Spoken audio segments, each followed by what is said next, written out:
God, finally hosed myself off. I don't even bloody recognise myself. Jesus. I should let my hair dry before I pulled it up, but nah. Sorry, I know this is deeply important things at the beginning of the show. Nova first! Solidifying a lead, I might add, by 2 days. There's still a week and change to go. And yes, let no one say I don't admit it. And Aeon, what and welcome. Come on in, friends. Come on in. Alright. Nova, you were at 4. Verton, Legend, and Shaunrus and Puns are all at 2. And everybody else is at 1. Like, if any of the second place contenders have to get 2 days in a row.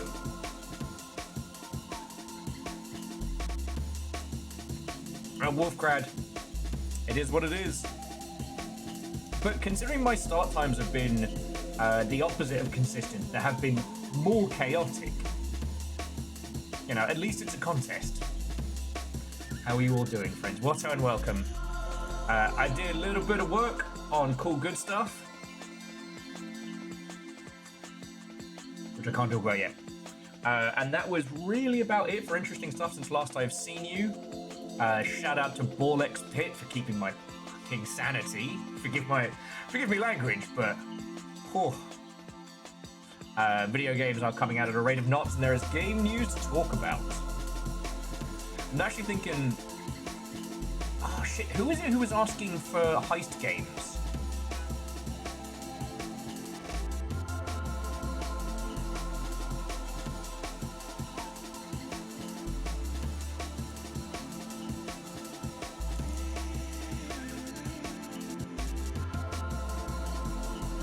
Oh, Legend, what and welcome. Now, does that your Dag Frappe, or is that the necessary mission to the coffee shop for a caffeinated sugary sweet treat, which is also a very valid maneuver.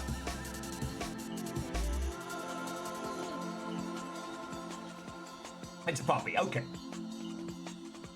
No one's mad about a puppy. So, friends, Longshipians, Miscreants, what? Oh, and welcome. There is much video games nonsense to talk about.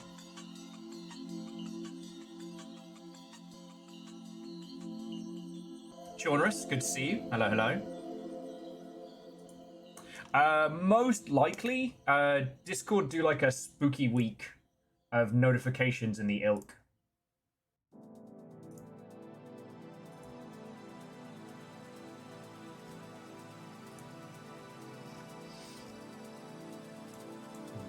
Come on in, friends, come on in. Yeah, I mean, I've got all the notification noises turned off, so if I hear them, that means something has gone wrong.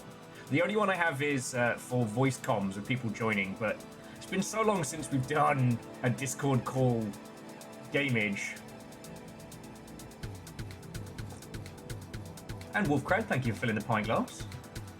Caffeine Watto and welcome. Hello, hello.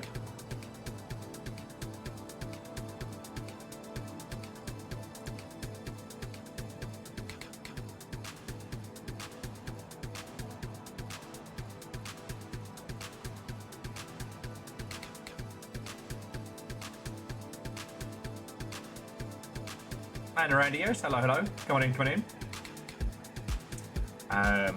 But yeah, so friends, I hope you're all doing splendid. You've made it Thursday? Thursday, yes. I know what day of the week it is. And Van Beast, what and welcome. There are a ridiculous amount of games out today, including DLC for Pacific Drive. I don't know when we're going to do it, but as we get closer to spooky times... Wolfcrat, I've lost track of so much chaos.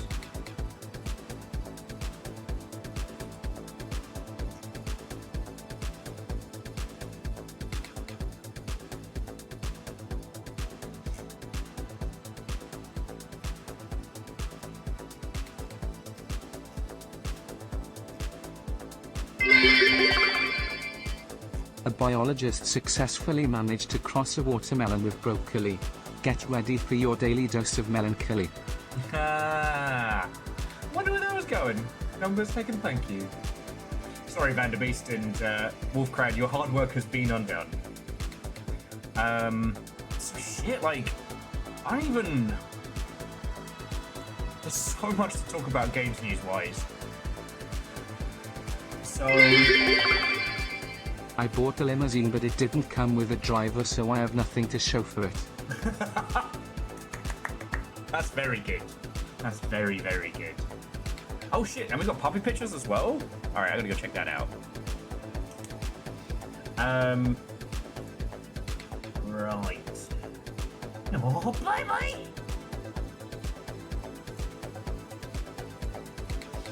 That is perfect. Just popping. Thank you for sharing that. No one's ever mad to see pet pictures. It's kind of weird when people make a dedicated pets channel, because it's like, no, that's what you want in general. And I figure we should get this out of the way, because I made a couple of tiny changes to Discord. For those of you who are Gundam or Minis inclined, I made an extra creation celebration channel. Well, actually, we renamed No Grey November to Minis and Mechs. Just because the No Grey November idea is very funny, but we haven't gone at it in earnest for quite some time. And I am not going to clear all of that pile and a closet's worth of Gundams in the next 8 days. My hands would explode.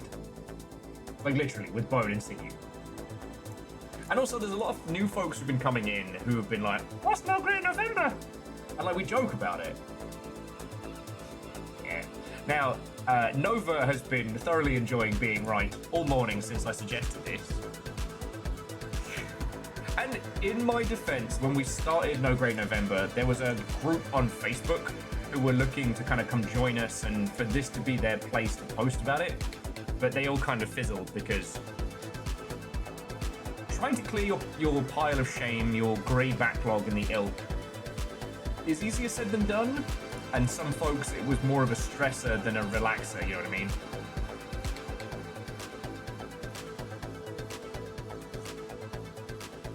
See, I have that, Martin. I just don't have it in a way that allows me to build Gundams at night. Anyway, so here's what we're going to do, friends. I'm going to show you new releases, and then we're going to talk about games news whilst we're in Hell Is Us, because I have noticed that there's whole swaths of Hell Is Us which are really good for talking about industry stuff. It's actually one of the games we've probably done the most like deep dive conversations on of late, because I want to talk about the fact that Microsoft's gone batshit. I want to talk about the insanity around GDC. I want to talk about so much. So much has happened in the last 24 hours. That's just video games, you know? But also, as we keep talking about this whole thing of the sheer crazy onslaught of good games, so wild. Oh, the fucking CSGO skin market just crashed, which is fucking hilarious. Like, I love the fact that I can tell you lot, and that at least some or most of you will find it as funny as I do. But we'll get into that. So yeah.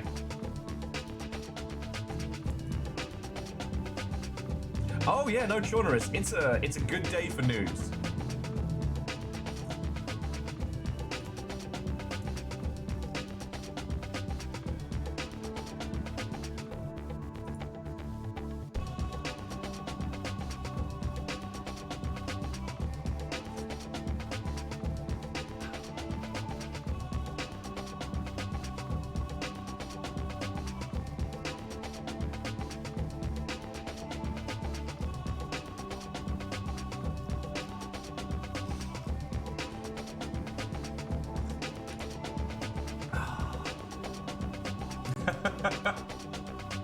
I am indeed, Dustin. I am indeed.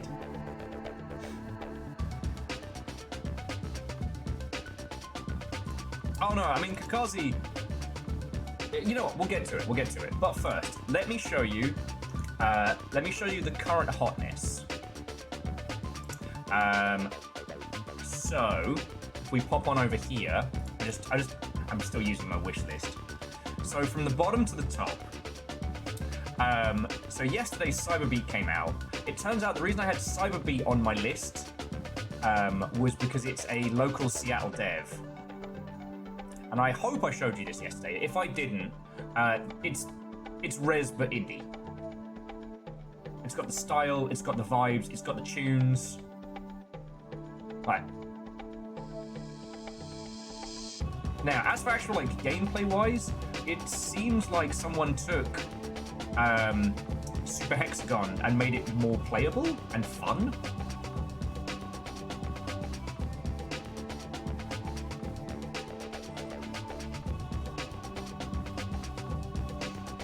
Like, it's got them vibes.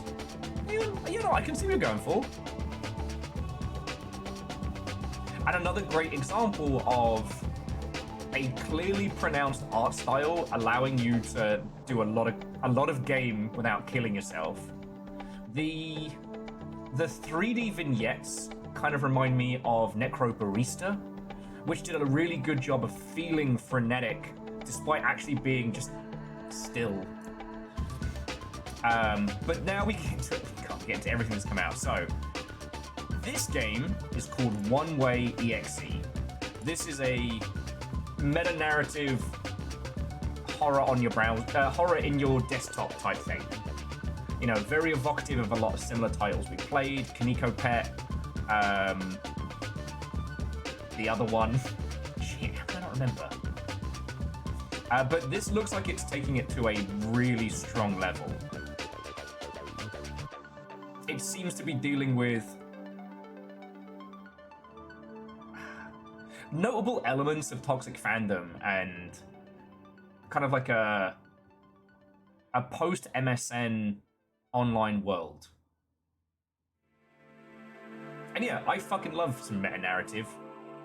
I love it because meta-narrative in games, it's like, it's speaking our language twice. It's the culture we grew up in digitally combined with, you know, the place where we spend our time. So, like, let's fucking go. Queen Bison! There was no other way for me to say that. Watto and welcome. Come on in, come on in.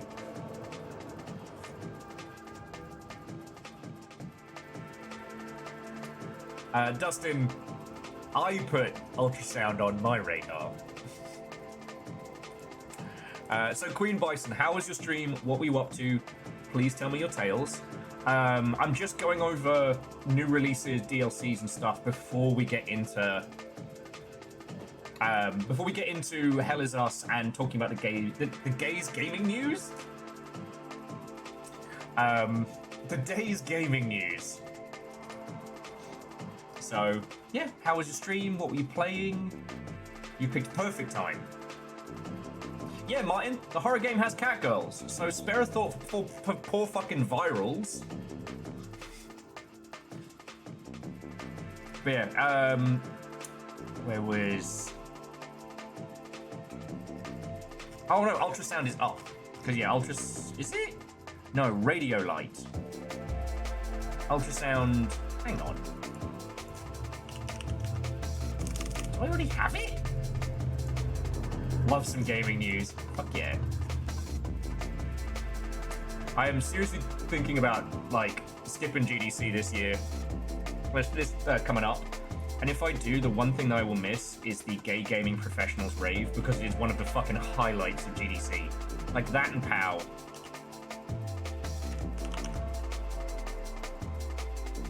Ah. Justin, you know what?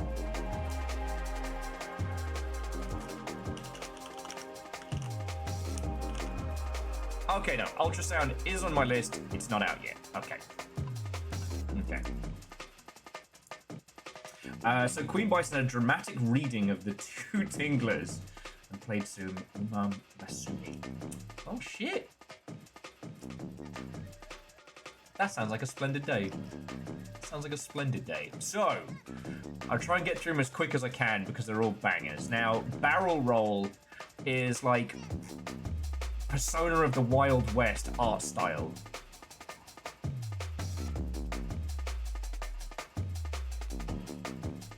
It is cowboy quick draw, but also turn-based.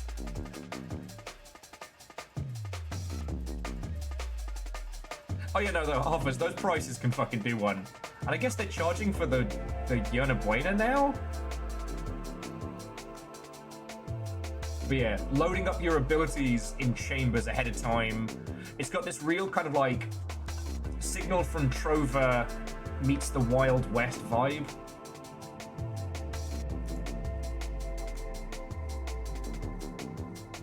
Persona 6 shooter. There we go, Dustin. Yeah. I mean, it's a little hard to tell with everything zipping around, but just get a fucking load of that. How fucking cool. And I think that's going to be a real good one for folks who like the idea of those, you know, those fast-paced, frenetic games, but would rather it be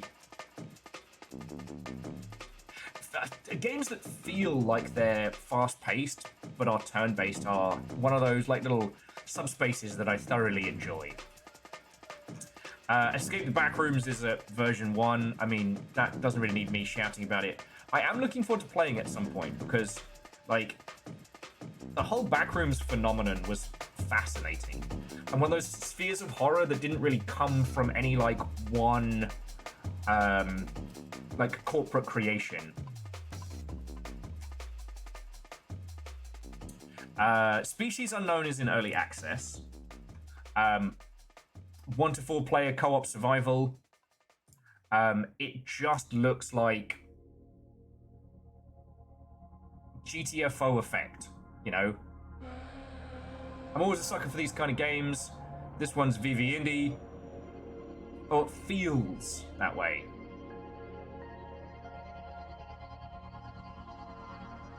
And it's using a few tricks and tactics that we saw in Lethal Company and that we saw in Repo, and transplanting them into a game with a combat system. I think that's really fucking cool.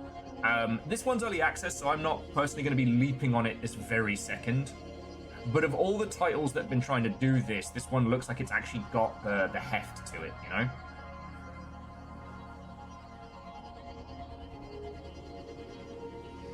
Nova, I know what you mean. I was explaining to Little Fire last night that we had a show in the UK called How To, and they would sign off every episode by going, "That's how for now." Ooh, that still makes me uncomfortable. Because we were watching. Anyway, now Bounty Star is out today. Reviews are mixed, but that's hard to tell because it's an Annapurna, and they tend to attract dickheads. Now, this game is you are a bounty hunter and a farmhand. Okay, you're a bounty hunter with a giant robot, but you also have to maintain your own farm with critters and crops and all sorts. It's kind of the closest to that one Love, Death, and Robots skit about farming mechs that we've had so far. Now, I don't have time to play this right now. Not without either dropping a game from our streaming setup or without somehow foregoing even more sleep. But I love everything about this. Aesthetically, mechanically, the blending of, like, what's become kind of cozy core mechanics, you know, farming, rearing animals, etc., as a side, as one half of the whole, like, you know, robo bounty hunter thing, I think is really good. One thing that's really struck me is very few people, I think, actually played Loop Hero in the games industry. Because I got a little bit arsey yesterday about how many people were shit-talking Ball X Pit. You know, and by shit-talking they were like, oh, it's just a Skinner box, it's just a bunch of bright colors that prove that we're all just primates, yada yada. And I'm like, no. Ball X Pit looks very simple, but it blends so many cool things together. And one of them is how you construct your settlement. How you try and rebuild Bolbalon And how you do that, it's fucking good. I think this is going to do something similar, but with the core combat system not being, well, Breakout, but being beating the fuck out of things with a giant robot.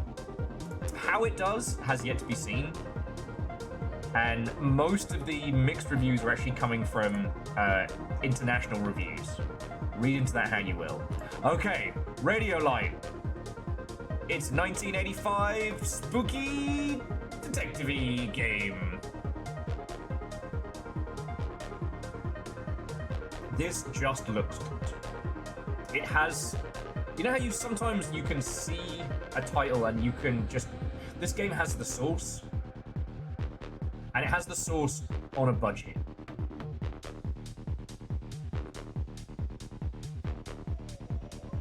Okay.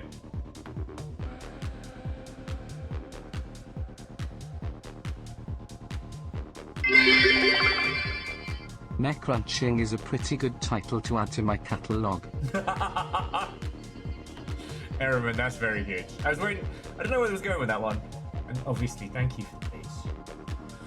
Like, I know this is the second day in a row where I've been a little bit late, even for the late start. But again, I'm late because good things are happening, which is a lovely thing to be able to say. So, you know, a friend was telling me today when their game is coming out and that they're absolutely going to take me up on the offer of helping, and I'm like, all I got to do is keep the long ship going for another year, another 2 years. Let's fucking go. Now, Misery. If I haven't shown you this one, this is to Stalker what Abiotic Factor is to Half-Life. It is Slavjank complimentary. You and your friends are basically just idiot stalkers in the zone. You are not the hero, you are not the great, you know. So yeah, avoid anomalies, try not to get killed. Again, it's doing low chunky poly to do a whole bunch of content. Now this one is, to my knowledge, based around like the popular concepts from, you know, Chernobyl. So, you know, it's based on the Chernobyl exclusion zone.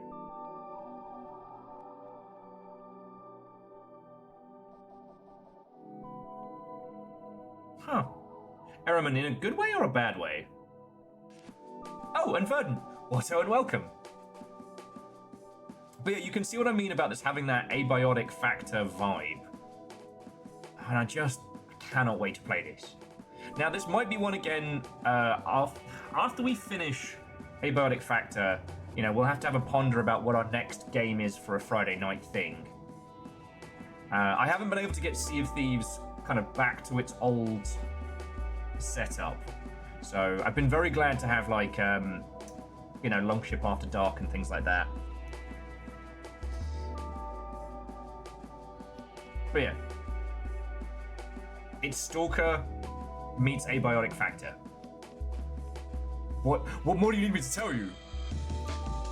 I know for some of you that's not a fucking cool idea. For me though, like, because Stalker is kind of like Subnautica in a sense that early on, survival is one of your big challenges. Do you have, you know, your equivalent of Radaway? Do you have food and water? Do you have bullets? And honestly, after a couple hours, you get into the rhythm, and then the survival stuff kind of falls by the wayside. Oh, hey, Errorman, then that's heckin' cool. Now, I do want to say, so Hate You is on my list. I will advise against purchasing Hate You at this point. This game does use AI slop. I've made a post. I really hope they take it out. The AI slop is currently for the music. They say they used it for translation as well. And it's that thing of like, you know, you should... People who just use Google Translate for an early first pass of translation, I'm not going to hold that against them, right? Localization is very expensive. Personally, I would recommend just not doing the translation until you've made enough sales to put it into other regions, you know? And right now, with how Steam is, you also have to be careful that, like, people posting about wanting a Ukrainian, Turkish, Chinese, or Russian translation, they might actually be really rabid fans in those regions who want to see what you make. There might also be bait posts. But, so yeah, I cannot recommend this game right now. I'm really hoping that the creator in question gets rid of them. It's their first game on Steam, and it looks like it's got a little bit of the source. Is your translation just connection to server lost?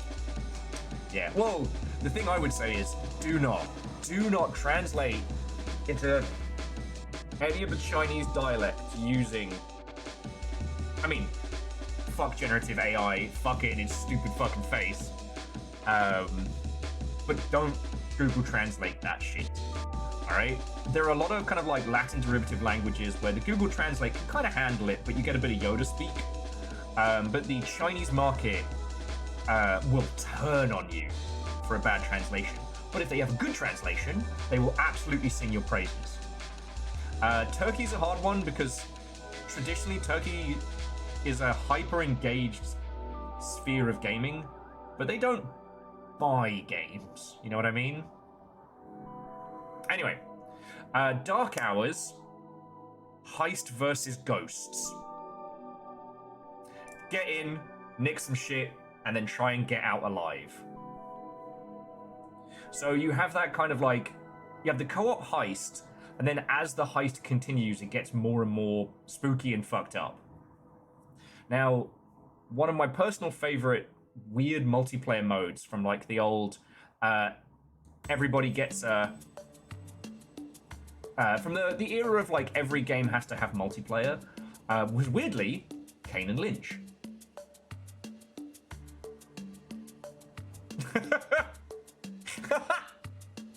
That's a very good trailer. Kane and Lynch had this like undercover mode, and you go in, steal shit, try and get out, but one person in the squad is an undercover detective trying to catch you in the act. They have to help you do the raid. They have to help you rob the place, and then try and take everybody out without getting rumbled. And I loved that.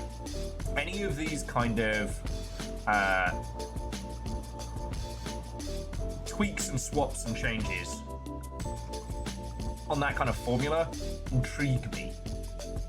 And this just looks fun. What the hell is the Galaxy's Autumn?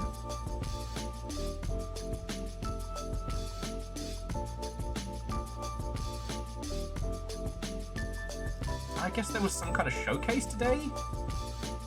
Man, they did a really good job of promoting that one. Fucking hell.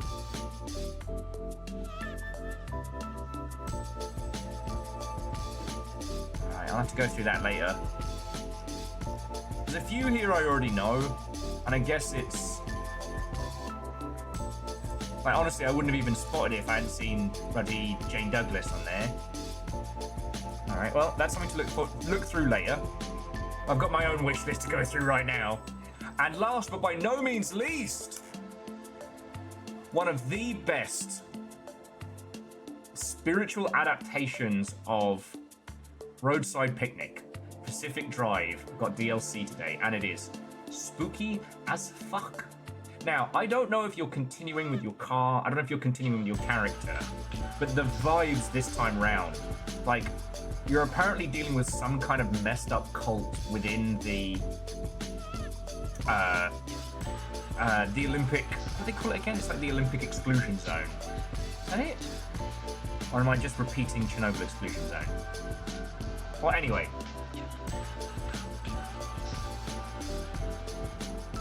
Is there anyone here who doesn't know Pacific Drive or hadn't seen it? Because I'll give you the pitch real quick. Otherwise, we got spooky shit to drive our car away from.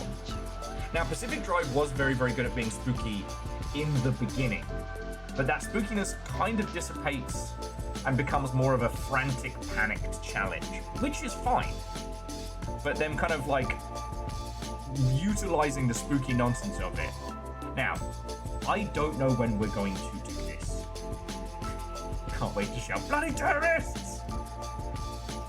It is going to be fun. And also, when we last played Pacific Drive was on the old rig, so it's going to look even better. So I'm very looking forward to that.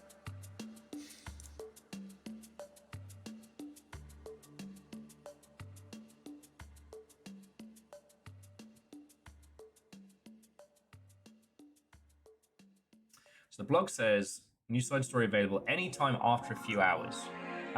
Okay, so that probably means that we can leap into it from our save game. Because I liked our car. I wanted more excuses to go back. Even if the bloody thing kept turning on the in-car light every time I turned left. Good times, good times. Okay, so those are the current releases. I'd like to jump into Hell Is Us, and I'd like to use that to talk about the gaming news of the day, if that's okay. Is there anybody who's tapping out once we get into Hell Is Us?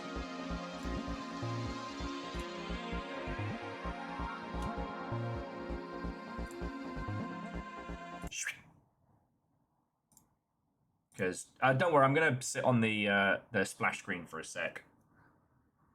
Oh, okay. If you're tapping out because of sleepy stuff, mine, it's always good to see you. And I will say, I haven't seen too many other folks in our spheres talking about it, but Hell Is Us is very, very good.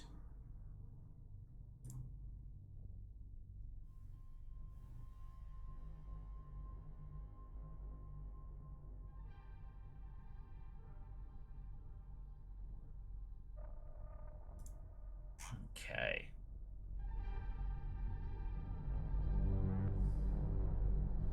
I remember Sleep.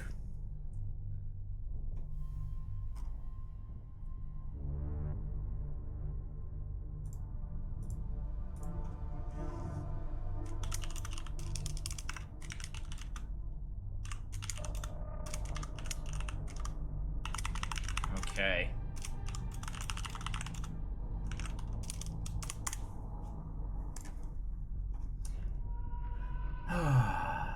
You need sleep to form memories. God. The crunch is real. The crunch is real.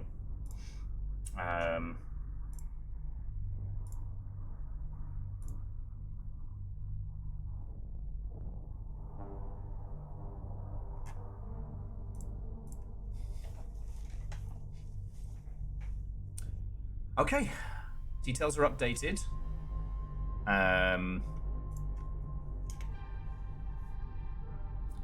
So I guess the question is, while I just tell Blue Sky what we're up to,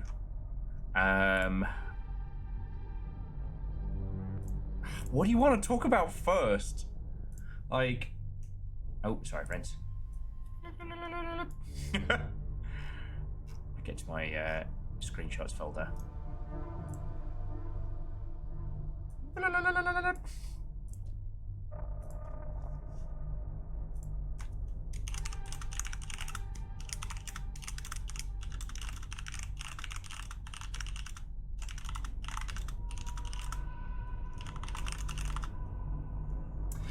We have not talked about Craft On yet, and how... You know how whenever there's like a trend in tech...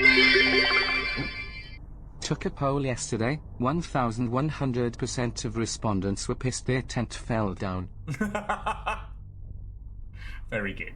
That's a very good one. Mental Monk, thank you. And with that, Mental Monk, you have taken the Yaldum. A hard-fought title. What will you do with it? Okay, so for those who don't know, Krafton announced they're going to be moving to an AI-first operation. Krafton own a lot of game studios. Now, they're going to be... I think they said they were going to be building their own data center.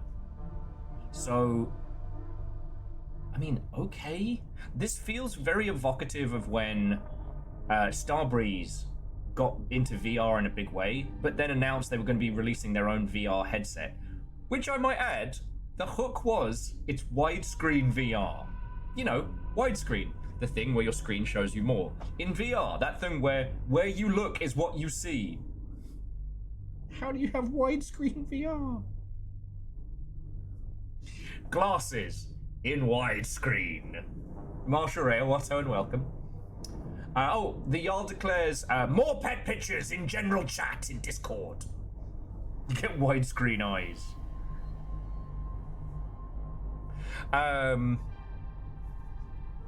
So this reads weird.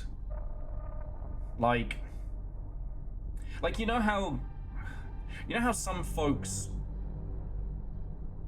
bought apes during the whole crypto scam, and some folks did rug pulls of their own like crypto NFT nonsense. But then there were some folks who bought into them in a big way, like made it their whole personality and shit. It weirdly feels like that. Because I don't know. As you all know, because we talk about it almost every fucking day now, AI, generative AI, as an industry, it does make money. The problem is it makes money for people who own and sell, servers.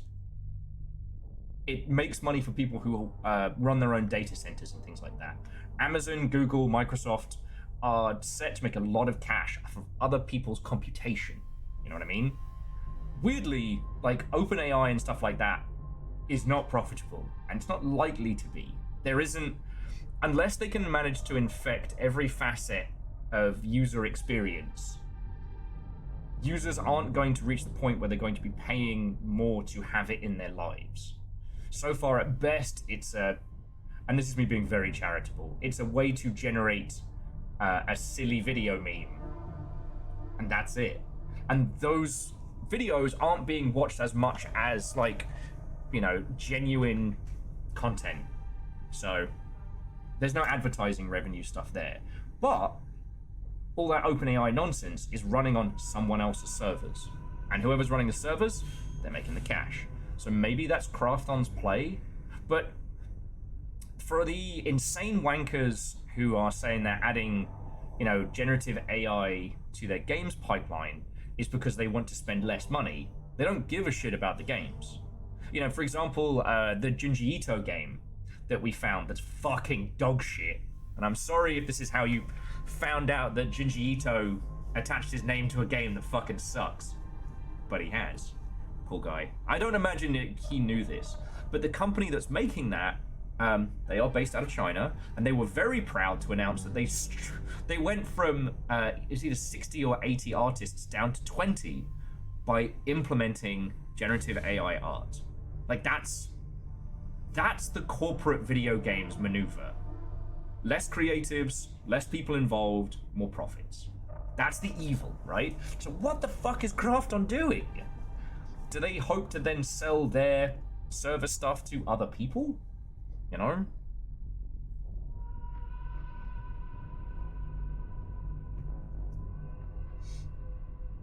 Anyway, it was really, really interesting. And then when you see that alongside the whole Subnautica 2 stuff and things like that, Krafton C-Suite is going loopy bananas right now.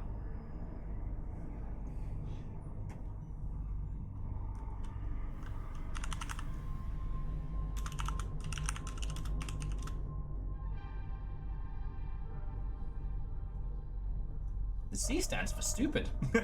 I like it. And Layoshi, you're not wrong. I'd say there are people who have spoken about this better than I. So a lot of my points are, come from places like Mother's Basement and stuff like this. But adaptation of Junji Ito's work is very, very difficult because the very medium that he works with is part of the experience. One of the things that he does so well with his work is the trepidation to turn the page. Weirdly, we see it a lot in video games where we make the user do the thing that's going to fuck them up. In horror, for example. There's something behind you. The game's not going to turn around for you. You have to do it. That when you go over and you reach into that fucking box to pull out that thing, something's going to fuck you up. But you have to do it.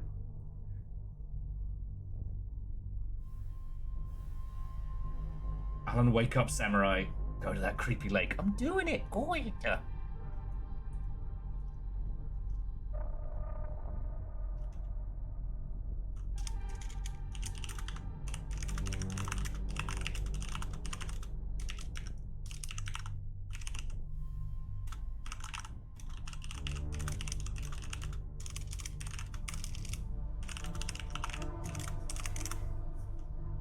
Okay, sorry, I'm just letting okay. Blue Sky know that we're live. Anyway. You know that when you leave the office, you're going to get skin-freed, exactly. And if you've not read Junji Ito's work, it's probably because you're not a fan of having the absolute, like, psychological shit scared out of you. And that's fine. But he does this thing where he sets up and builds this tension and this terror, and then you have to turn the page. And what is then revealed to you is horrifying. That's a hard thing to do in animation. It's slightly easier to do in live action, but it's not simple. But I don't know what it is. I think it's just because Junji Ito's work is very commercially successful. So I guess there are more grifters kind of like floating around him or something. You know. Oh yeah, we were hanging out here. This is where we did our sign-offs last week. Fuck yeah. And then we got to go get the free mead. Alright, I'm gonna natter here for a little bit, because I gotta fucking remember what we're up to next.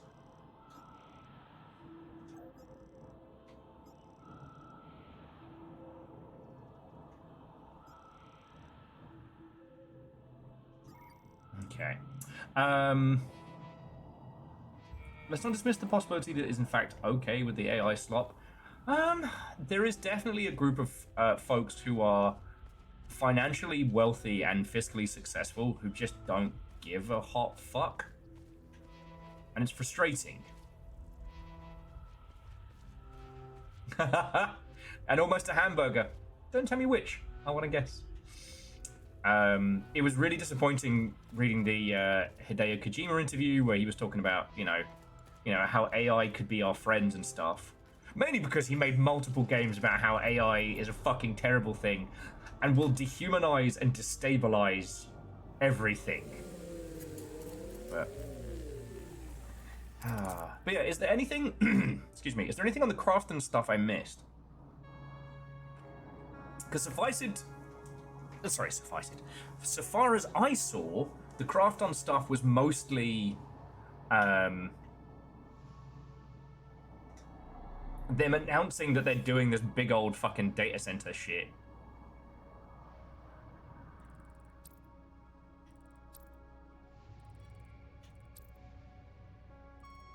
That's interesting. Talju is the only place we've fully cleared out.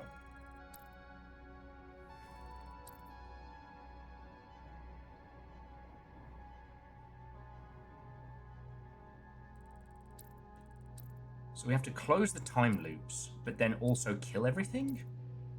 Oh, yes, and we were just fucking around in Teljin, and I was getting my arse handed to me there. Yeah, let's do that while I'm nattering.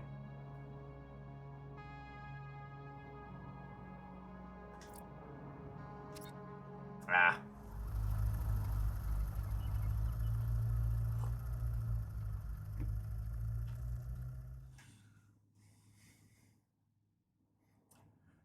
Okay, so the other video game news today that has been both surprising and unsettling.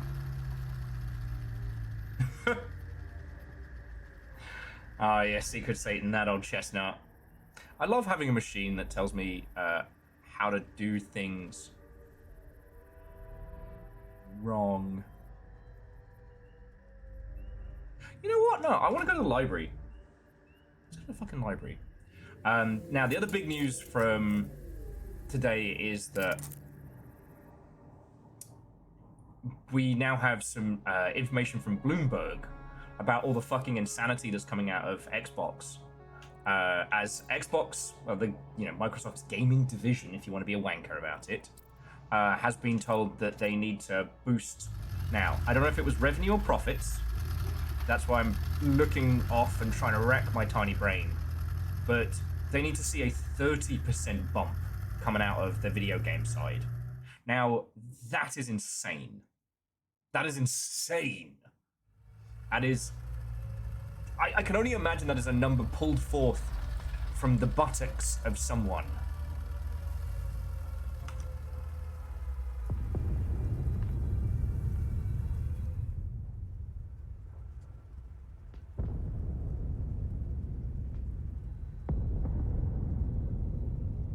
Okay. So one theory is that they're courting investors, and South Korean government is very bullish on AI. Okay. Oh look, it's another happy place.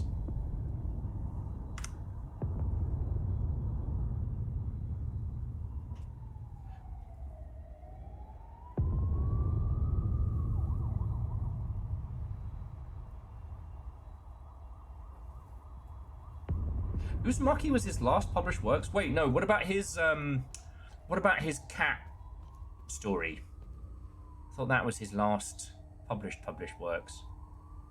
God, you can tell I've been playing too much Arena Breakout. Immediately check the corners, check the stairs. I mean, it's a hack and slash game. So okay, so the Microsoft news was 30% profit margins, which is fucking batshit. Like, maybe the gaming division could do that with a new successful console launch. Okay, I don't have the staff room key. Maybe plus a couple of Halo games and, you know, Actor Blizz hitting their, you know, strongest notes all at once. Maybe. Right? But that would be an unprecedented amount of success. Like, I can't state enough.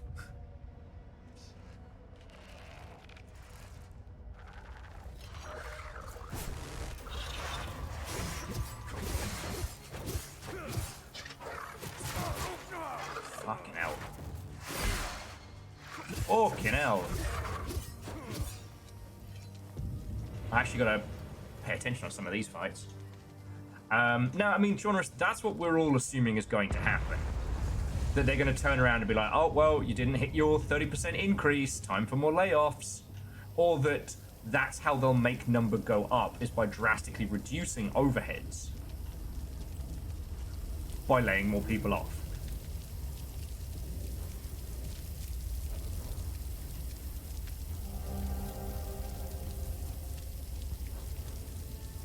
Black and white Polaroid of a group of people. Okay. I think this is going to give us a little bit more of the alternate history.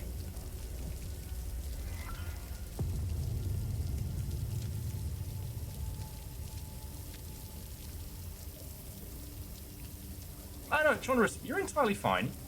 It was just one of those ones that, like, went, hang on a second, because I was very sure that he'd done... Oh.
Sorry, I was looking at the magazines at the same time. So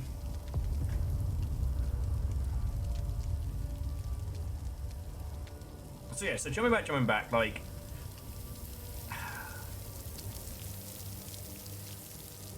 a book about the mythical founder of the Spinian Doctorate. I feel like I'm going to need that. I personally find the Microsoft stuff to be fucking infuriating because out of everybody, as we talked about back when they started hoovering up companies, they were one of the few that had the funds and the resources to, for all intents and purposes, like weather the storm. And not only are they not weathering the storm, they're doing the opposite. They're increasing the storm. They're doing little fucking dances to make it storm more.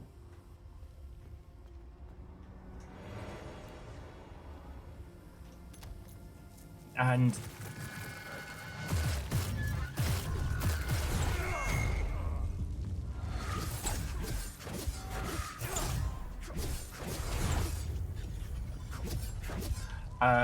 the thing that's been very, very interesting as well is how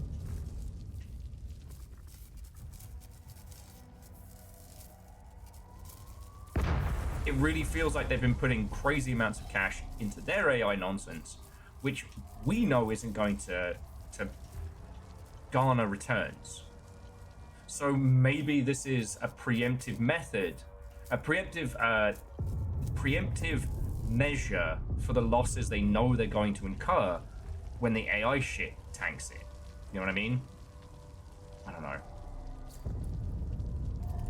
All of it, like, all of it is just fucking lunacy. And like,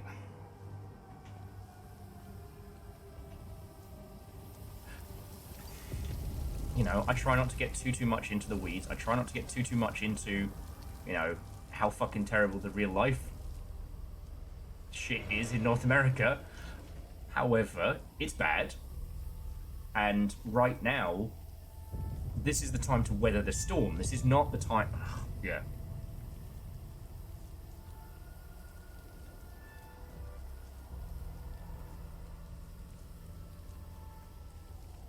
Oh no, Chorner, sorry. I was just I was mashing my different threads in my mind together. No.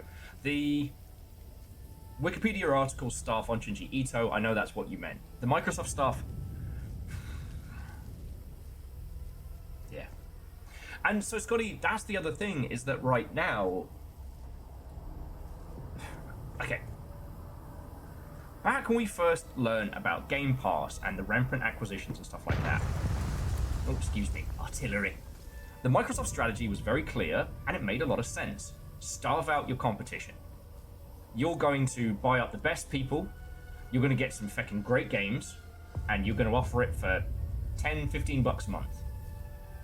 And it's going to cause people to look at services like PlayStation Plus and the ilk and go, that's a bit pricey, but I can get all these games over here, you know? That would force competitors to switch to either prestige model or wither and die. But that whole philosophy has now been half enacted and then left for dead, because the price hike on Game Pass has basically priced it out of people's, like, fire and forget. Like, a lot of us, if we're all being honest, have subscriptions to services that we don't use as much as we should for the amount we pay. We basically have, like, gym membership subscriptions, and that's okay. But once you start getting to, you know, 20 bucks a month, all right, 30 bucks a month, nani the fuck?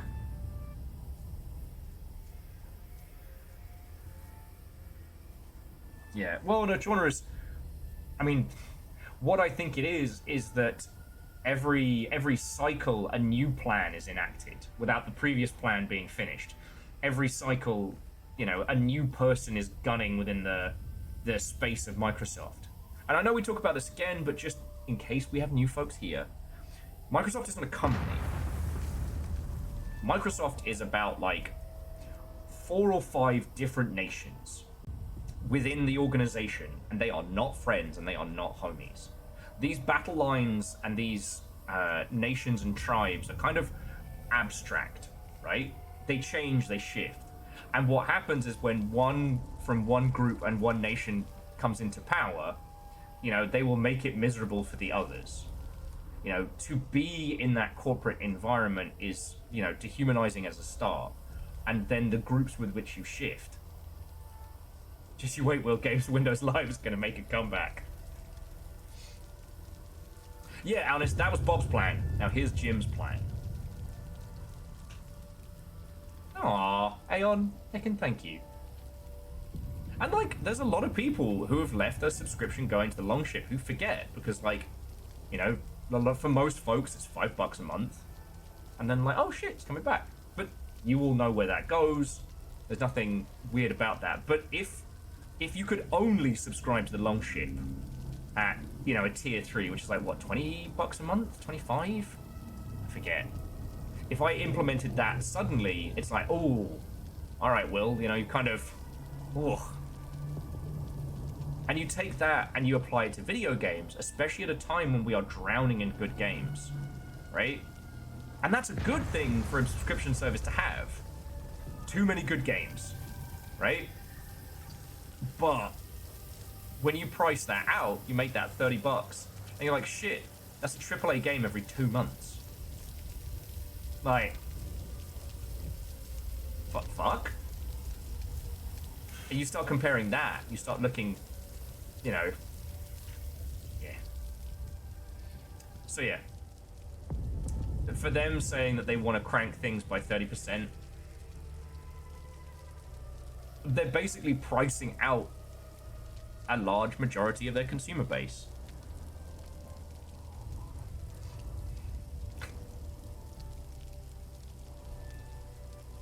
Now, yes, Layoshi, you are right. The C-Suite are playing the investment game and trying to convince everybody that they have the infinite money hack and that they'll be able to leap into it.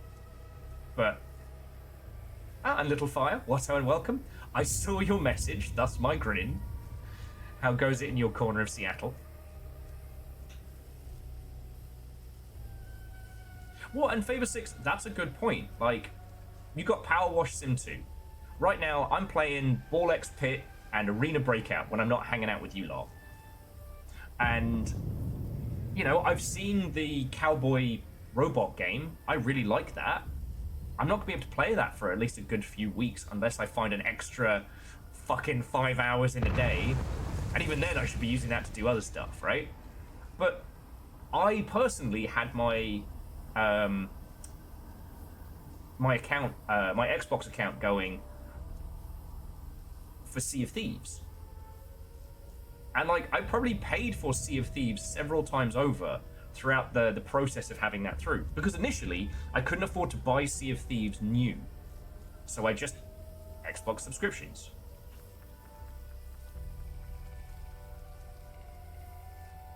And Chaunerus, exactly. If the only game that you want to play on Xbox right now is something like The Keeper, which is $30. So you can buy that game and own it, as much as we own anything. But that's the mentality. You buy the game and you have it, or you can subscribe to Game Pass for a month, but when you stop, you lose it.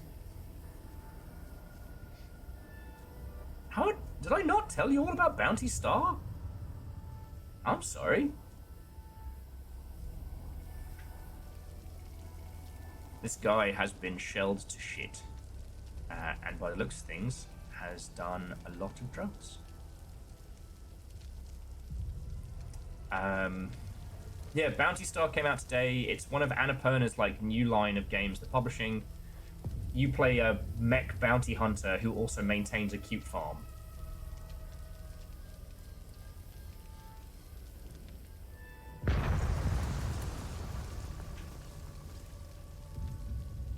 Okay, let's see how this person is doing. How did you get in here? Did you see those fucking things? What the fuck, man? He is very stoned. Who are you? I'm Eblis.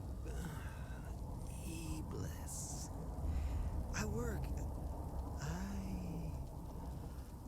worked here. Yes. I'm a file clerk.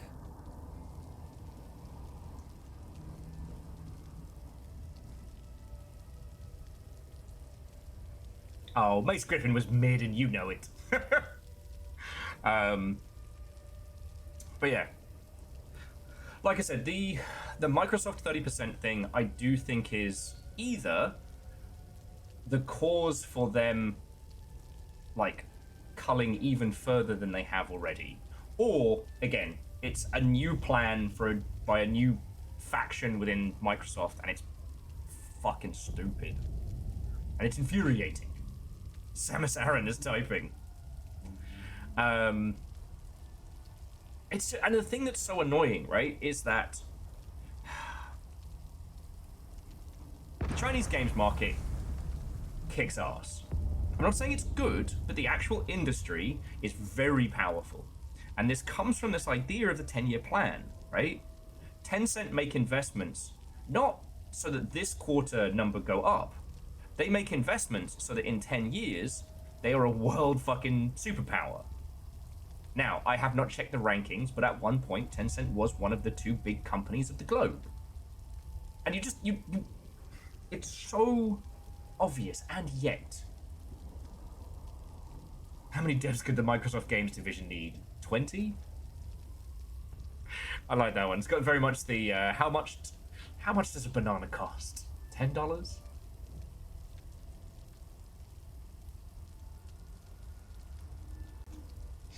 Okay. Where is your book restoration department? Where is your book restoration department? Huh? Book restoration. Yeah. Well, are you talking about quarters?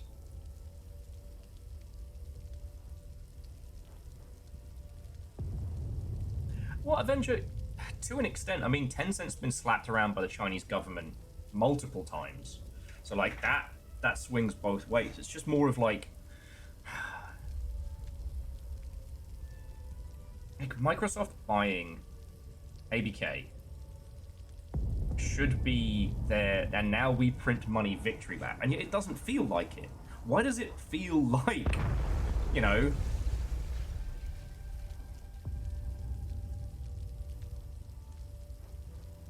Why does it feel like they spent all that money and they're now getting less from their purchase?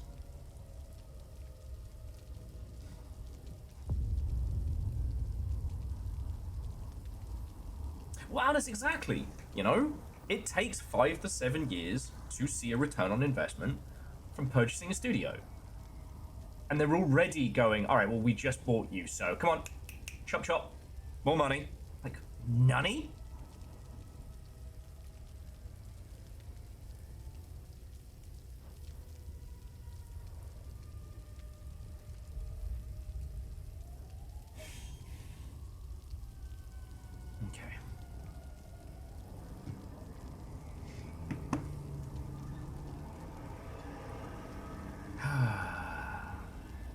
We have a department for that. Basement. It's in the basement. Okay. Ilbis. Where can I find... Oh, shit. Okay. Oh, I left him there and locked. Okay. Thank you for the keys. I'm not going to ask this guy for his stuff. I want to chat with you lot. We'll talk with Ilbis later when I run out of Bantermancy. Okay. There we go. Just ran this way. I probably need to farm some big beasties as well, because I need to get my axes upgraded. But yeah.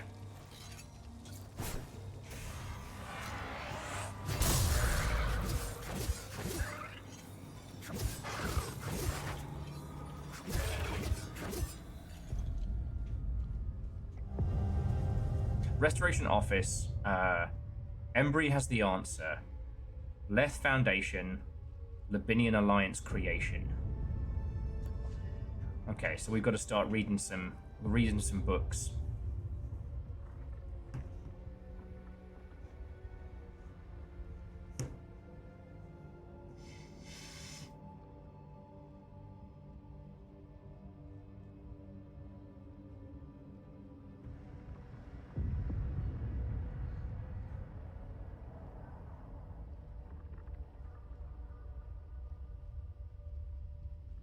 Okay. Hang on, I'm checking the rest of the game's news nonsense because I realised I got a little bit ranty there. I do apologise. Oh, on the subject of ranty,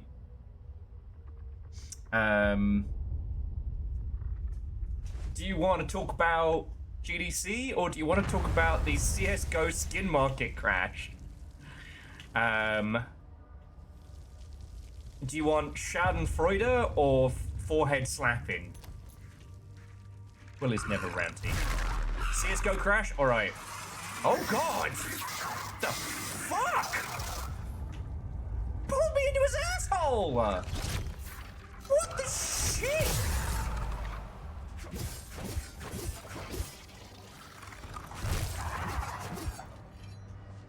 That was fucked up. L6, the truth will set you free. Okay. Yeah, cool, but haunting. So, today, the CSGO skin market ate shit. But Will, I hear you ask, how did this happen? Well,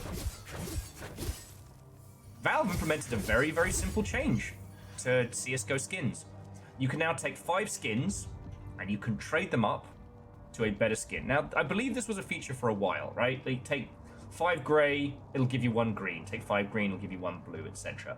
But they have now done this all the way up to knives and very expensive gloves and very expensive guns.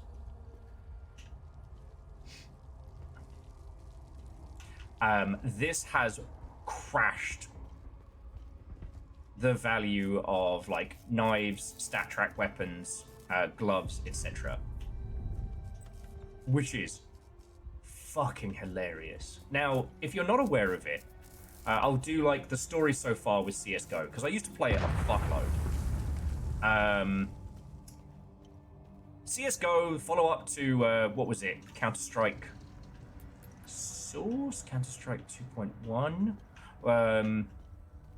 Was Valve doing... I don't want to talk to sad people. Okay.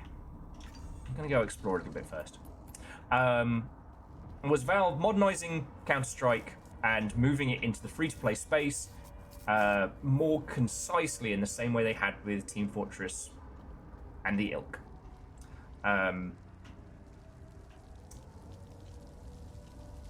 After a few years of it kicking around, they implemented something that would change the fucking face of video games. They implemented skins. Now, they were not the first people to implement, you know, skins in a video game,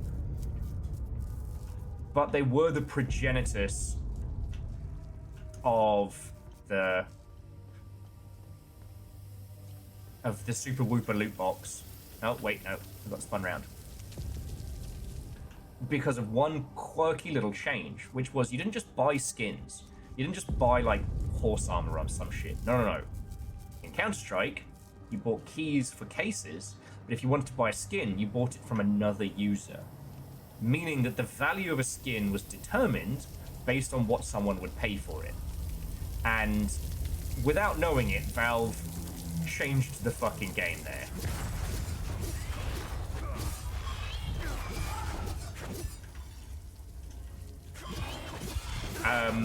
Because these skins were ascribed values based on what people were prepared to pay rather than what they were charging.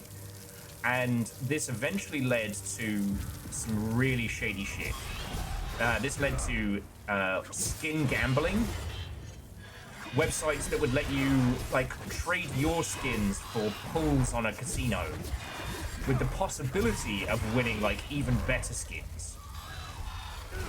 Oi!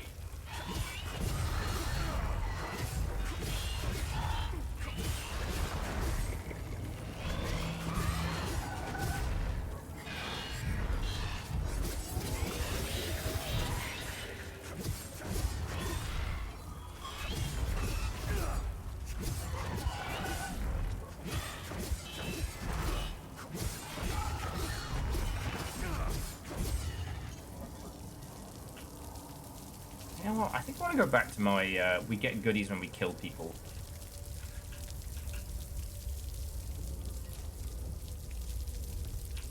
Yes!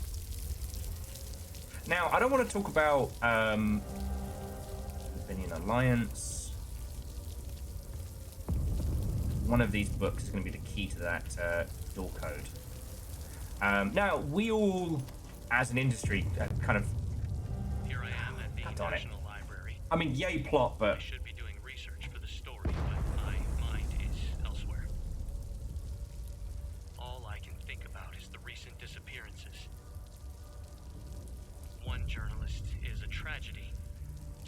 curious coincidence. The 3? That's a pattern. I have a responsibility to protect my family. They didn't choose to pursue this story. I did. I can't put them at risk by continuing to dig into this. I can't help but feel that I'm betraying my integrity as a journalist. The truth deserves to be heard. I can only hope that someone braver than I can expose it. Okay. There's something about talking about the CSGO skin market whilst in a burnt-out library that I think is thoroughly entertaining. But we'll... Okay, so. Valve release skins. The skins are traded between players. Shady motherfuckers work out that they can create basically like third-party skin trading sites, third-party marketplaces, and these gambling sites. You know, where you can play varying casino-y type games, but not for money, but for CSGO skins. This basically creates like an unregulated underage gambling market, and we as an industry begged Valve to make changes to it. Now, there's one thing that Valve doesn't do. Valve doesn't respond. I forget who coined it, but they do a thing which is called From the Mountain, where if their users or consumers or what have you start saying, hey, we want you to do X, we want you to make these changes to a game, we want you to add these features, we need you to fix this thing, they won't say that they're going to do it. What they'll do is keep the app shut and then make the changes. Oh no, Scotty, do we want to talk about that? Like, there are a whole bunch of streamers that ran their own gambling sites for CSGO, and would gamble live and show people how good and easy it was to win and get stuff. We then found out that they were jacking the odds in their favor and just rinsing people with skins. Like, Valve did not do this, but they also did nothing to stop it. Until today, baby! This uptrading thing has basically devalued the skin market to a huge degree, with some people theorizing that this has wiped out like over $1 billion in theoretical like skin trading money.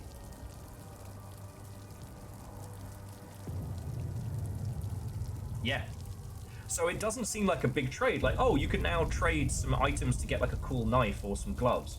It's great. I mean, if you are playing CS:GO 2 and you're like, man, I really want some cool fancy stuff, but I don't want to have to spend like $400 to $1,000 on a knife, I guess.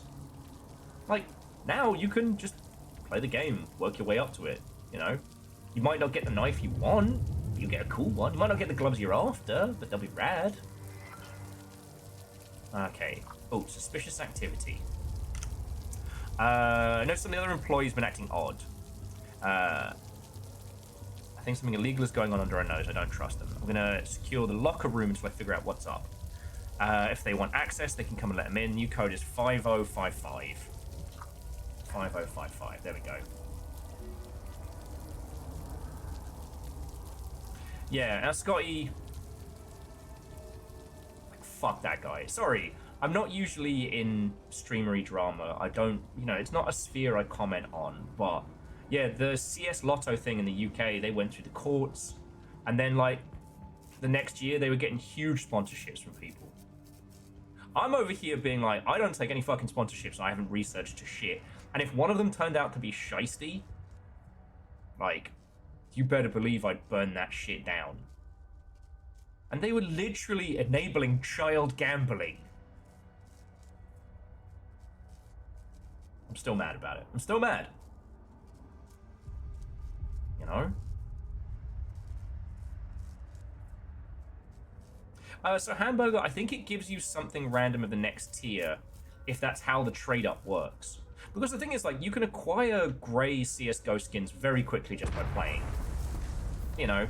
Even if you don't open any loot boxes, even if you don't spend any cash, you can get them pretty quickly, and you can trade that shit up. Wait, no, not Evil Coin. Verdant, that was our big sponsor. Although, if someone did offer us a Mr. Robot crossover, I would actually take that.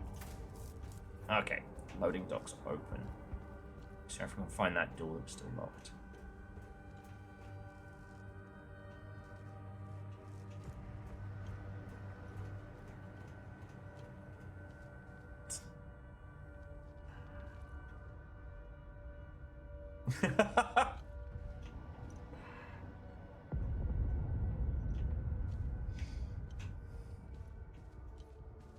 Here we go.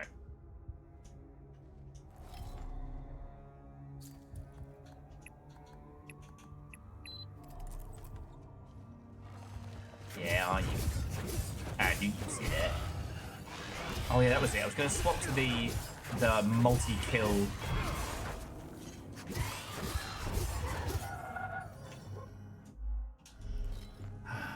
Anyway, so yeah. When I read that today, when I read what had happened in terms of the change,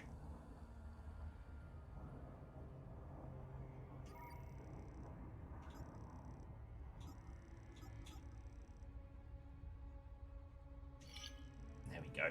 I just could not stop cackling. It was so funny. Because it's literally the worst people you know just lost everything. So, good, great, fuck them, you know?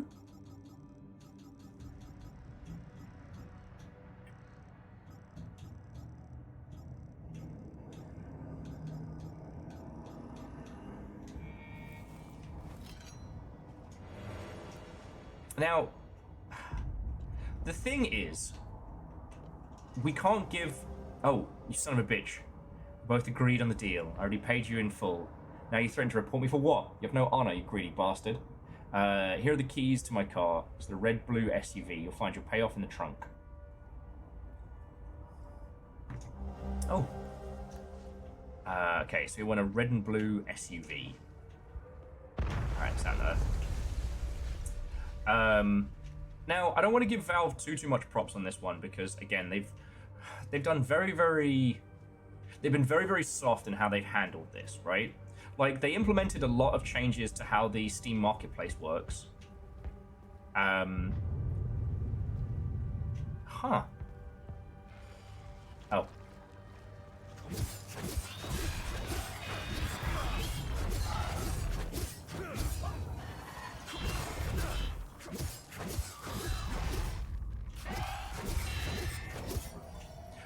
So they implemented like the Steam Guard approval system to help limit bots, which didn't work.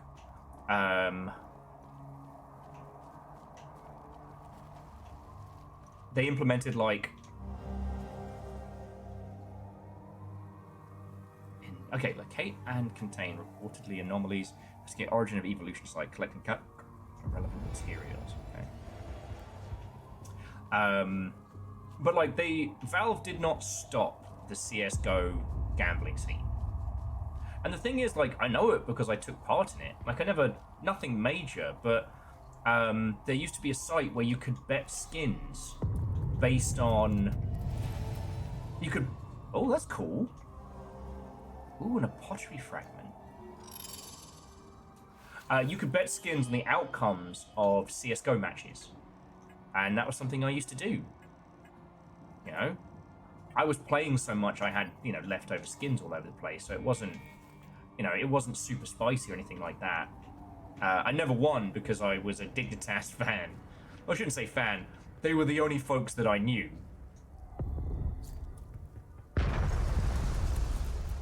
Okay, we've got the safe out here. But... well, hamburger. Maybe it's time to join.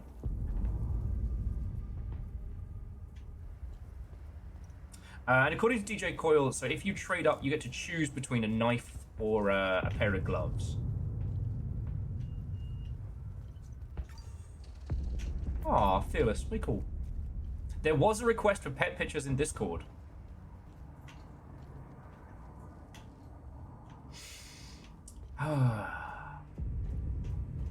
So yeah, I don't know what more Valve could have done, but you know, we talk about dark patterns and we talk about like how games can condition people into addictive behaviors and the ilk, and unfortunately Counter-Strike is one of the worst. I don't think it was created maliciously, and that's the thing, because Valve have done so many GDC talks on skins and how they brought it all together and like the whole shebang, right? Gosh, you could talk to people downstairs. I don't wanna. I wanna reheat my garlic bread. Is it garlic bread time yet? All right, let me get to the game news before I start making food.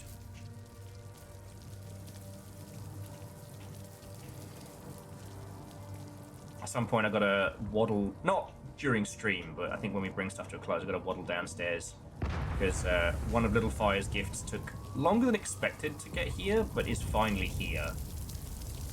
Because friends, maybe I shouldn't have spoilt Little Fire in terms of like birthday stuff, but sorry, this is a complete non sequitur. I did get Little Fire like a bunch of presents. Yeah, bun me for lunch. Fuck yeah. I got leftover garlic bread chicken alfredo, so I'm stoked. Little Fire does not want to do like a party or go out or anything for their birthday. They want to hang with you lot, stream, have a good time. Fuck yes. That's going to be tomorrow. So again, if you hadn't seen the schedule stuff, I'm going to stream at some point tomorrow. But it's going to be like either a coffee stream or a little hang during the day, you know what I mean? The majority of tomorrow is going to be Little Fire birthday celebration over on the channel. I did get them a few presents, but again, they don't want to go out, so I'm not like, you know, buying a meal. And they don't want to do like a surprise party or anything like that. Very, very adamant there'd be no surprise party. And yes, the Chaos Gremlin in my heart is like, but what if I haven't? So yeah, when you see their present haul tomorrow, just know it's because I, you know, didn't spend anything on anything else.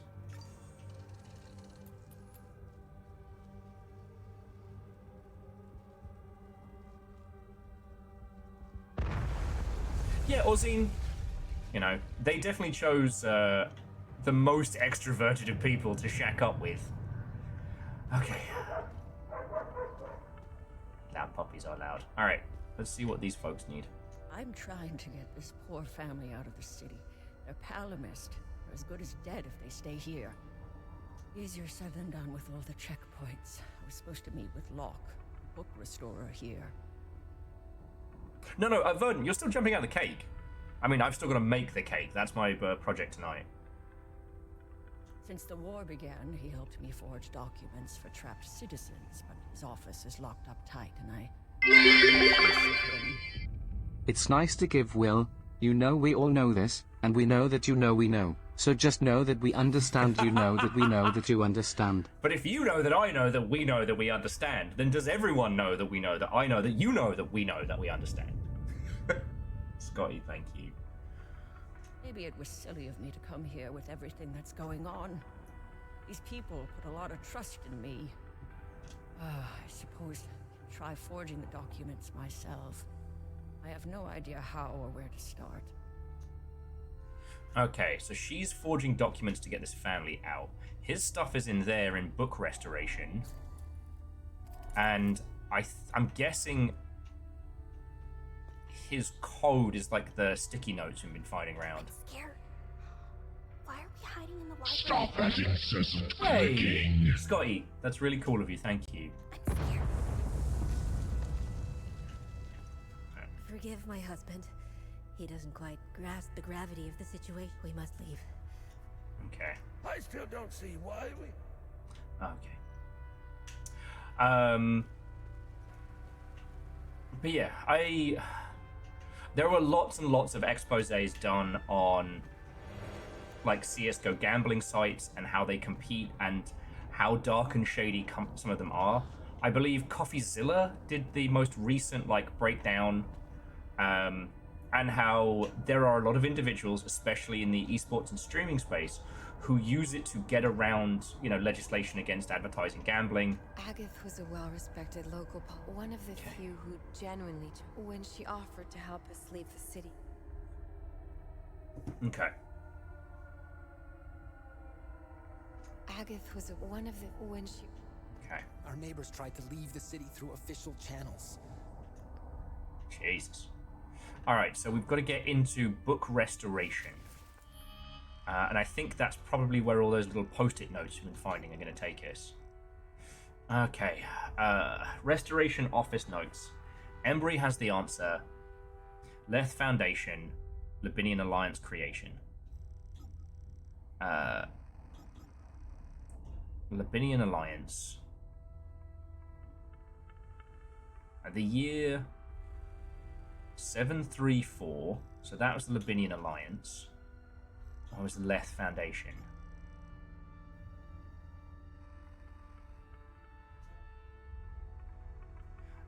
Okay, so... Oh, where's my notepad? Alright, I need you all to help me with this one, because I forgot where I put my notepad, so it's... Oh, here we go. No! I hope I didn't need whatever that was.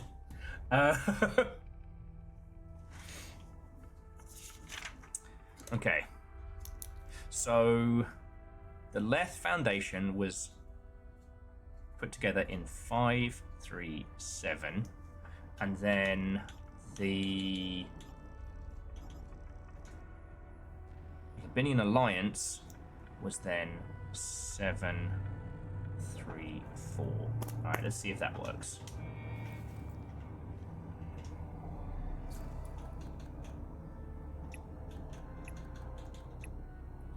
Seven, 3, 4. Ha ha! A genius! And here it is, the Gospel of Tyr. The twin-headed serpent. Cool. Oh, and we got some more lore.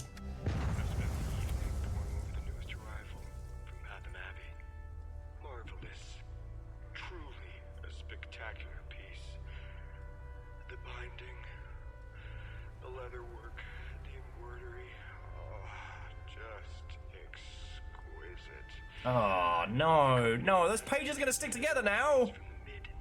Ew, whoa. Truly amazing. By far the oldest project I've worked on. Ew. I can smell the 1,000 years of musty history wafting up from its pages. Delectable. It's kind of I could hardly contain my excitement. baff one out over a book, and I don't want to hear about this. Upon the very first incision to the leather-bound cover, I made a startling discovery.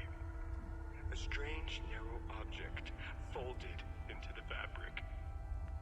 It is clearly ancient. I doubt even the priests know of its existence. The enigmatic nature of this tome continues to astound me. I've set the relic aside for now.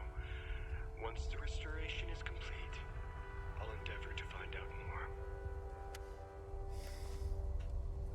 When I called him a book wanker, this wasn't what I meant.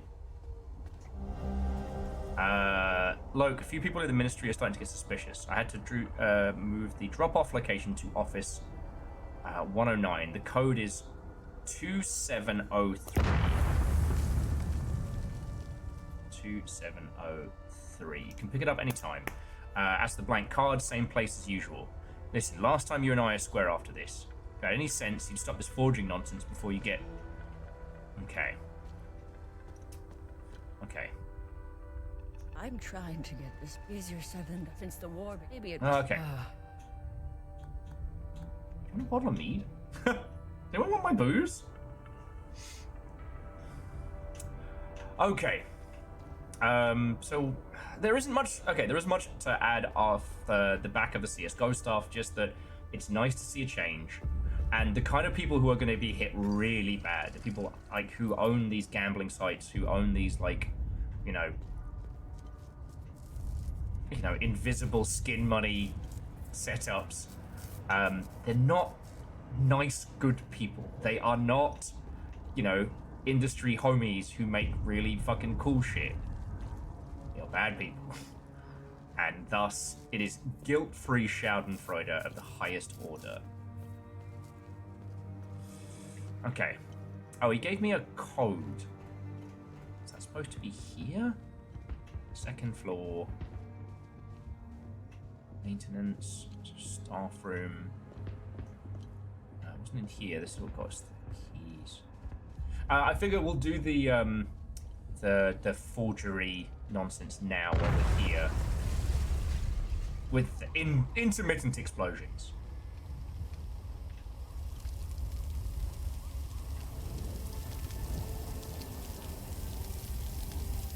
Because I will say that, like, but we'll think of the skin holders.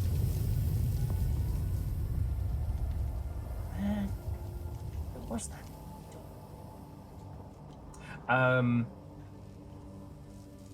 Shit, what was I gonna add? Oh yeah, just one of the things that was very, very funny during the NFT craze was how the CSGO skins did potentially the same kind of bullshit, but they had a thing that people could actually use and that people wanted. You know? Beanie Babies were never going to be the great thing, but at the end of the day, you still had a little cuddly teddy bear. You know? Funko Pops might be fucking ugly, there I said it, but you still have a little model that is predominantly based on a franchise you love. You know? CSGO is not a bad game. I feel like I'm saying that through gritted teeth. I thoroughly enjoyed it. Now, I don't think I'll get back to wanting to play any kind of competitive gaming stuff in the future, but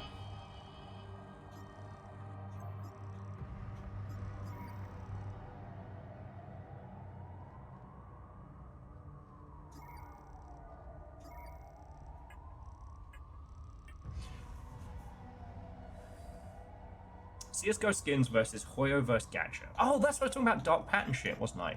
So, to my understanding, you cannot trade or sell things within the Hoyoverse, right? Like, I can't sell you my waifu, you can't sell me yours. Now that's... The thing with Valve is that they have this very kind of, I don't know if libertarian is the correct term, but, you know, they very much believe in putting as much in the hands of their users, in the hands of their community as possible. CSGO was never designed to become this thing that it did. The idea was that, at least according to GDC Talks and the ilk, they saw that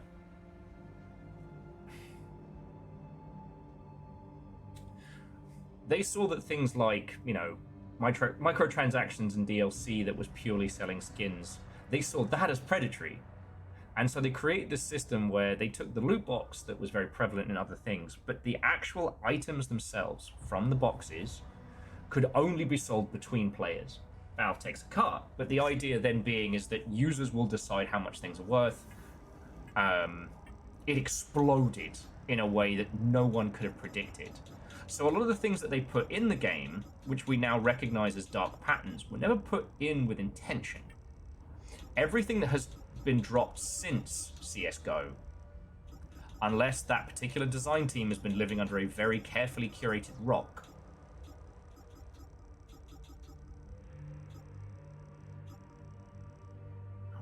something large.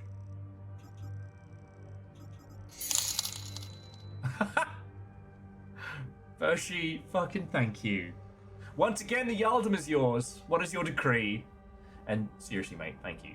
Like, you and folks have been putting in a lot of donations recently, and I really appreciate it. I really appreciate it. And I hate saying it like that because it sounds like one of those, you know, thanks to our sponsors at, you know, Smashed Ballbag FM, NordVPN, but like, ooh, complete aside. So Vershi's Jarl's Decree. Give me the name of a villain you want to show up in my TTRPG game. Now, if I was going to cop out, I would just say Lord Calcium Bonio, but that's an absolute cop out. And the villain's name is Craig Artificer Bartholomew, who is a character from Dishonored 1, who is based on the same Rob that I used to work for. The old good, smart, good. That Rob. Holy crud, that is a great shot. This game is fucking... Smashballbag.com. When you really, really need to be up in the morning. Wink!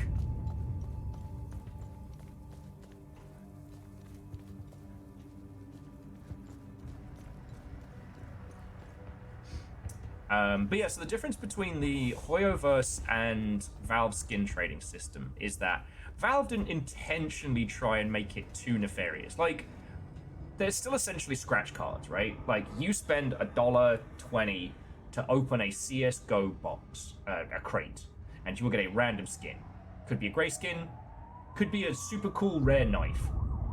And they have this thing on screen which is kind of like a, you know, with all the icons whizzing by and eventually locking in on the one you get. You know, visualizations that were designed to make it more fun, which are now dark pattern stuff. But because of the way they set it up, they created a secondary market that is so predatory. Like, literal child gambling. You know? The Hoyoverse has a business model that is designed around you wanting specific things. And keeping prices low rather than like having high price point purchasing. i.e., if you want to get the waifu that you want, you need to pull. You'll probably pull on a specific banner when the chance of getting that character is increased. Actually, we'll go talk to that other guy. He might have some more info. Sorry, I'm getting really spun around in here, but the conversation is good. Thank you, Car. Okay, so some more villain characters. Tedric the CEO, Frankie the Artificer, all his creations and necromancy horrors all stitched together from different body monster parts. Oh yeah, Vershi, are we allowed to get any more details, or do we have to just give you our good villains?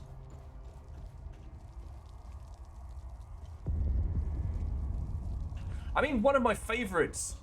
Oh, God, what was his fucking name? One of the Gun-Ho Guns from Trigun that looks like this gigantic hulking monster and is actually like 7 gnomes in a trench coat. Well, in a mech suit.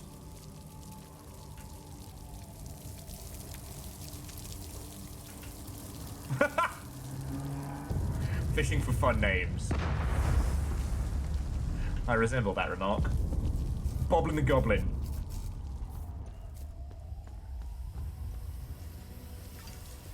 Okay. Tear it. Did you find Locke? Where can I He's dead. Alright, let's see if there's anything... The pamphlets.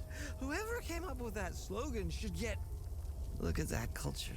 One day, they just got it and then slip back into bed. They would choose a new neighbor. Alright, I'm gonna zoom through these ones because I do like the writing in this. It's just Mr. Stoned here. Daddy. Next. I have a feeling that Iblis is going to be a character that's more important later on, probably after he has to sober up. But okay. People, items, locations. Where was... Oh, here we go. Exploration. So we're doing a way out. Separated, a way out. Incomplete. Okay.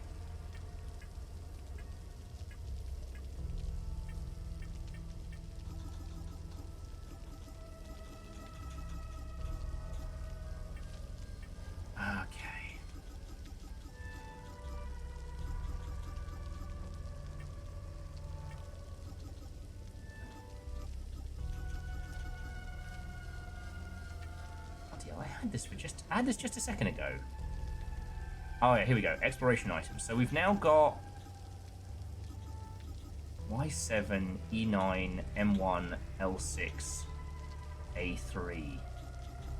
I'm missing whatever ties those pieces together.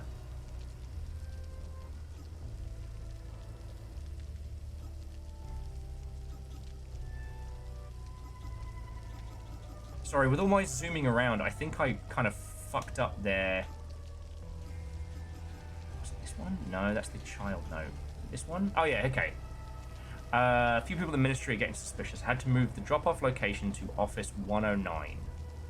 So I guess that's one of the other ministry sites. So I guess we're moving out. All right, back to truck.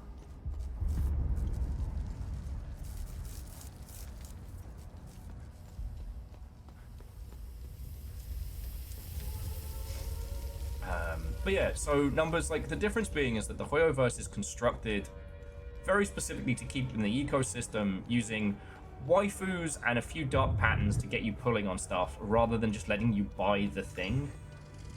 CSGO skins uses dark patterns to get you to, you know, just keep opening keys, keep playing the game. But with the secondary market creating a larger portion of the evil. I found additional information on the Serpent Mound mentioned in the Gospel of Tear. All right.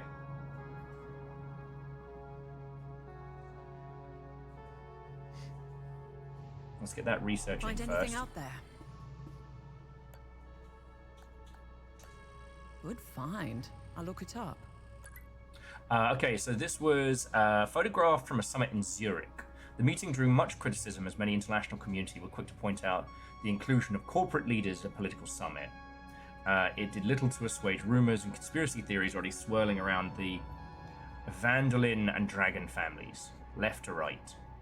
Conrad Andila, Frank Vangelin, Anne Vangelin, Thant, John F. Kennedy, and Charles Dragoon.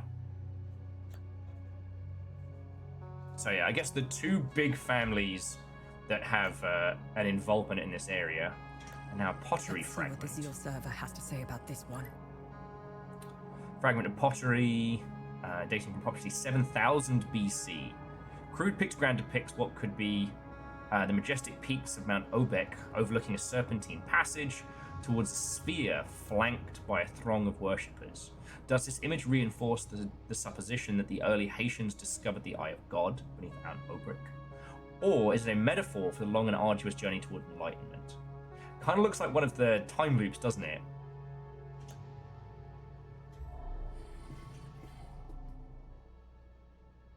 Oh. And let's see if she's got any more. Let me know if you want more. Okay, Gospel of Tyr. What have you got for me? Do you know anything about the serpent's maw mentioned in the book? The two-headed snake artifact embedded in the Holy Book's cover remains a mystery. Let's face it, knowing Hadia and its old ruins, it probably opens something, right? As for the serpent's maw, it's located in the Vissa Hills. I remember seeing a giant serpent head sticking out of the ground. The snake's body twists and turns all over the rocky ridges. You can see the snake's head from where we first met. It's due east. Okay, so we finally got the key to get to that region in the hills we hadn't been to before. Okay, that's good. Also, Simple Chaos, RIP Farbuckle. Right, that's enough bantering on CSGO skins in the ilk.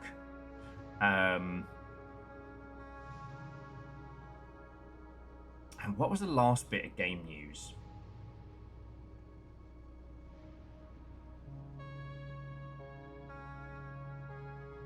Oh, fucking GDC. The supposedly streamlined passes and whatnot, and some of the fucking prices. Boy, howdy. So the first thing I saw about the GDC pricings earlier today was our good buddy Chet talking about how, hey, Zeke, what's and welcome.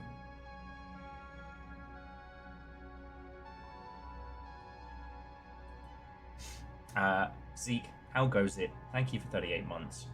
I hope you're doing splendid, friend.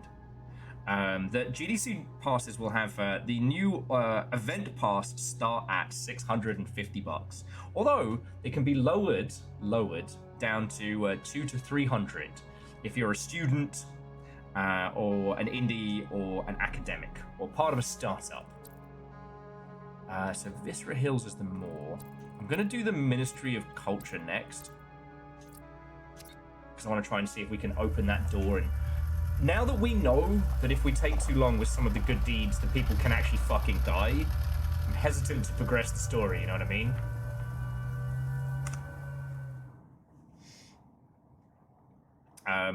This is fucking wild.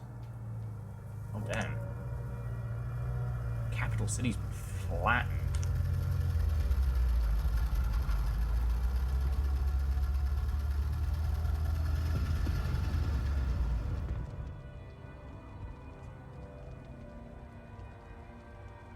Now, the thing I did point out, which if you weren't aware, so when the...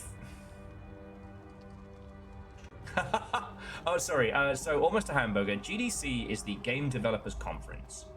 Up until the last couple of years was one of the big events in the gaming calendar. Sorry, the games industry calendar. That's an important fact. And oh, damn.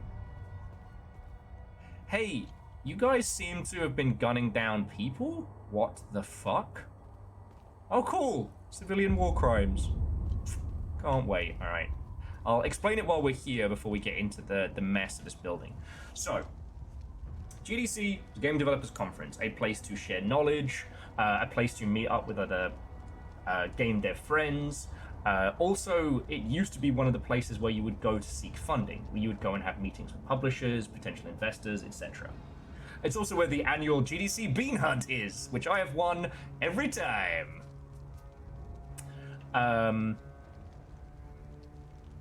GDC is very expensive. This is not a new thing. What used to happen is that companies would pay for tracts or all-access passes or things as a form of training for their staff. Because if you were working for a big corporate video games company, they might have progression as part of your like benefits.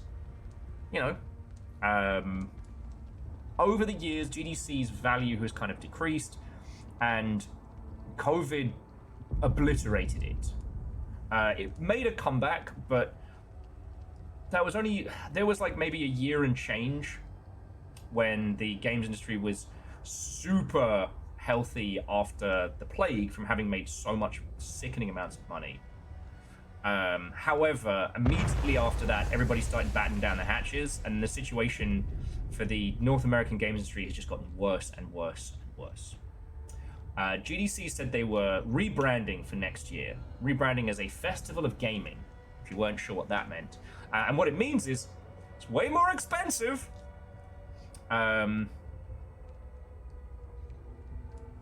Like, they're also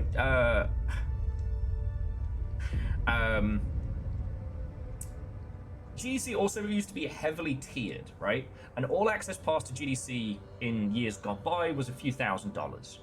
Now, that's ridiculous. What most people would do is if you were there to learn, you would get what's called a track. So you would go to the Community Managers Summit, you would go to the Audio Summit, you'd be on the Programmers track, etc. And there would be talks focused on that specific profession within games, and some events and workshops to go with. Then in the evenings, go party, drink with your homies, etc. That seems to have dissipated, and they've just increased... God, they just increased the amount of nonsense.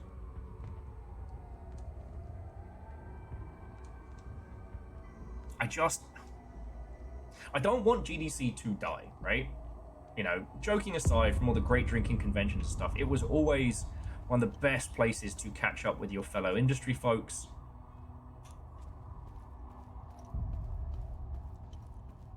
What's down here?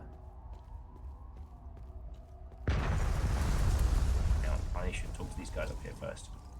And it used to be the place where you could network, make friends, make deals, make things happen. We got called here for a public disturbance. What we got was an angry mob hell-bent on burning the place down. They were really fired up. Something about justice for decades of manipulation and persecution. They stormed the ministry. Shit went to hell in a handbasket real fast. But it looks like you guys just I gunned wouldn't them go in there down. if I were you. Bunch of fucking savages. I've never seen anything like it. Jesus. There's something about this country. No civility.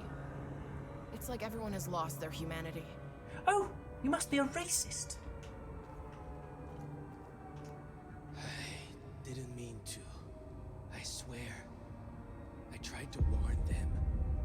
They just started charging towards me. I had no choice. I mean, okay, they had axes, some guns, but like, Jesus fuck. But yeah, no, so the GDC price changes and the Festival of Gaming, the fact that it has these, they've been advertising it with these weird AI generated videos that seem to involve the old GDC being destroyed. Ooh. Okay, I like that cat better. Yeah, Jonorus, I actually, like, you know, what do you do when the fucking mob charges you? That's another story. Anyway, I've got my rage hat on.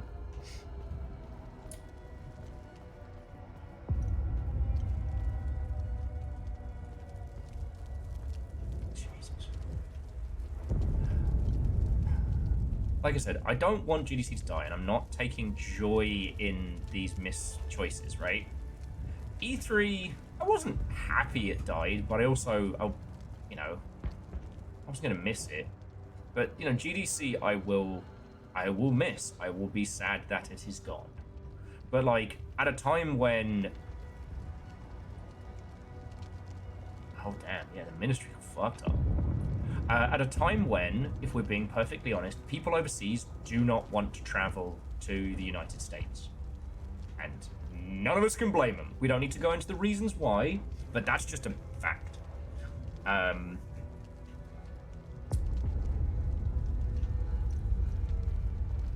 this was a dark place to start talking about the death of GDC. Fucking hell. There is no investment to be found at GDC.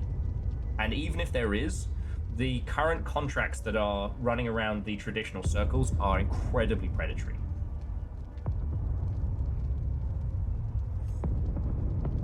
Well, yeah, so DJ Coil, like, pitching your game is now done predominantly digitally and is a much more aggressive landscape.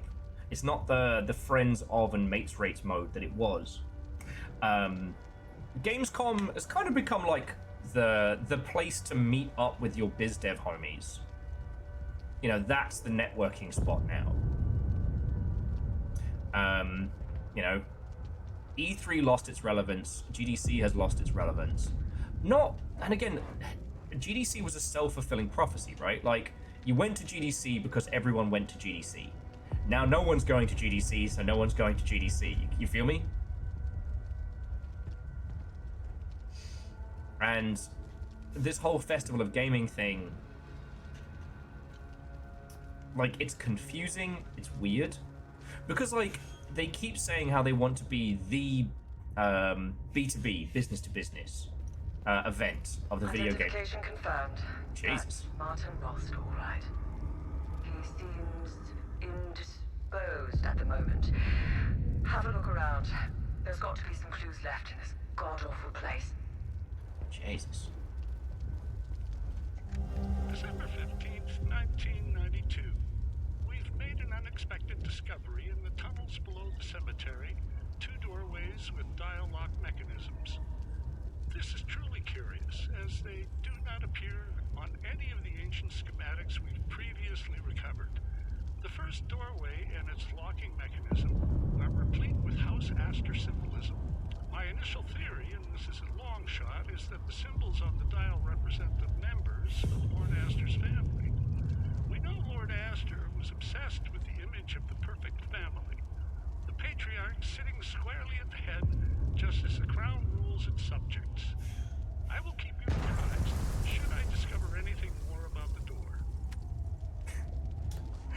Forgive the random explosions. And no, yeah, DJ Coil, they doubled down the audience, they list.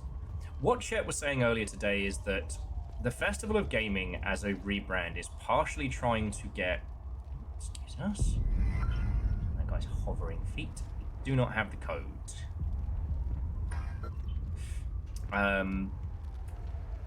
A lot of the perks and benefits are very much for like C-suite and above.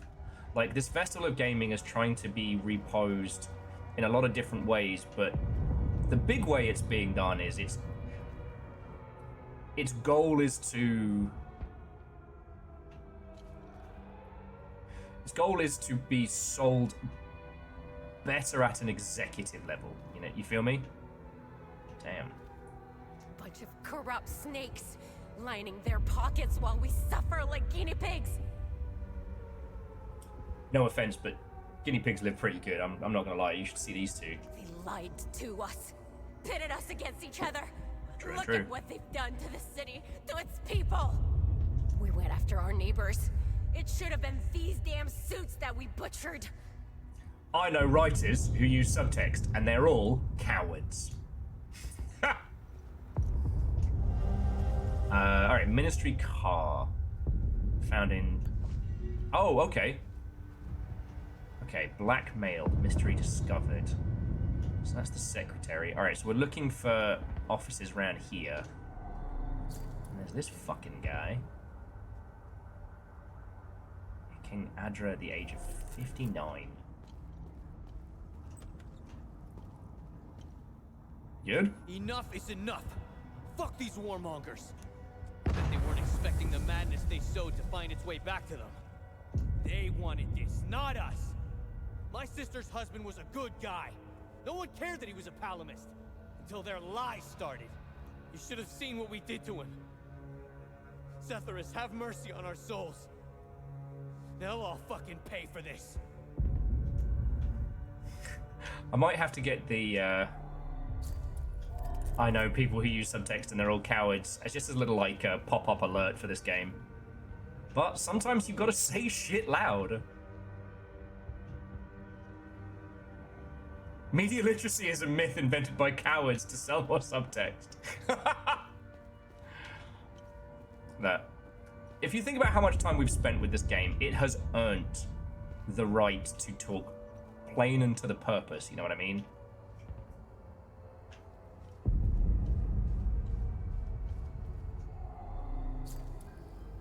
Uh,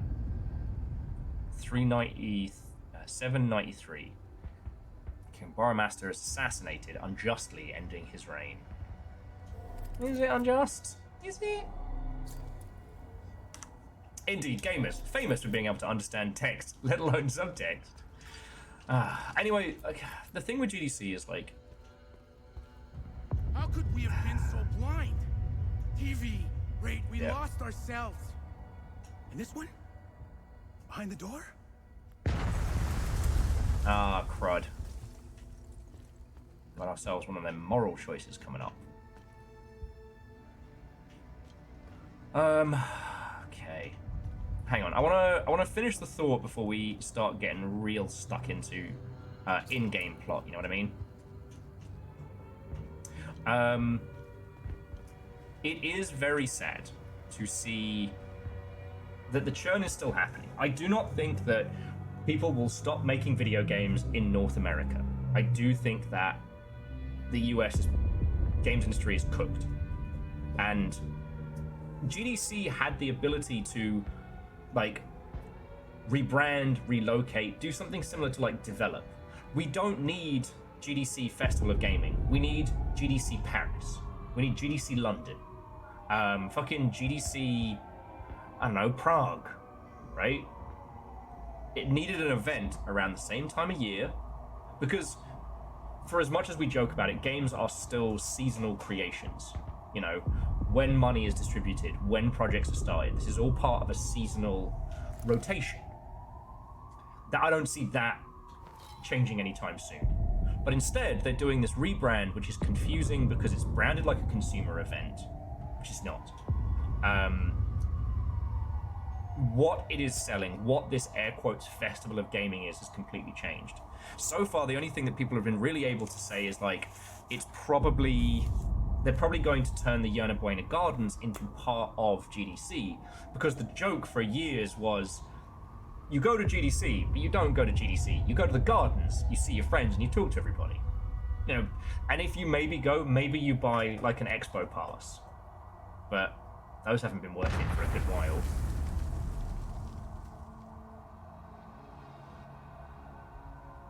Yes, Jonorous, I mean, that's the fucking truth of it, right? You know, the Saudi investment fund is poised to buy EA and all that it has.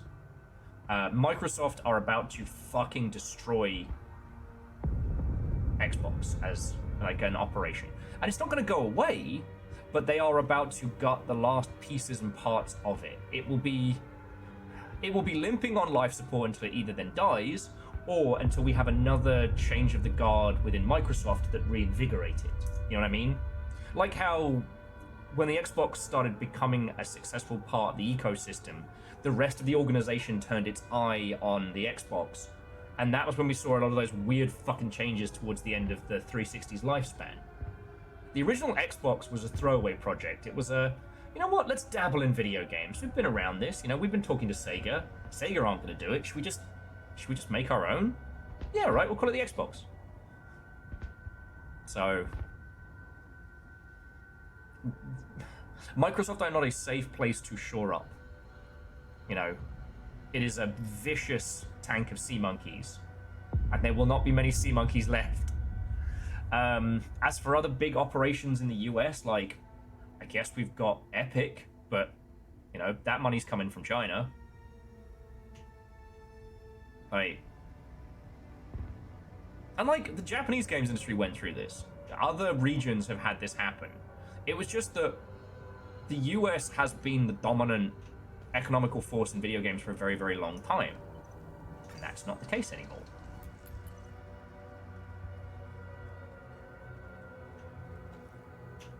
So, the GDC not adapting to that new reality is going to be what puts them down.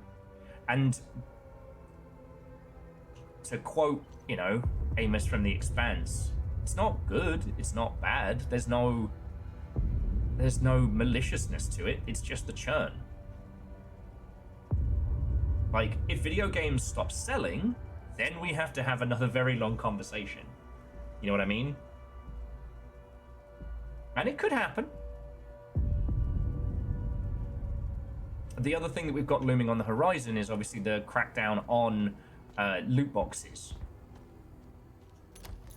which could have a huge, huge impact on what is essentially left. That's an ugly baby. It's 2 children. I feel like we're gonna need to know these. My God, what an absolute mess. I'm just trying to make it back to my unit at this point. But these savages will... Oh, so she needs some clothing. Gotta drop colors. Okay. I've had a bit of trouble with the radio type of installation. Sometimes it's a hard interface with models. We're going to work on channel 60. If anything goes wrong, give us a ring. Channel 60.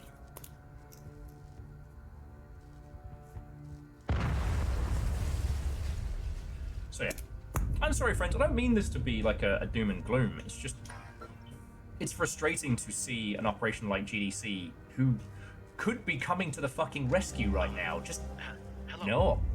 I'm not sure if this is the right number to call. I'd like to report some, suspicious activity.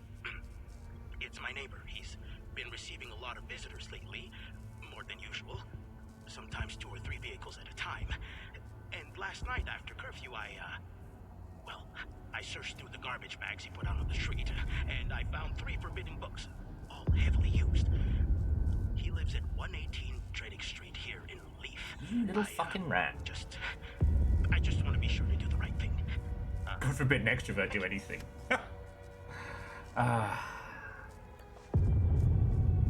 And yeah, like, I will not be sad to see loot boxes go, right? I will not be sad to see them go at all. But it will have a very, very big impact. Far more than what seems obvious. You know what I mean? How could we have been TV, radio? We lost our... And this one?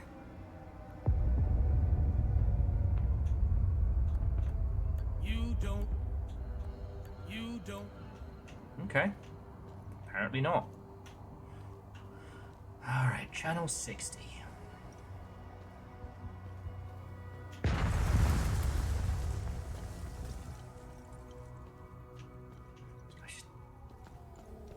Hanging out here while this place gets bombed to shit.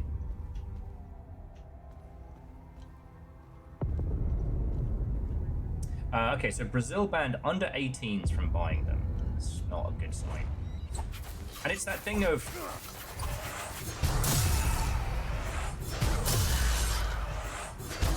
Political legislation moves slow, but it is merciless when it kicks in. And you know my feelings on this. Any point at which government agencies have control over art is something that I think is fucking bad. But in the same breath, like, as a medium, as a group, we should have, I don't know what the best term is, self-policed, self-analyzed. We should have cut loot boxes out of our own shit years ago, but all we saw was big money, money please, money now, money me.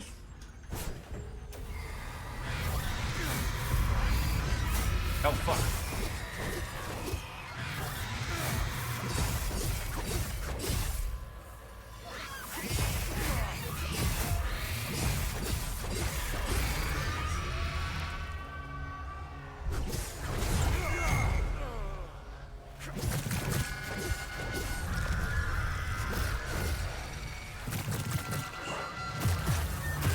Okay, this is why I don't use the fucking fuck.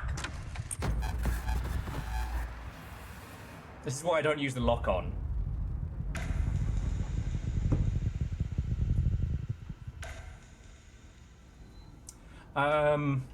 Possibly Scotty, but if that happened, it happened after the fact of,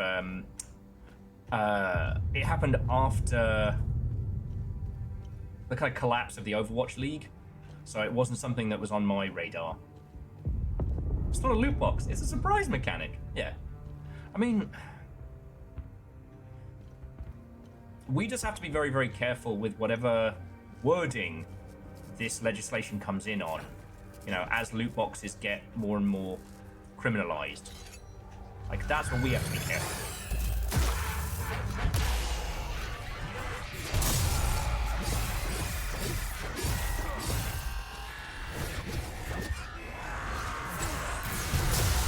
Because we need to make sure it's not vaguely worded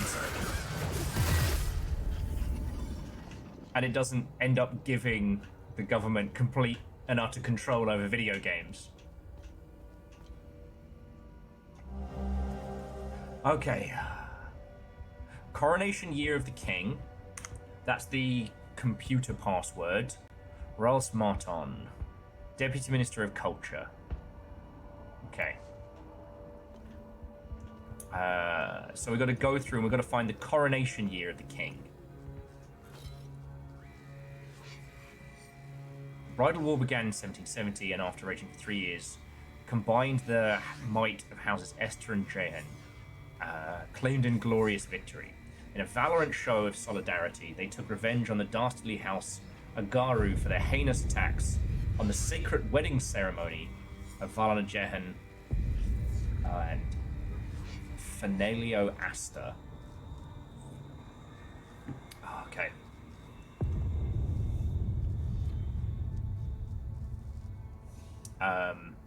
And DJ Coil, like, all right, we'll set a little timer on it. I'm gonna make some.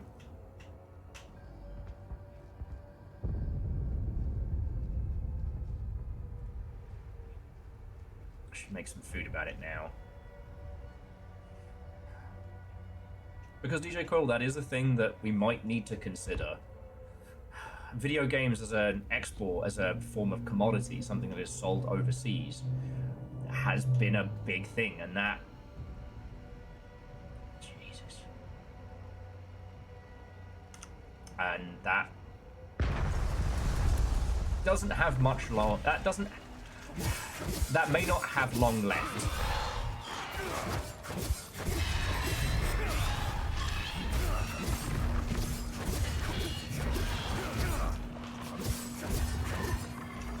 Now, just like in other regions, what we'll probably see... Oh, excuse me. Fucking do your thing! Alright, fine. Do a couple of Hadoukens. Call it a day. Sorry, he didn't want to do his I'ma stun that guy move. I don't want to go and reheat my pasta on a dour note. A lot of this news feels real heavy, and it feels like everything's kind of encroaching in. The important thing to remember... Oh shit. It's from the Rage Squad. The important thing to remember is that video games are still selling, and that when we're talking about this, like, the industry around games, what we're talking about... Oh, here we go. This is where we needed to go. What we're talking about is big corporate commercialized video games. You know, there's not going to be another Blizzard in North America. There's not going to be an emergent EA. You know, Devolver aren't suddenly going to start putting out gigantic 1,000-person big games. All right? But the market around games, who's buying them, who's playing them, that has not changed. That audience hasn't changed, right? Video games have always been migratory in that sense of, like, you know, if you made video games outside of the UK or the US, you're probably going to have to move to the UK or the US. Not Japan, because they're pretty xenophobic in terms of external hires. Now, where games are being made is far more spread out, far more moved around. But in the same breath, we've moved into this kind of like digital, like, work from home is now more common. You know, if we were to set up a games company today, if we were going to start Longship Games today, we would not have an office, and we would be aiming to sell internationally. We would not have the same kind of fixed locale as someone like forming a games company in California in the 90s. We have the ability to sell globally and internationally with very few barriers to entry. That's the most, like, can you imagine if you could do that with fucking movies? Like, if that, the distribution and promotion, if this, like, if the movie industry, you know, I'm talking cinema, I'm talking bums in seats, if that industry had gone the same kind of like disconnected global. Wild. What is interesting is that cinemas are kind of going the same way of arcades, in that people will still go, but only for events, and anyway. Okay. Oh, what's the pissing code? He told us. Oh, 2703. Sorry, I already knew that one. Marshall, well, we're talking about a lot of things. We were talking about GDC, and then why GDC is missing the mark with its rebrand. Okay, there's the official stamp. All right. Now we can head back to the other region, and we can help those folks make forged documents so they can leave the country. Damn. Got a little flashing white light warning here. Oh, and here's the blank ID cards. So yeah. We have been saying for years, like, those of us of shamanistic knowledge, those of us on the ground. Oh, jeez, pissing Christ.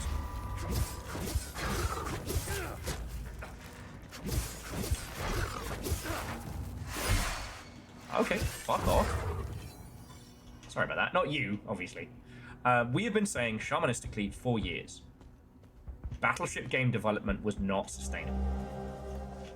And, you know, it's now much more common to be discussed. Or maybe we all just keep better company. But there is no infinite money hack in capitalism. It's not just number go up forever.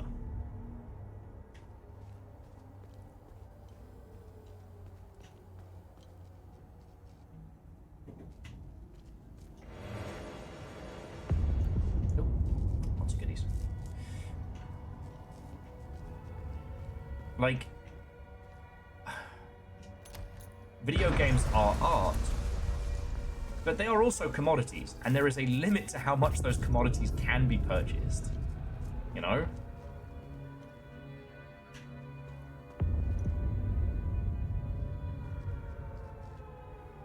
We have been trying to tell, you know, the...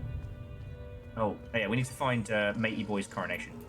We have been trying to say for donkey's years. That's not his coronation, those are his fucking kids.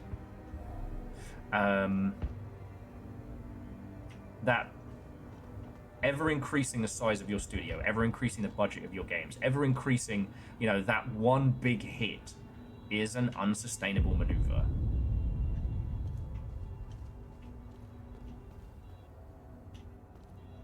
And now the prophecy has come true. And it's hard, you know? It's hard to sit and see something like GDC miss that. You know, GDC was the place... Okay, 773. 773. It's hard to see that. Okay. I've had me natter.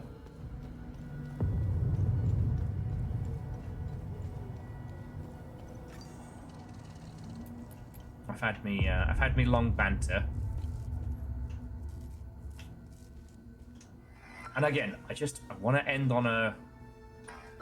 Oh, it's his computer. We need to crack it. Okay. 773. And just one more time. The games industry is not fucked. The games industry as it exists now in North America is fucking toast. That's where we are.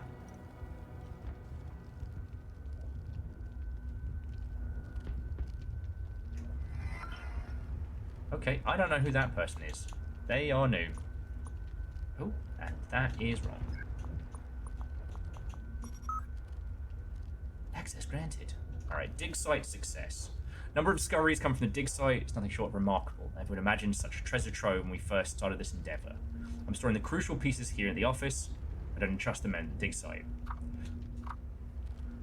Next likely dear. What better guardian for my valuables than King Astor himself? The major adventures of his life will be like teeth on a master key. I can start with the portrait hanging around the office. The code will be comprised of an important detail in each painting's caption, and the dates can be determined in order. Brilliant. I know the safe is already well hidden, but changing the code will give me more peace of mind. And I'm commissioned a brand new portrait to replace the one of Astor's coronation. Alright. I was downstairs late night rereading one of my favorites when I had an epiphany. The crowning was simply the end result. The true masterstroke was the bridal war. That should be the focus of this new painting. Okay, so this guy was a bit of a balloon. No, DJ Coyle... I mean, we're playing a very, very heavy game. And we're talking about something that really, really matters to us. Thank you for saving me. Only Setherus knows what that animal would have done to me. I'm getting out of here as soon as I can. Your key card? Who are you? My name is Maeve Tristana. I was Martin's assistant here at the Ministry. I was working for him, even back when he was an archaeologist. Things were much simpler back then. Everything changed when Martin became the fucking deputy minister.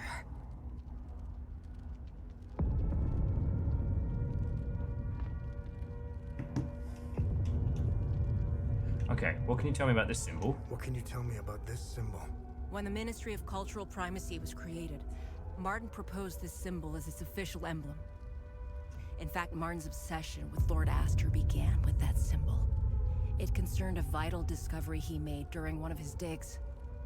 Martin believed this symbol would shed light on Lord Astor and his secrets. I have no clue what the symbol means or where it's from. Martin stored all his significant findings of Lord Astor in his safe. I don't know why, but each time Martin opened his safe, he said, "If only history moved backwards." I hope that helps.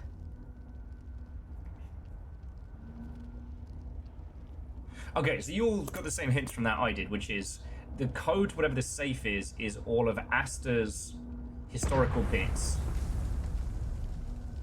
And we have to take the numbers from those backwards. Alright, tell me about Martin Rost. Tell me more about Martin Rost.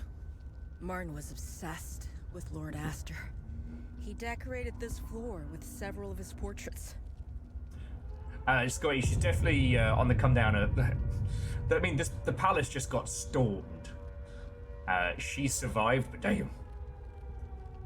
That's just like the come down of adrenaline. And Dice, Watto and welcome. Do you mean all of the TV show currently? Or some kind of, like, high-flying knife maneuvers? Martin always found it strange that he could only find shallow information on such an important historical figure. I'm pretty sure you didn't risk coming here to gab about Martin. However, you need to brush up on your knowledge of Lord Astor. Martin had a bad memory and kept reminding. Okay. So I'm just gonna go through these because she's a politician's assistant. Anyway, I thought this losing. Okay. The Palomar, they shell. They're sniping. They search. They don't. And we can come back to that. I need a breath and a beat from. My usual levels of empathy are more pronounced when we're not dealing with politicians, you know. Okay. Oh, and we need the ruddy card, which we don't have yet. Okay. So we're going to head down into the basement, and then we'll go hand in the cards and whatnot.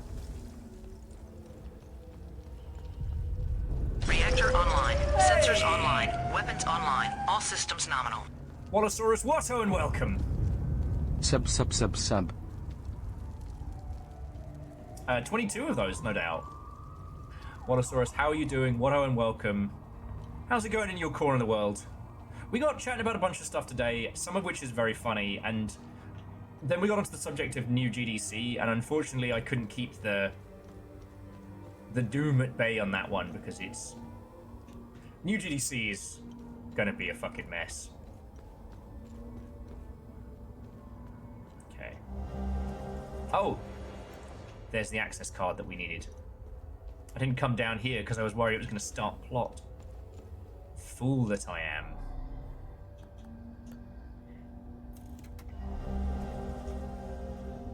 am. Okay, Agent Nast. Report of cultural disobedience. Jesus. Because, like, okay, this is the Ministry of, like, Cultural Affairs and whatnot. This is where people were reported for reading banned books in the ilk. Like, the reason why I skipped over that last dialogue is because this game is very, very clever in doing a lot of things.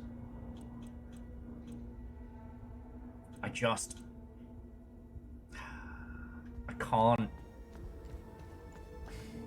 There is a certain point at which your involvement in a machine that brings misery to others, there is a point at which you have to take responsibility for that. Right?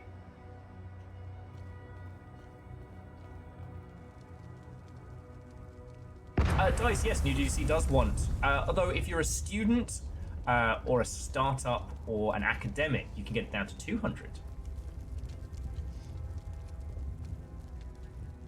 I'm paying $650 for an expo pass. So yeah.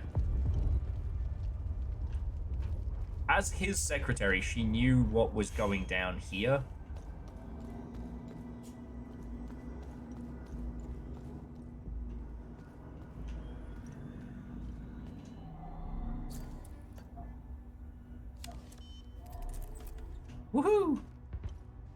get more goodies. Follow up on case number 2190, citizen's report of seditious activity. Investigation inconclusive. False accusation suspected. Dispatched compliance units to both reporter and reported. Follow up on case number 2197, citizen's report of seditious activity. Investigation produced indisputable evidence. Dispatched retrieval unit. Subject's first offense. Protocol mandates assignment to re-education program. Like, you get how sinister that is. The very casual nature with which he's talking about how, oh yeah. Okay, so we can help the... Oh, and a satellite radio. Okay. The very calm way in which both the person who reported and the reported person were both swept up. And that was, oh, it's only their first offense, so they'll be sent to a re-education camp. I can't necessarily say it's a great manga series, but if you haven't had the chance, 20th Century Boys is definitely one to put onto your radar. Alright, here we go. What am I supposed to... Alright. Oh, okay. I should be able to sleep. I never would have signed up. Okay. Incognito. So now she can drop colors and get the heck out of here. Now, I haven't found, air quotes, the safe. I don't know if we're going to. Well, so Scotty, because we were talking about it while you were making tea. Chet's feeling is that GDC is now trying to hyper cater to... Oh. Damn, I almost missed that. It's trying to hyper cater to C-suite, right? Roll out the red carpet for them. Make it a big deal. Make it feel modern and hip and new. Make the business guys come on down. Like, now, I'm not C-suite, but I'll say this, like, GDC has fuck all on Gamescom when it comes to, like, catering to the money wankers. We got called here for a puppy where real shit went. I got more important.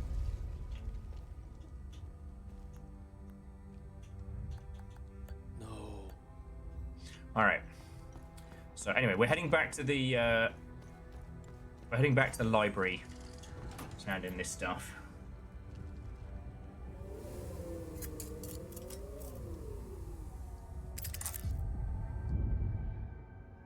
Okay. Sorry, friends, I'm a little scatterbrained.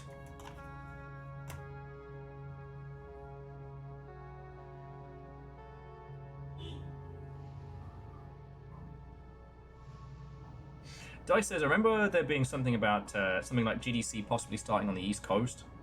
Well, so Dice, hang on. I'm gonna natter whilst reheating some food very quickly.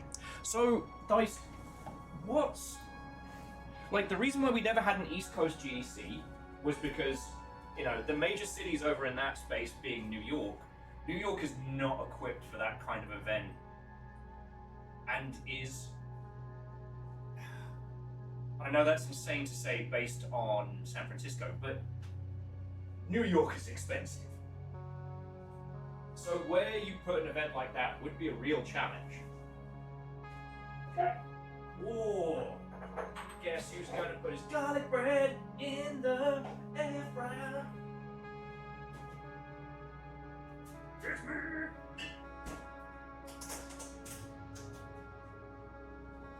Oh. Oh, it's fucking gorgeous.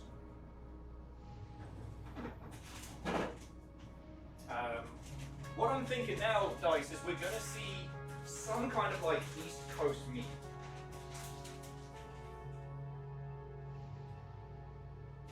Alright, you know what? Like I said, we've talked a lot about doom and gloom today, but it's time for Will's Messages of Hope. It's a brand new segment where I give you messages of hope. Where's my basil?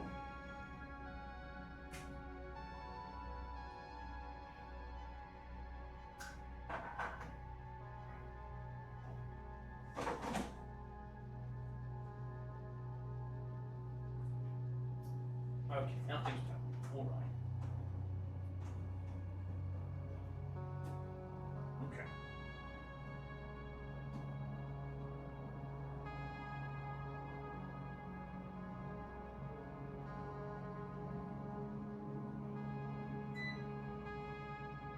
Okay.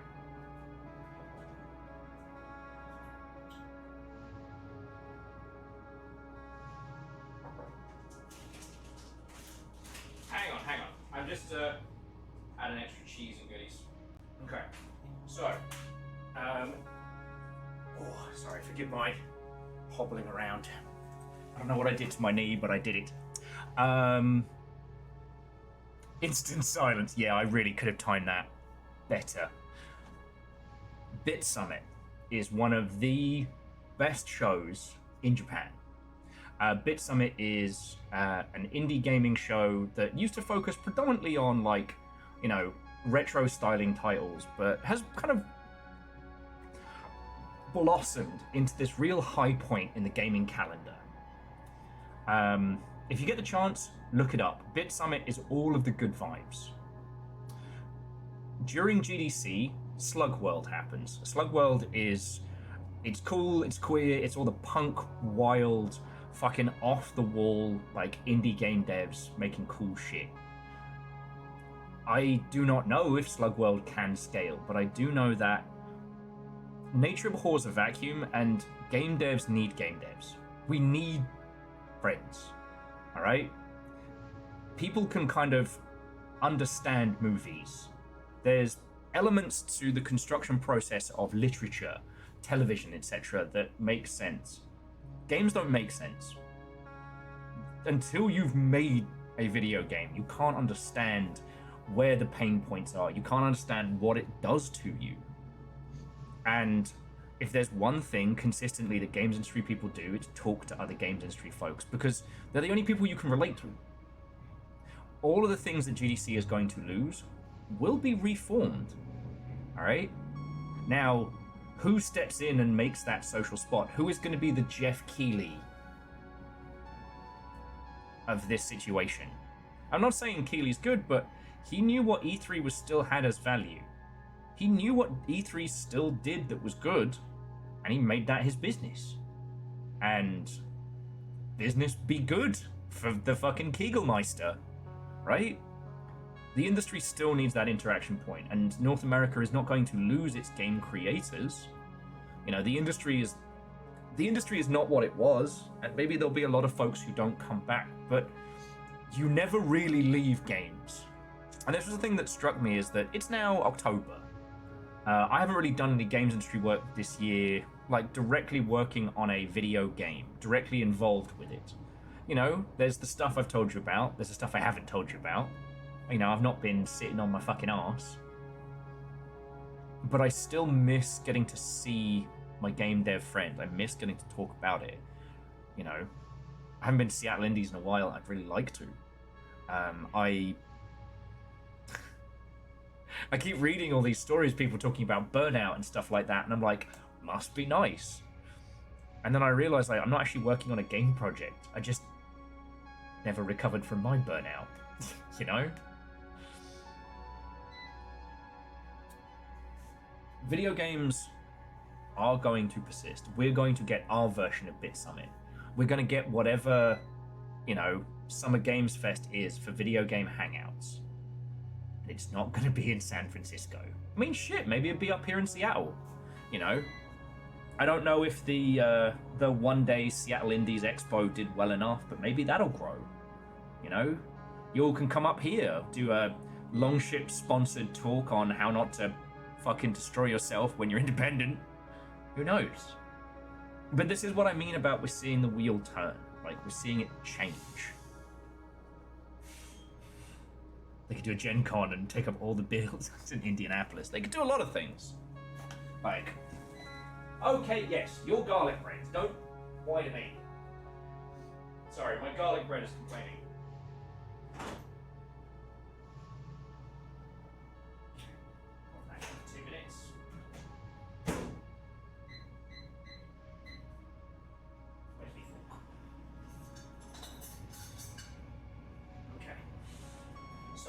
realise how hungry I was until we stopped raging about stuff.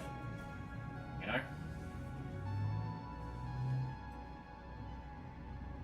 Hell yeah. So that's my message of hope, you know? It's hard watching GDC biff it. It's hard seeing basically E3-2 happening in real time. But we're not out. For as long as people want to pay money for video games, we'll make cool video games. You know?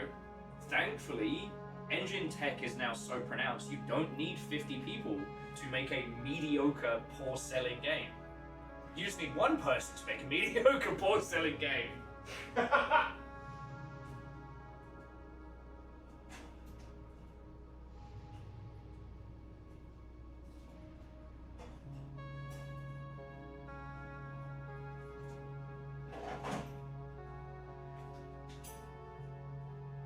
And it makes me very...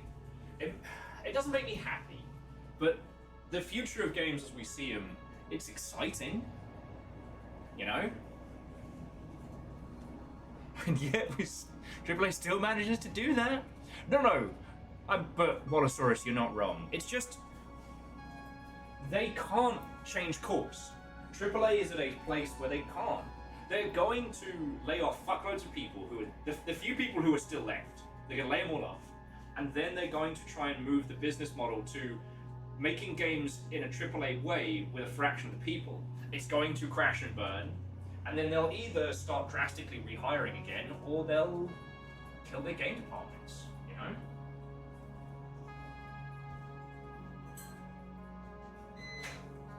Woo!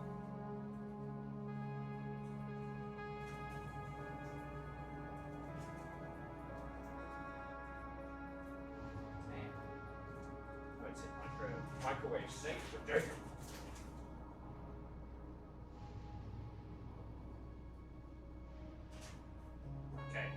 Sorry, I'm just bringing you food back.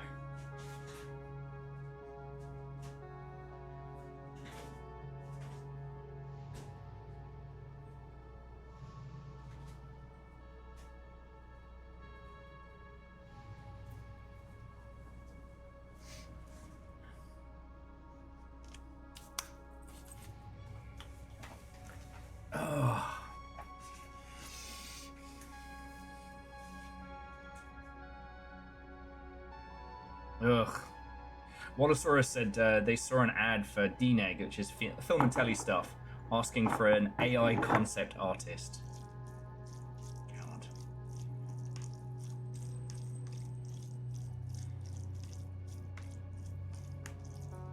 Why does our stuff look like everybody else's stuff, and why does no one give a fuck? Is it because...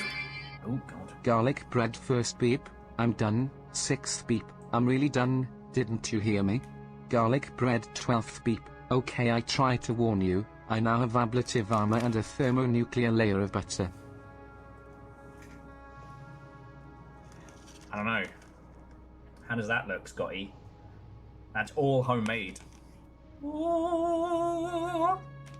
That's my garlic bread. Okay.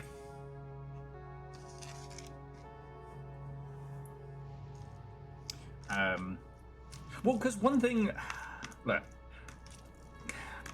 If there were any cosmic justice in this world, then we would have ourselves a large pool of money to finance all of our friends and their cool creative projects. But the very reason that we've stayed creative and not gone into the money sphere is why we have that.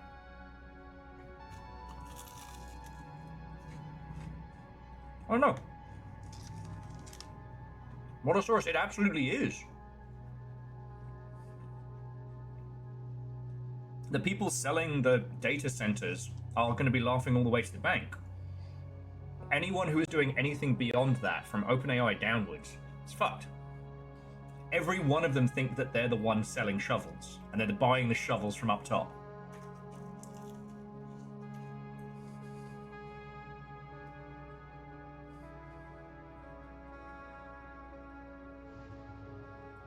But one of the things that I see that's very interesting, and a lot of people see this as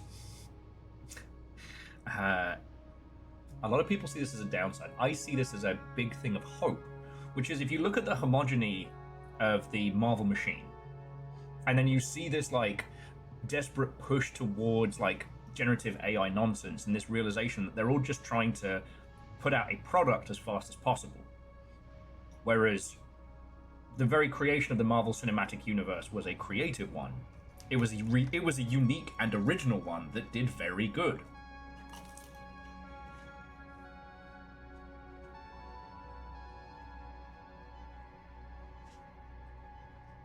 Like, whatever the next thing is on their wheel, however that turns, it won't come from generative AI, because that can only regurgitate a weak source version of what has already happened. Even if it gets to the point where it doesn't look like shit, arse, and garbage. And if we put all of the theft and the destruction of the planet and all to one side, it will never be able to create. It is only a reconfiguration, a regurgitation. And so real creativity is going to be like, yo, we're over here, you know? When all the bands are constructed, be Nirvana.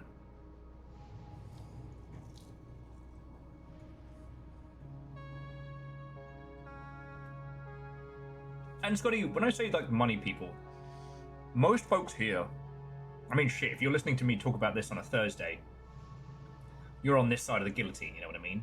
Money people exist in a world separate from ours, like this insane number go up. We need money to survive. That was wild. Sorry, I moved gesturally and then I guess the vehicle bounced. Oh, that was almost dizzying.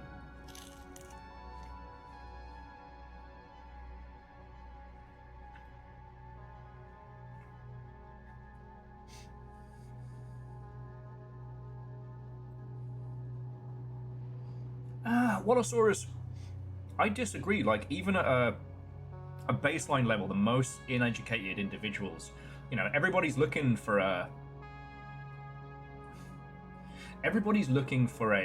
Breaking Bad, a Avengers Assemble, you know, and that's not something that can be created through that slop. The thing with the slop is that it doesn't have anything really to it.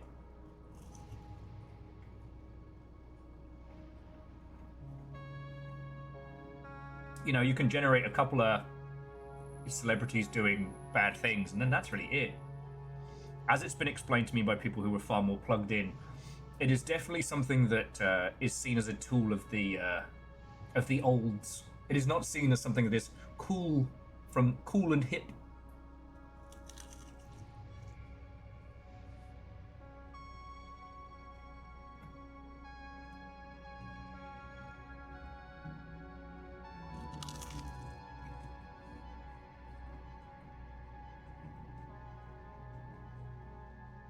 And I know I mentioned it a lot, but again, and I guess we're going hope core here in the back of this APC with garlic bread. As the oatmeal pointed out, like, people don't feel good when they find out something is AI generated, right? Like, it's not like, oh, well, I found out this meme I liked is actually something that's been generated. That's cool. It just comes down to like, oh, that feels bad. People feel like they've been hoodwinked.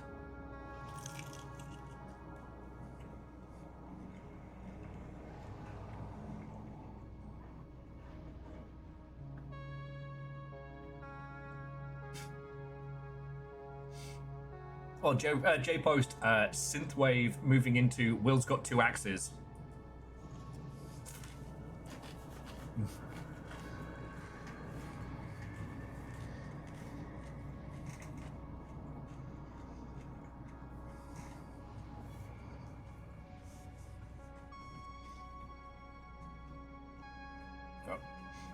Good. Man, garlic bread, am I right?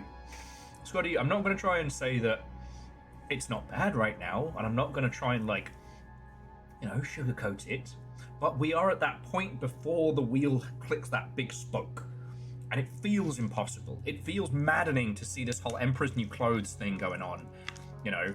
It feels insane what we have to be subjected to in this space. But you know, it's another scam. It's another scheme. And each scheme leaves everyone warier.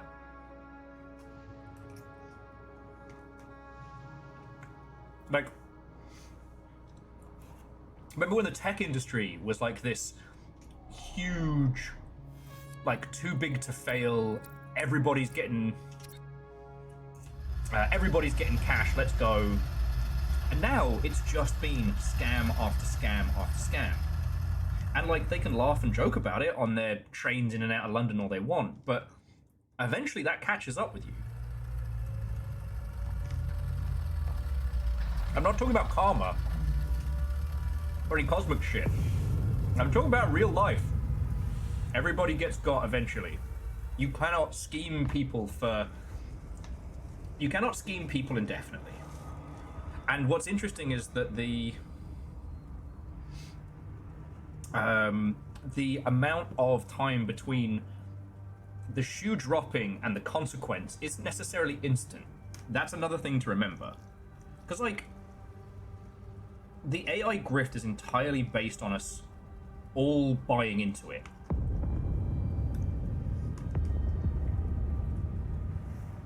And we're not, you know?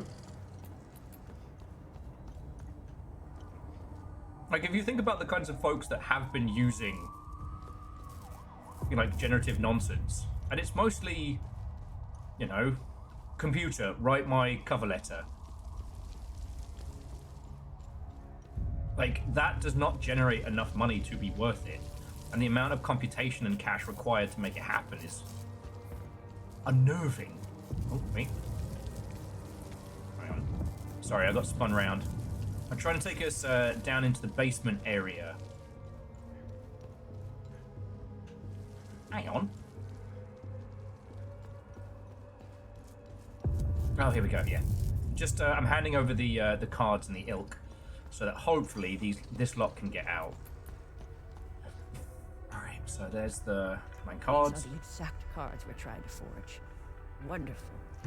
Just need a way to officialize these somehow. Glad you asked. Excellent. This should be all I need for the documents. Thank you, you've given these people a chance. Now, someone needs a shortwave radio. Just don't know who.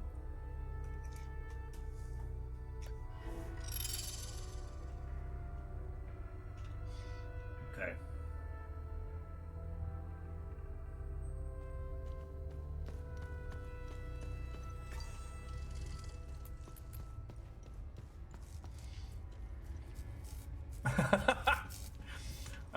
Wallisaurus says they were mediocre and tedious before AI. You are crazy talented, mate.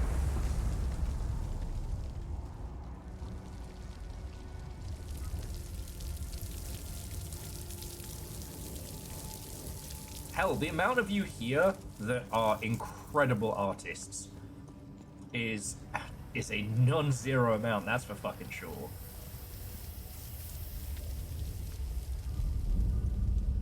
Okay. Yeah, this way. Wallisaurus with you wouldn't believe it, but now I'm even more powerful than you could possibly imagine. That's what we want to hear. You know, hey, Hamburger, I hope it wasn't too much of a downer today, and I hope you're leaving on a positive note. Video games be good, yo. And it's gonna be okay. It's gonna suck, but it's gonna be okay. Oh shit, two? Man. No, you're not sharing? You're not doing shots with the homies?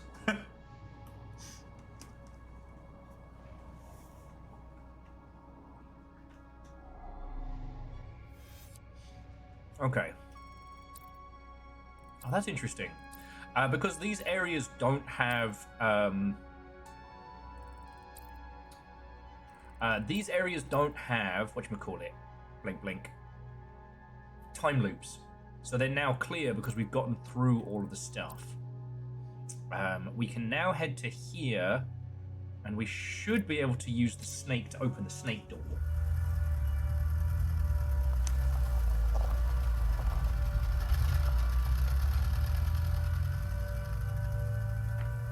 Well, and Favor 6, that's a very, very good point. Like, what is your break-even point if it's just you making art for your own, you know, for your own fun? What is your break-even point if you just want to keep making video games?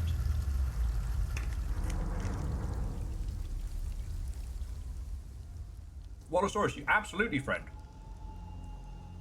For those who don't know, Wallosaurus does Inktober each year, and some of the monster mashes that they've brought together. Mustache Man. It's a wizard. I think that bloke might be a bit wonky on that chair. Big frog. Deer. Pierce. Starfish. Reckless. Heavy. Sweep. Kaboom! Sting. That's fucking cool. That's fucking cool, dude.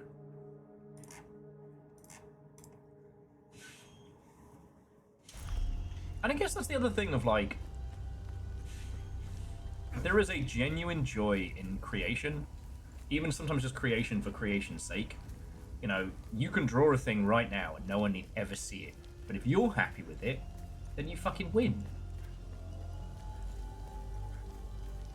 That kind of shit makes me happy, you know?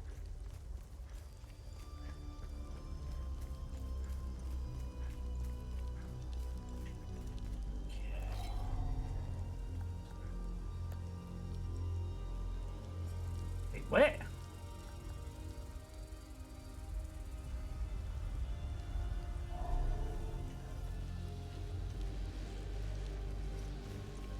I thought I was onto a winner there. Fuck.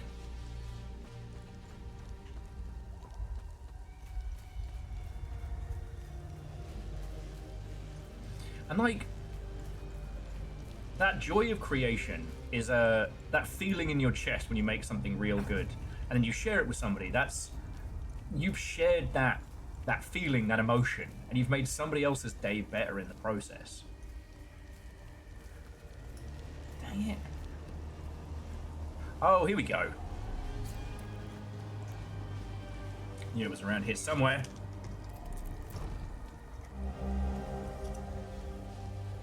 There we go. Good at maths.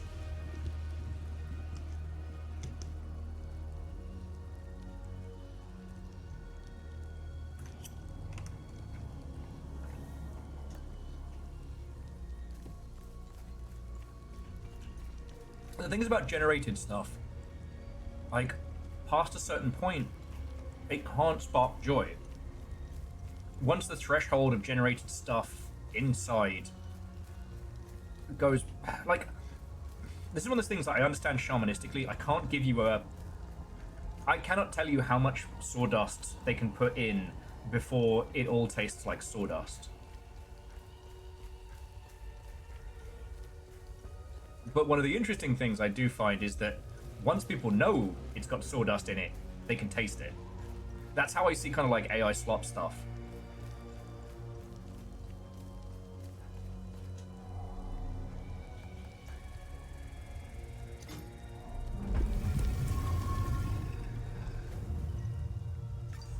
All right.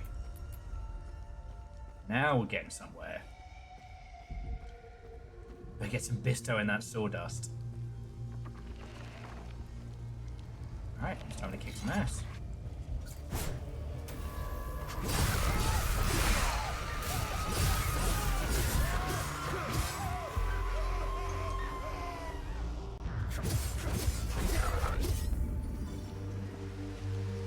Okay.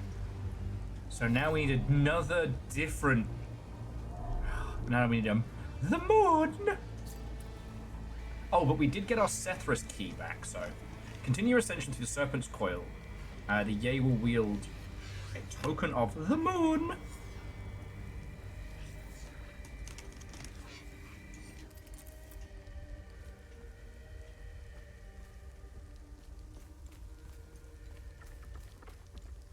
Ali, mine entrance by water tower. You idiot.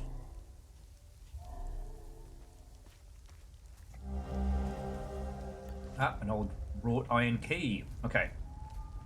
So now if we go back down into the mines, we should be able to open up some good shit.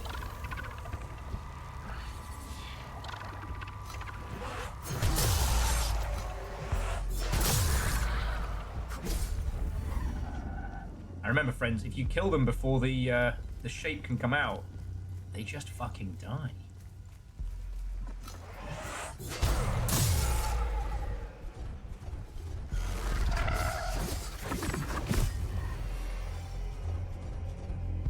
Oh, shit.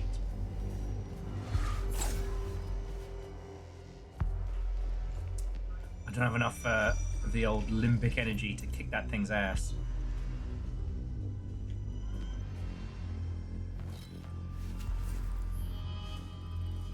Oh, I think I've got one of those. Where is it? Usable items? Oh, here we go.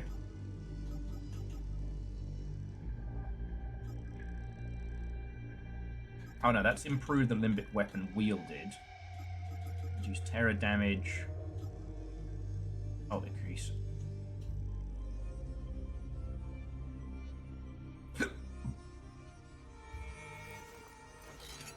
Okay.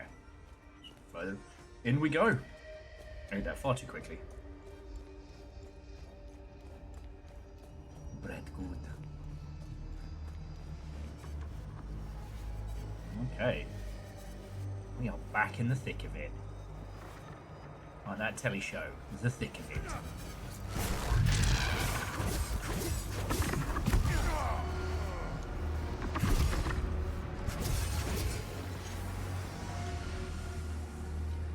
Oh shit! It said time loop guardian killed. That means there's another time loop around here. We didn't get them all. Okay.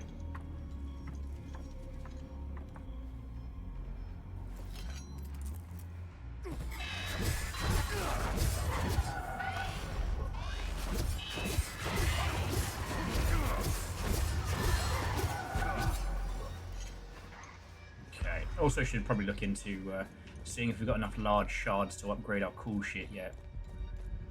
Like in that movie, I upgraded my cool shit.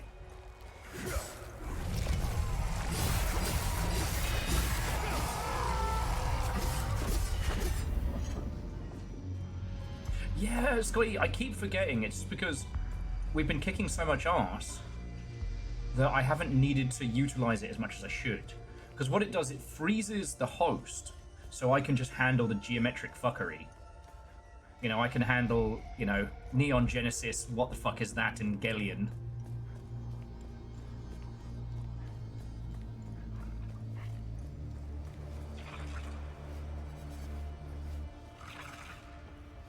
Alright, oi, come by. Oh, that's, horrifying. Okay.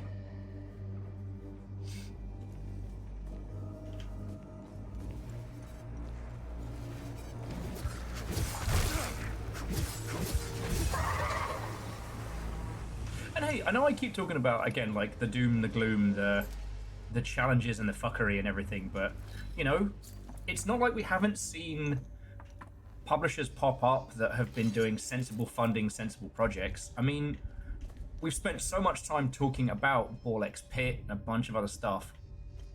That's placing, baby! You know? That's war. That's Balatro money right there. You know, joking aside.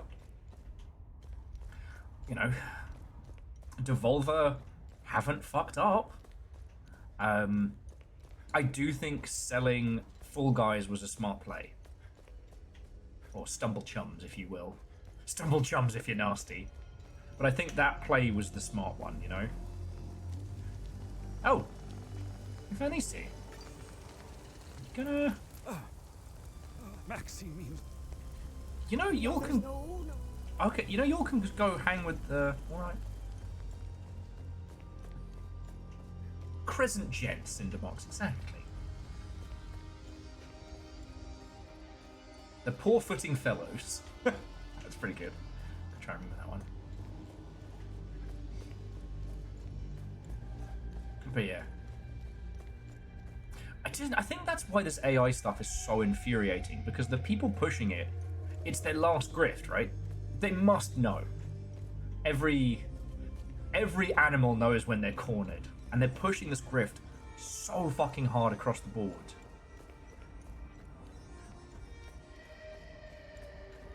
And, you know, whether they believe the smell of their own farts or not, it's not really relevant. But it's why it feels so egregious, because it's just, they're pushing it so twatting hard.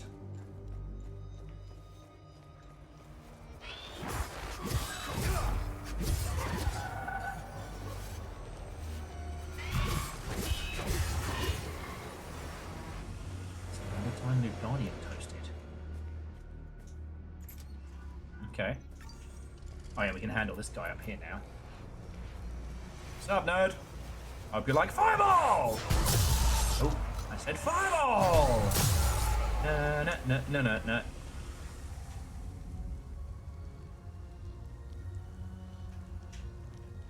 Yeah. You know, actually, Scotty, double glazing's kind of... I mean, double glazing at least has a use, you know? But it's not a bad analogy. You know? Even when the shit's good, there is still... You only have so many windows and so many houses.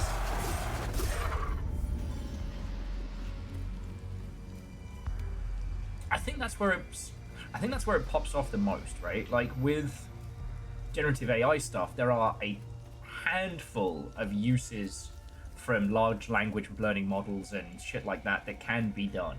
There are things that one could, in theory, create with that don't suck, that aren't fucking terrible.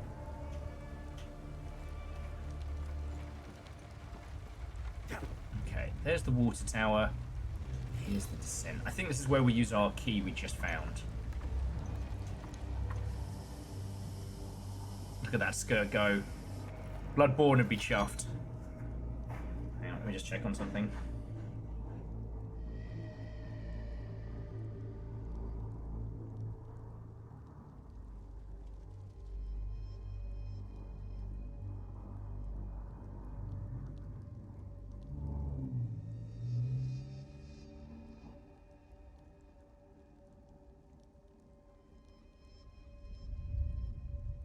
Okay.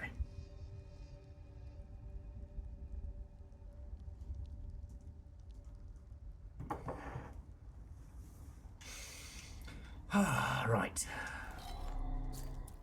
Now this should... There we go. Alright, that gets us in. And we've got to follow the little rat.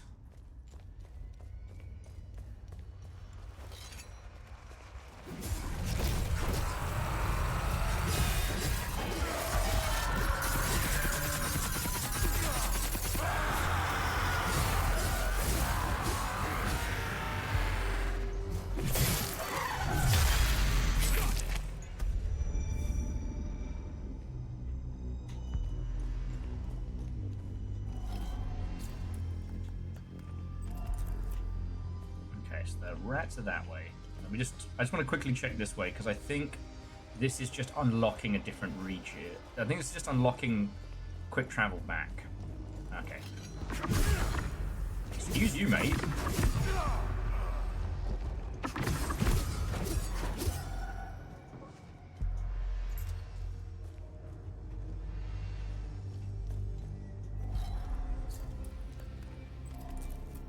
Okay. Oh god. That's fucked up. Alright, and we'll follow the rat again. I'm just, you know.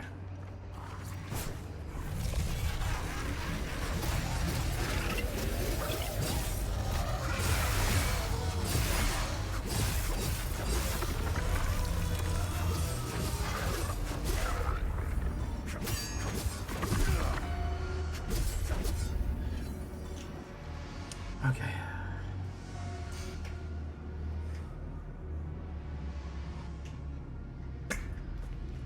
Ah, yes.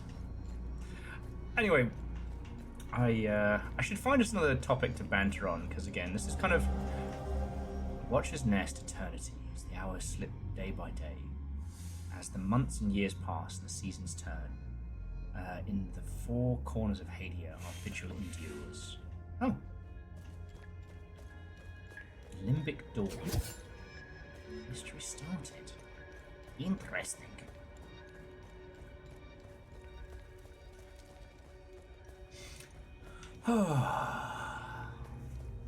Anyway, so you'll know what I'm up to at the moment. I got my ball pit, I got my fucking arena breakout, which I haven't been able to play as much as I would have liked.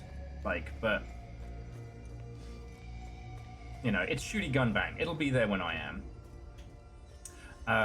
What are you lot playing at the moment? Because we've got it's a pretty quiet evening, let's be honest. I think we went a little too hard into some of the darker topics. Ball X Pit's so good. And I don't know if you were when I was talking about it earlier, Dice, like, I got annoyed at people calling it just like a Skinner box machine. Like, it is a brilliantly blended cacophony of chaos. You know?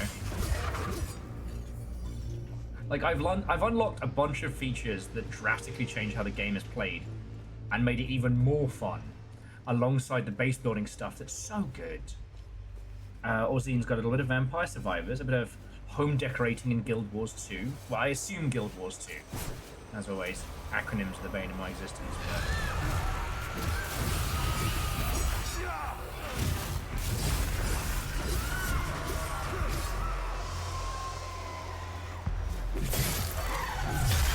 Do you want me to play more Zayfon?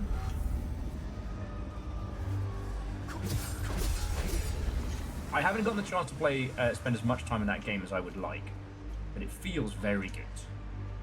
Okay. Got some supplies. Okay. We're looking for another path up.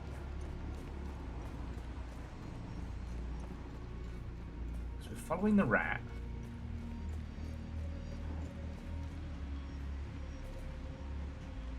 Get lost? Maybe. Cindermox has been plugging away on Grounded. Started an Elden Rung RL1 run? Okay. A rural run it is. Rune level 1. Okay. Again, acronyms are the bane of my little existence.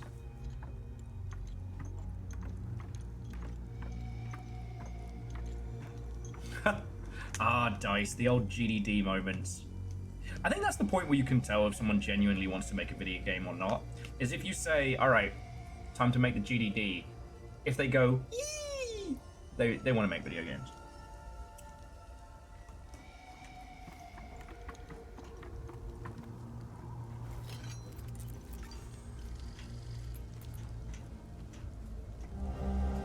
There we go. Talking of the moon. The moon. One time, the sun go by and I lick his back, and they don't even notice. And I think we picked this up. Nope.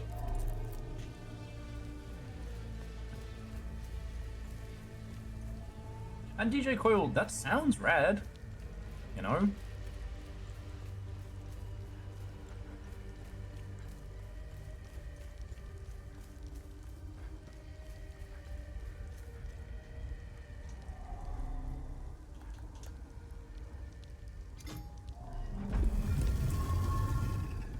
Marshall Ray just finished Resident Evil 1 HD. Oh, nice.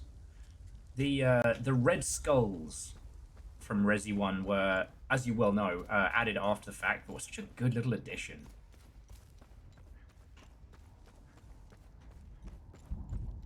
Because we've got Resident Evil the newest at some point. For those who don't know, I am a Resident Evil fanatic. I don't know if it's one that we will necessarily stream, like here on the Longship, but it's one that I will absolutely fucking play. And like, don't get me wrong, I enjoyed Village. It's just like Resident Evil 7 was so haunting and so scary, and Village was kind of like not quite Evil Dead Army of Darkness, but I can't really compare it to anything else. Like Ethan the Idiot Winters and his spooky friend adventure. Ethan, you know that's not how hands work, right?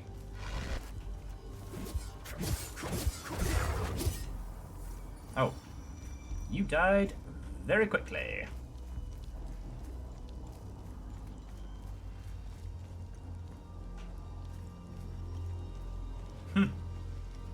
Fish fight, fish fight. These fish have guns and these fish can fight.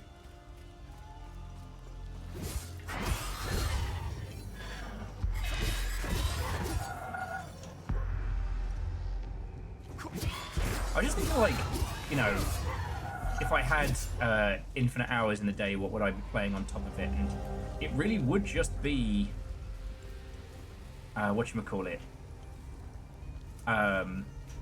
the Mech Bounty Hunter farming game. That's the only one that's really, like, jumped out to me in recent releases that, you know, if time were not the constraint, I would absolutely play.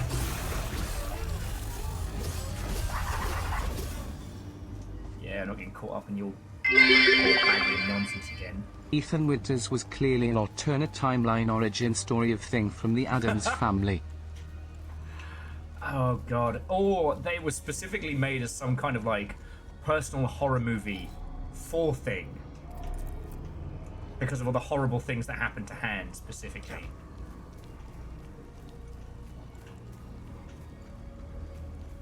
Don't worry, Ethan. Hands grow back. No, they don't.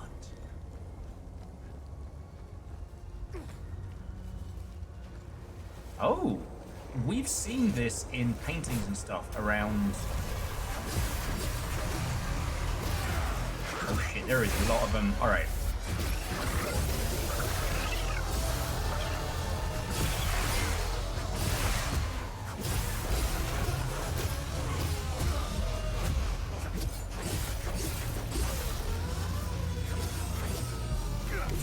There we go. On the ground.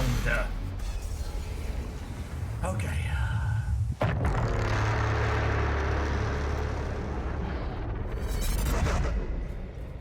Now, I think we've got the tools to actually close this loop off. So, I'm a fucking gunner? Time loop of Francis Church. I found it! It's mine!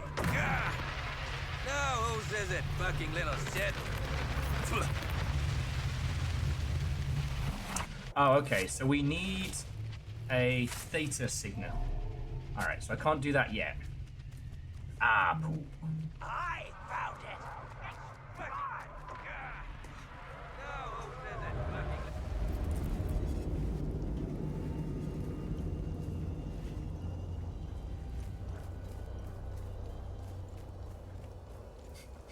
I just think about how Ethan gets a fucking text. Well, a message being like, hey, sorry I've been gone so long. I'm in this completely secluded Louisiana swamp mansion. Signed, totally your wife. Ethan's like, that seems legit.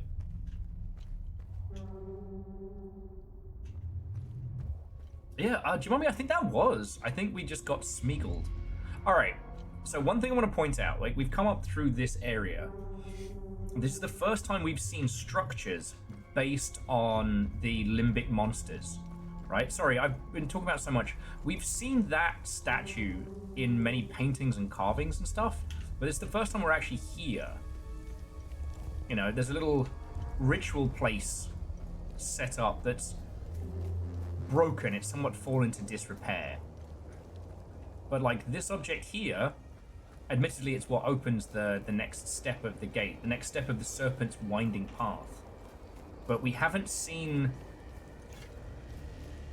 limbic statues up until this point. Now we're heading down into whatever this, like, worship burial chambery spot is. And there they are. So a few rotted pews in the ilk. Okay, a usable item.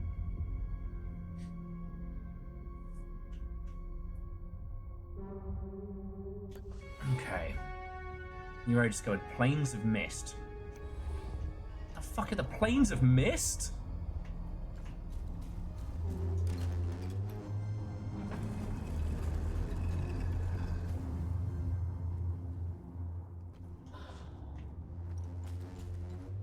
Okay, there was another side room here. So this must be some kind of like hidden Setherian church or something. Okay. So yeah, so we now know where the key of ecstasy is.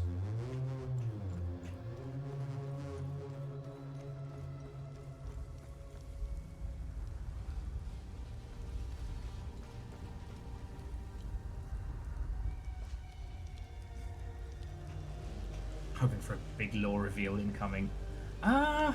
If we're going by the Hideo Kojima storytelling playbook, we've still got a little bit before it throws whatever the next round of fuckery is at us. Right now, we're at the just play the game, you dingus part. Very common in games like this. Like, we've been given a very specific task, like, get all the keys. What happens after we get the keys? I think that's when it's like, you know, it's going to be Lord Dumperpalooza. Shit, I had a thought. I had a thought and I lost it. Not the smartest thing I've done. Oh, yes. What we are going to do, friends, is we're going to head on over to the blacksmith. And I'll check and see how Little Fire's doing on their grand journey over.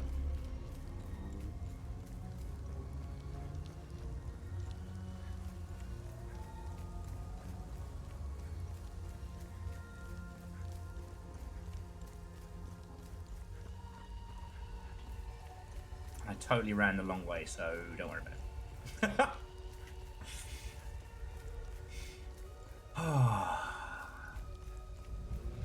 But yeah, like, if you want a little bit more hope core, like, again, look at Final Fantasy, look at Resident Evil, look at, like, some of these Japanese properties that have stood the test of time. Because remember, like, Japan was the fucking place where video games were made. You want to make a video game, you go talk to Mr. Nintendo. You know? It's easy to forget that things like, what was it, Star Fox, was just a kid from the UK, did some crazy shit with a cartridge.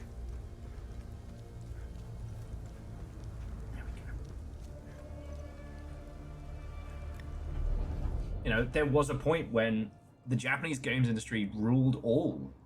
And, you know, their times came, their times went.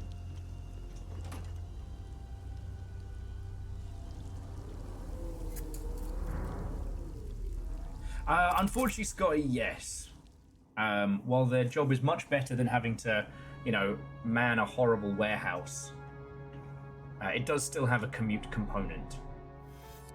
Okay, so we're heading over to the marshes. Go improve our shit. Because I should have enough to get our axes stronger. If I can hit harder, then I can heal from that damage, which is pretty much this whole game. You know, Bloodborne it up a little.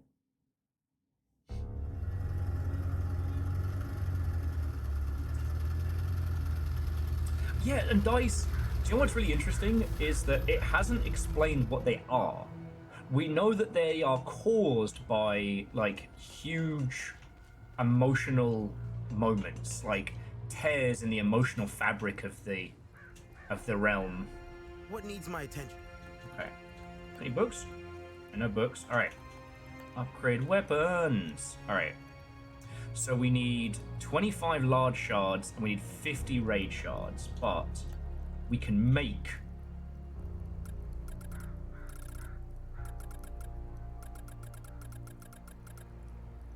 some. Alright, never mind. We'll have to go farming some more. I'm getting... Got 30, need more.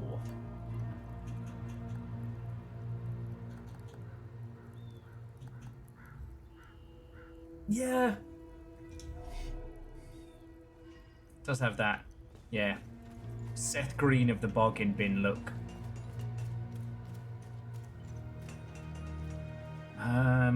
Right.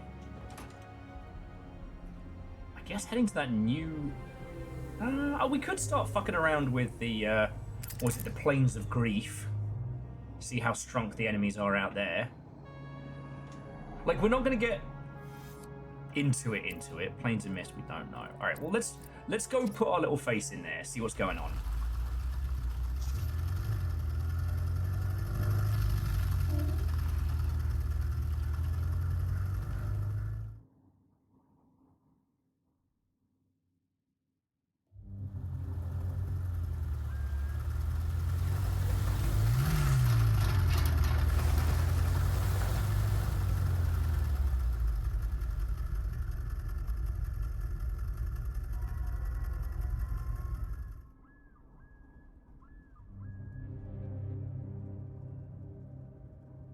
Sorry, bear with me a second.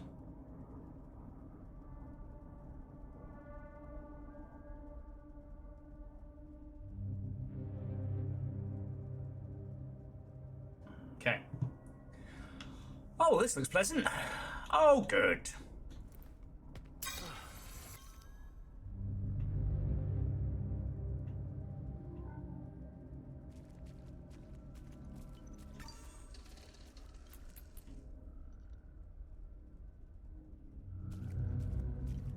Greetings from sunny local area.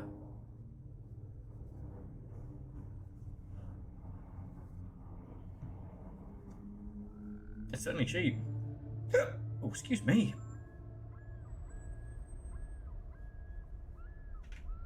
Alright.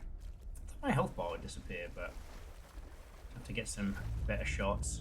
So yeah, see, look, we have more of the limbic statues. Oh, and that's what I was trying to say, sorry.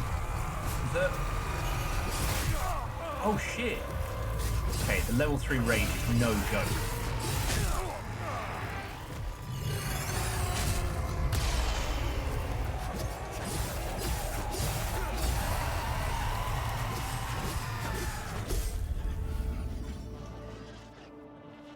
Oh shit. That was 20 large raid shards, so we actually might be able to go back and build our cool weapon.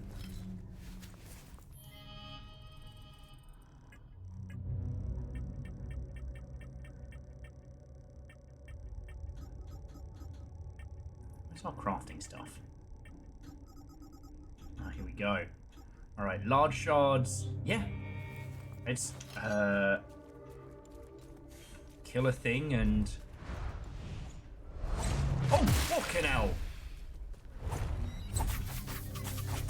Ow, ow, ow, ow, ow, ow, ow, ow, ow, ow, ow.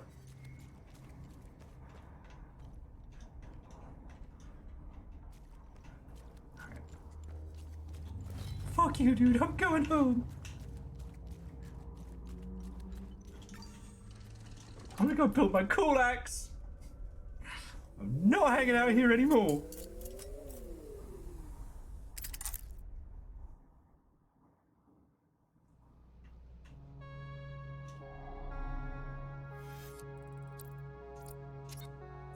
Yeah, you're right. They all missed.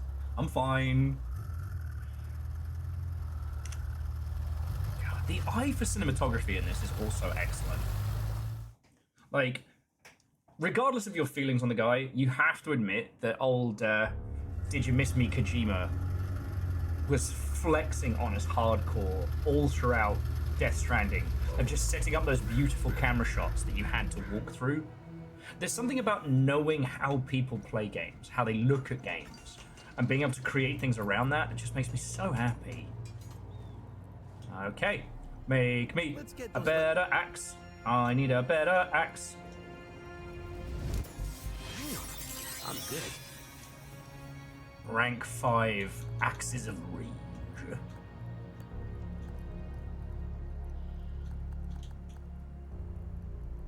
Okay.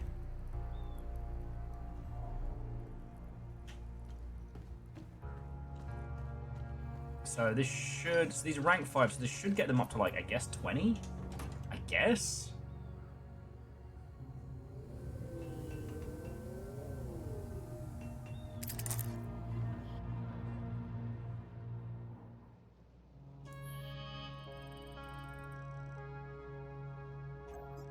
Okay. Oh, all right. So we kind of, on the other keystone, we kind of biffed it a little bit in that whilst we've been looking for the keystone of ecstasy, we stumbled across hints to the keystone of rage. So that place we went at the end of last week, you know, the graveyard with the double hard bastards in it. That would...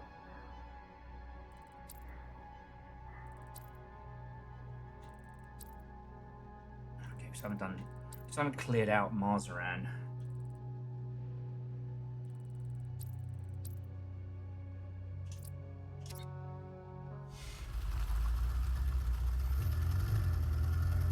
Okay. Wow, my brain is scattered. It's almost like if you put cheese and carbs and olive oil in your system, your brain's like, I don't have to move as quickly anymore. For Zoom? Not anymore.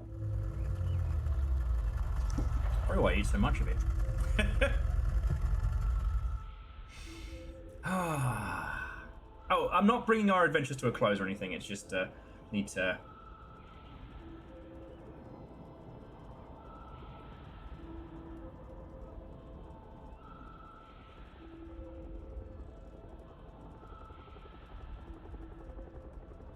Okay.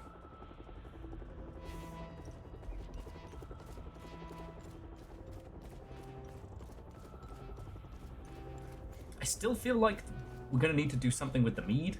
I just don't know what.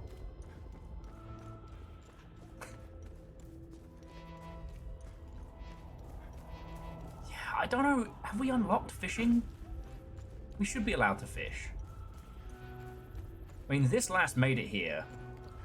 But, Thank you. Thank you. No, I don't need booze. Thank you. I still feel like I don't deserve. I'm glad to see Rebecca is safe. Okay. No fishing minigame. What slummery is this? All right, friends. I gotta put me my shoesies on. But now, do you want to do some fishing yourselves? Oh shit, Scotty, that's what you were hinting at, wasn't it? All right, let's get you down to the dock. Get the fish going. A lot of you keep winning the fishing contest and are not sending me fish. So, always be fishing. Always be fishing.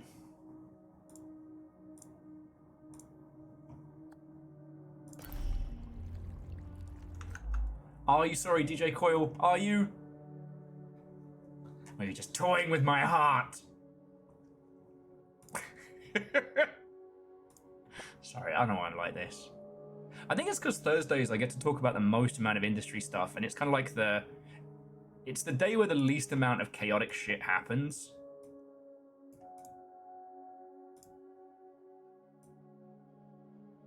Okay. I'm gonna put the BRB needs tea up. I gotta go get my shoes and put them on. And kind of waddling around on my fears. Oh.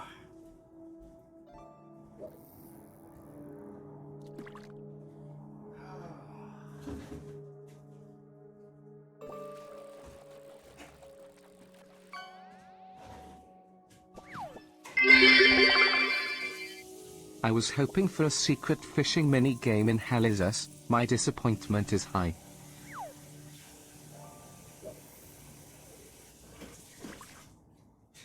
I just keep thinking, friends.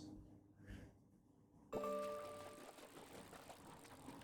all the times I spend talking about publishers and the ilk and the hopes and dreams that I have of one day being able to, you know, fund my friends' games. One day being able to turn around to the rest of the industry and go, no, no, this is how you do it. This is how you could have done it the whole time.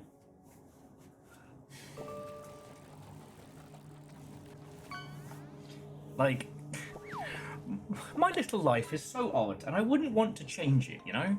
That's why I think, like, people who chase cash must have something, like, fundamentally unhappy with them. You know? Like, cool. You bought the Magic Castle in LA, I'm so happy for you. I have 2 guinea pigs that I love, and I get to hang out with cool people every day and play video games. And I get to talk to them all, and it's great. So, who's winning here? Randy? Alright, friends. I'll be back in just a second. You're right, yeah. Greed and FOMO.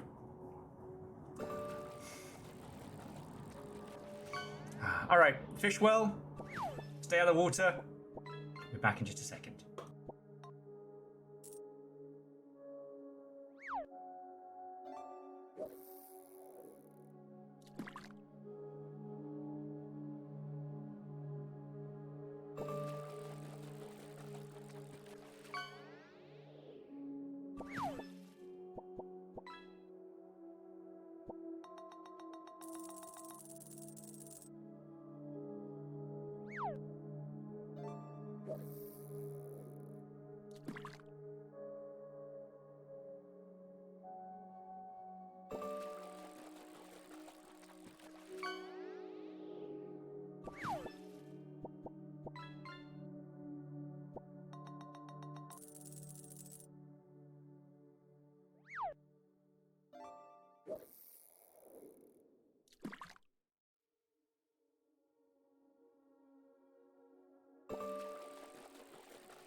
Nova with, chase it, Will's back! And Scotty knows. Yeah. Made that on my little iPad. Aww. I had to do the animation like little so many frames. I feel like if you gave Dice the pieces, get like a smooth, like rotating gremlin. You know what? At some point when I commission Dice, I'm gonna be like, listen, here's my emotes I've made. This is the vibe. Have your way with it. Just tell me how much I owe you. Yeah, Dice, woe betide if this household comes into money, because you're going to be very busy.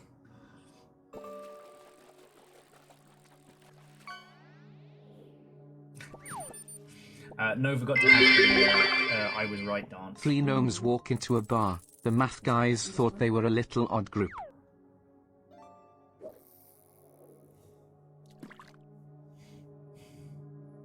Kari, you put in so many bits into keeping this place going, and yet you hurt me so. That's so bad.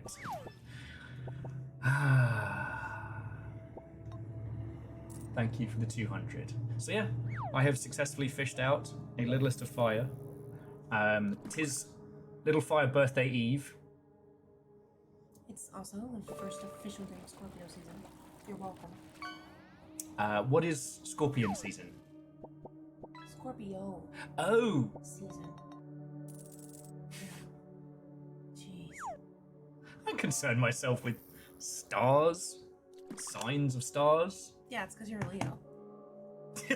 Actually, there's definitely something to that. Yeah. Oh, that's cool. Nice. Now I worked out how to do it. Wait, do what? Unpause the background so they can have like the gorgeous fishing view. Okay. Oh, nice.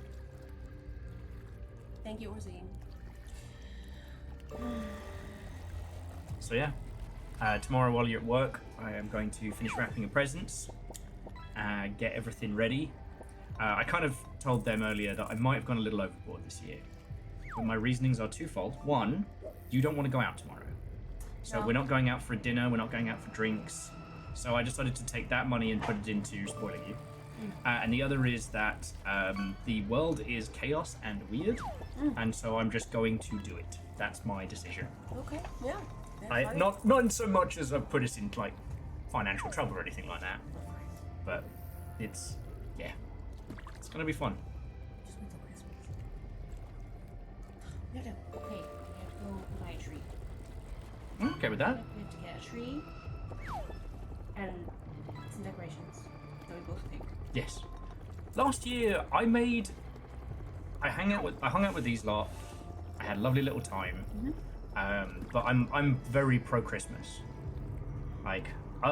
Christmas is obviously the busy period for streaming, but I love doing the decorations. I love having a proper tree. Also, I don't do Christmas stuff until after the meal on Thanksgiving. Once the meal on Thanksgiving has been consumed, it is now officially Christmas season, and that means tree goes up, decorations go up, and the music starts playing. Okay. And it is music until Christmas is over. Okay. So this is not just to you, but to everybody. What do you consider to be Christmas music?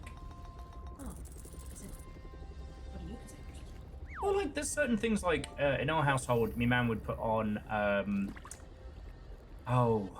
what's the face? Did the intro to Fallout 2.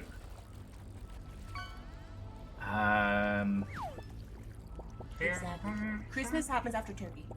I give the holidays their due, and once the turkey has been consumed, boom. Not Sinatra in our household, but Sinatra. I do like the classics. The music is fun, and that you can also make fun of Sinatra at the same time. Oh yes, you will be also playing Valhalla. Which was that? Explain the rules again. You have to try not to hear Wham's Last Christmas. Between December 1st and the 24th. I'm bowing out with that one now because I love that song. Me too. So I'm bowing out. It's a challenge. No, I'm not willing to challenge myself in that way. Alright, but if you're not playing, you're not allowed to get me. That's not how it works. That is exactly how it works. You either have to be in for the tournament. Okay. You can't just shoot into Battle Royale. I mean, I don't know if you know this. I kind of do whatever the fuck I want. Well, mainly because this lot have tried many, many years in a row to get me. Nova has succeeded. Of course they have. Yes. But you know, don't take their victory from them. But the thing is, I usually don't get that Christmas feeling until like the week before, and then I suddenly go from 0 to like Christmas mode. I don't know why. So like, I'm not an early decorations type, and like this is spooky month. You did get me Christmas Eve. It was a link on Discord or something, and Nice. Yeah.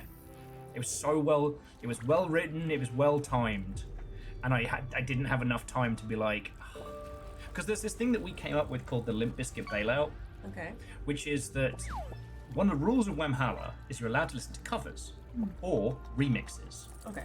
and that means that between the beat, that first like jingle bellsy music, until the moment that George Michael sings, it could be anything. It's not until you hear George Michael singing that you're like, oh shit, this is the original. I have been whammed. I am in Whamhalla. So we called it the Limp Bizkit bailout because you have anywhere from like 3 to 7 seconds to either like fumble on some noise cancelling headphones or get the fuck out of where you are. So if you have to fucking headfirst rugby dive out of a Target, I mean, don't shop at Target, but you know what I mean. That's what you got to do. That's the Limp Bizkit bailout. Previous year, one of the people we were drinking at found it on the jukebox and just kept fucking playing it. There's so many kills like that. Dice, there's a little vampire guy outside the house. After Thanksgiving, stick a Santa hat on him. Yeah, I mean, Bonio will be switching to the winter garb soon. I think it's become like a neck beard for Bonio. Well, okay, this is where, I blame Toy Story. I get weird about inanimate objects. So I'm like, I bet wearing the beard as it's supposed to be worn is really uncomfortable for you, Bonio, and so I take it off every so often so that he can breathe. I can't help it. That's not weird. It is very weird. I make sure our stuffed animals aren't like upside down in the bed. That's fair. It's not weird at all. I hate that song. Which one? Little Drummer Boy. I hate that song. It makes me want to punch a child. I'm sorry. It really does. Rub these knuckles. But also, who gives a child a drum at Christmas?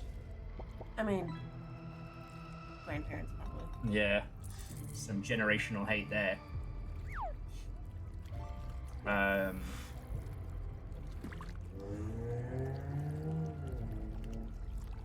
Christmas tree, oh, Christmas tree.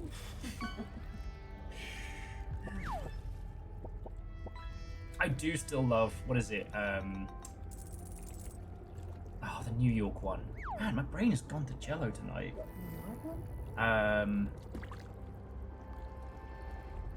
Oh my god. Fairy Tale of New York. Thank you, Scotty. God, at least someone's got their fucking brain on today.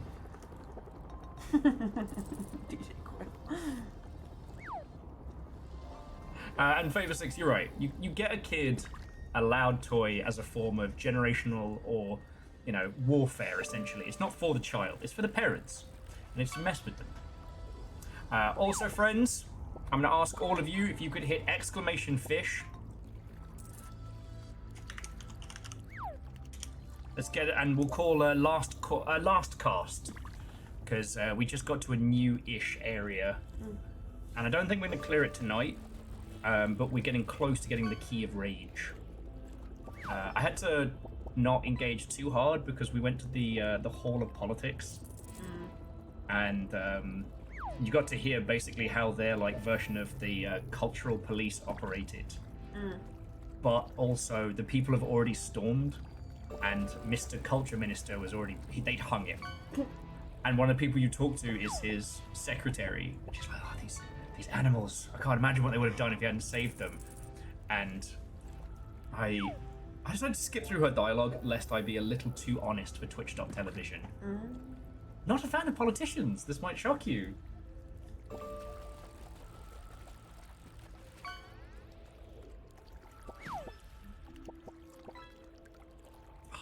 The lake is all calming and shit.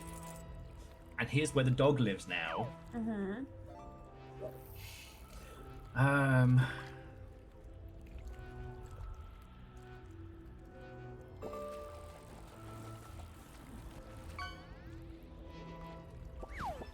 do want to try and get a little cheeky Santa hat this year, because the only one I've got is the black and white Bar Humbug one, which looks cool, fits the aesthetic of this whole vibe, but... You can get some Santa hats. Okay, friends. No more calls. No more calls. Last fish. I mean, Dustin, throw one in. You might get lucky. You could throw in a... But if you do, that is it. No more casts.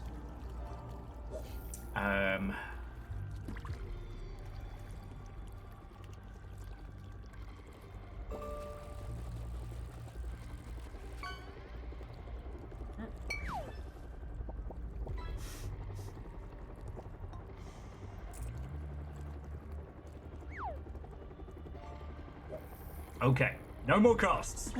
No more casts.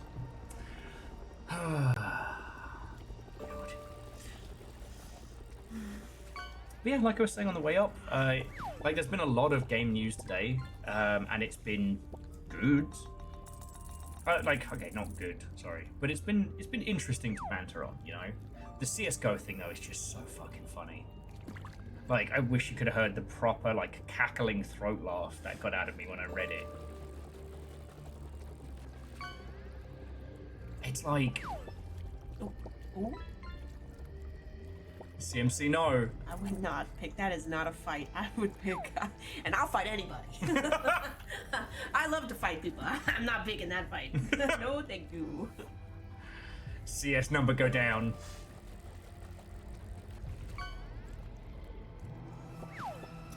And here's a great thing. SantaCon goes nowhere near Greenwood. What is that?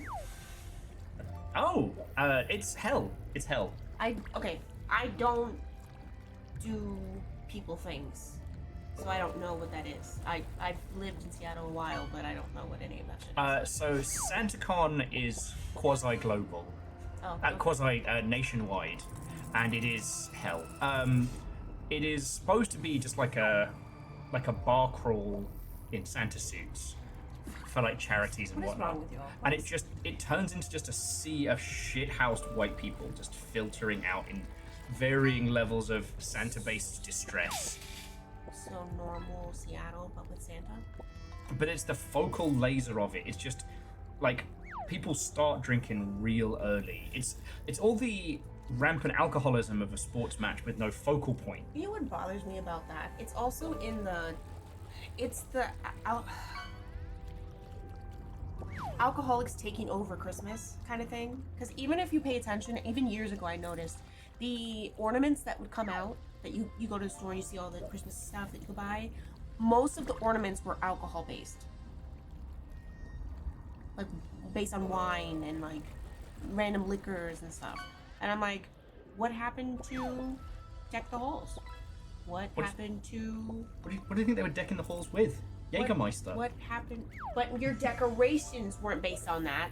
Your decorations weren't, I'm a wine drunk. Okay, they were cute little angels and tinsel and stuff. Drunken cherub babies. Not an ornament that says, I can't function until I fucking get shithoused. Wow. I haven't seen those. Like, this is a side of stuff I haven't seen. Then there's Dimension 20 season where they get into a fight with SantaCon. But isn't that like the sentient concept of SantaCon? Hark the Heineken angels sing. Shut up. Oh my god. Turn water into fireball. The fireball candy canes always look like such a threat.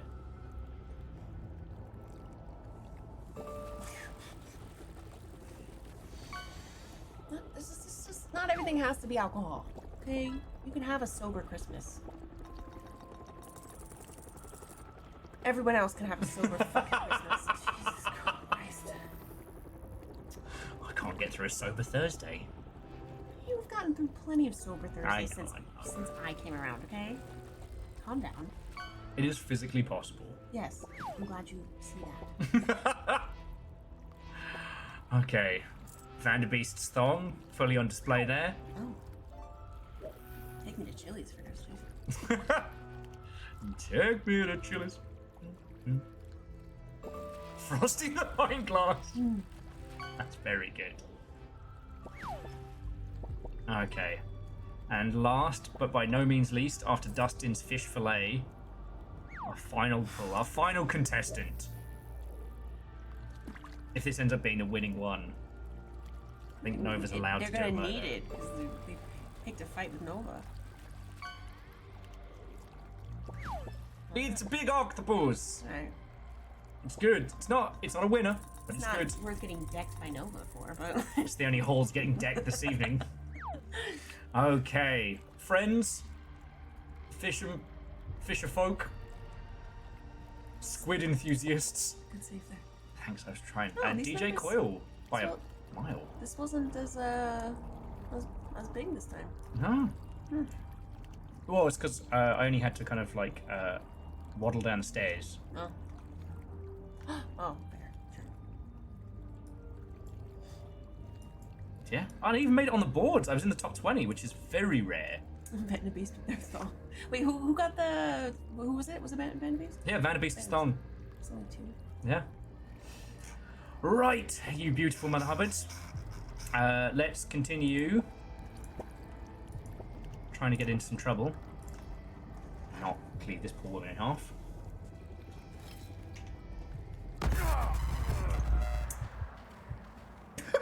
Looks like I Oh need my to adjust God. the dosage. Start over.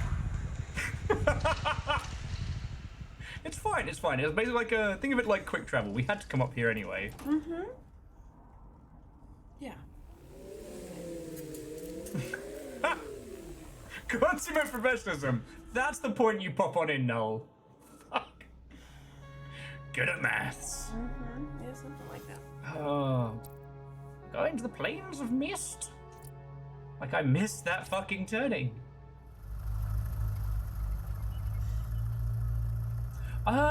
So, Ortrazini, it's that thing of, I guess not, or at least whenever we fall in the water, that's when the game goes, no, that's not how it happened, tell the story right.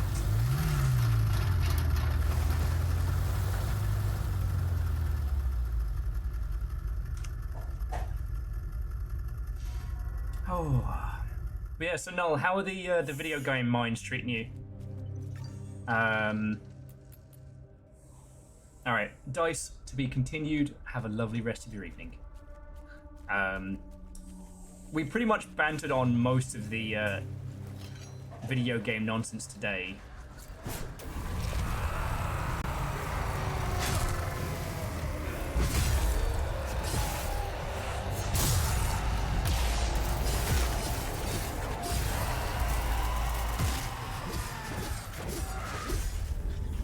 So yeah, we have dunked on GDC.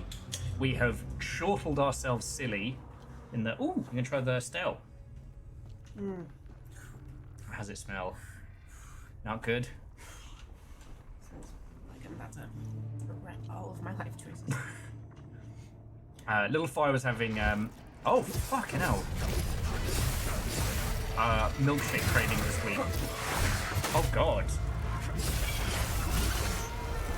That is the most foul thing I've ever put in my mouth. And on Twitch.tv, we won't take that story any further. That's disgusting. Please drink that. Okay.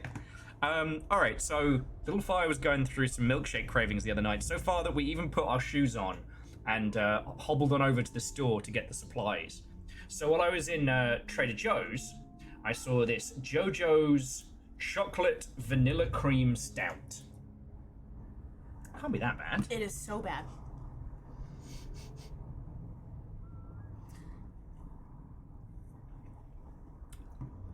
Oh! Yeah. Oh, it can't, Oh, no! It can't be that bad. No, it is. It is. It's foul. And it It's doesn't foul. stop being foul. It doesn't stop being bad. Ah! Mm-hmm. Yeah. Oh. Do you hate me? I think you actually might hate me. No. Why would you do that to me? Imperial cream stout with cacao nibs, vanilla beans, and other natural flavors. I didn't see nibs. I don't know many. And it doesn't go away. No. No, it doesn't. I'm not even. I wouldn't even say we'll give that to the gods. That would be an insult. I'm not giving that to them. I'd like positives in my life. Right.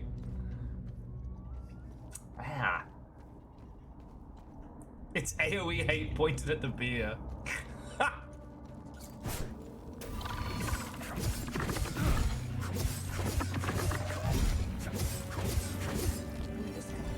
Because it's based on the Trader Joe's like knockoff Oreos, which are supposed to be. Yeah. Okay. Those are supposed to be nice. If the Oreos were stored in Satan's ass crack. I'm not kidding. No, that's fucking foul. And I've had eel stout. Oh. Okay. So the thing is, friends, it smells like how I imagined. It smells like. What?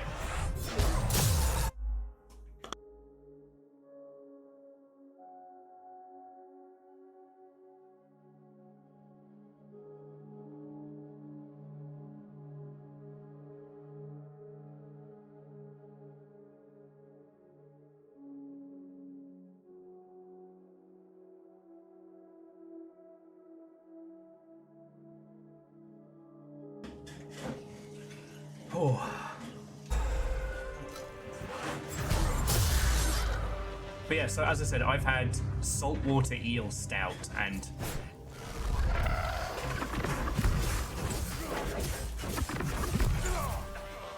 that was foul, but I don't know, that was more complimentary than what we just had.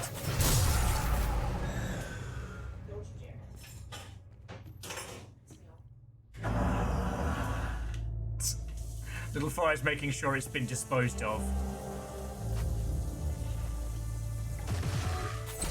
Okay, why did that guy just fucking die? Someone else sniping at me from across the map. Listen here, you misty fucks. I'm dealing with stout aftermath.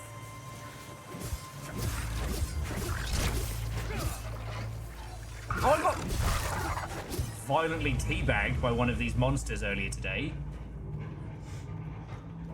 It turns out the ones with like the gangly wings can basically hover teabag you. And I was not asked first.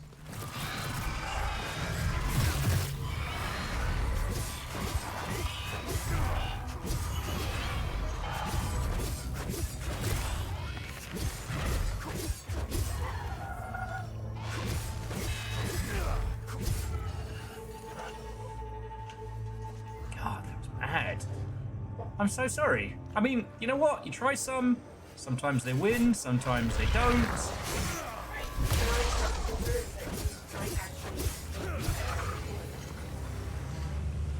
Got you the nice Jameson and everything. You did, actually.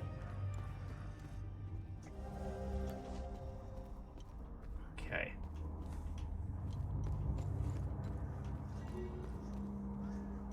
Ooh, overgrown. Mystery discovered. I have to actually read those things now. Oh! What? We still have to build this. Yeah, I assumed we were doing it closer to Spooky Day. Yeah. We got a spooky gingerbread house kit. It's got bats. It's got bats. It's got freaking bats. Freaking bats. I love Halloween.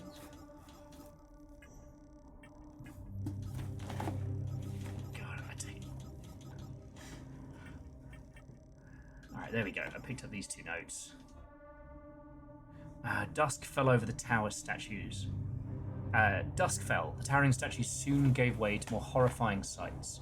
All along the riverbanks, piercing through the fog, are arrayed countless spikes and other standing apparatus. The lot adorned with human corpses and body parts, yet some move, uttering a muted chorus of tortured wails, a gruesome display of utter barbarism. Is this a warning to outsiders? What awaits me beyond? What dreadful mire did I just sail into? We should arrive at sunrise on the Marrow. Only duty compels me forward now, for every fibre of my being urges me to revert our course. I shan't be surprised if our sleep eludes me this night. We have made landfall on the sacrament of the fallen. We are greeted by row upon row of solemn devotees, numbering hundreds. Some wear scant coverings or crude pigments, others are completely nude. Beyond them, Francis Aldrich stands atop a grand stone stairway akin to a god, gazing down on his subjects. There can be no mistaking it. He is master here. The whole spectacle is shocking, in a rather grotesquely awe-inspiring manner. I am led through an underground network to a private chamber, where I presently await the evening's feast in our honor. These are simple... aesthetic? These are simple people. The eerie glee in which they look upon me is far more unsettling than the atrocities at the river. This journey has been entirely surreal, and my senses are overwhelmed to numbness. Okay. So, of the different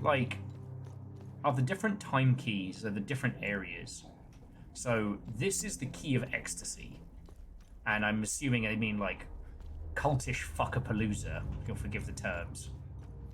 It's very easy to get lost in here. It's extremely maze-like. Ah, you bastards. So if you think about it, we got the key of grief from that like Tower of Suffering, where they just had people march up this miserable hell tower, only to be kicked off the top of it into its depths. We got the key of grief, but we don't know where that came from. But it did come from our now dead dad. Dead. Oh,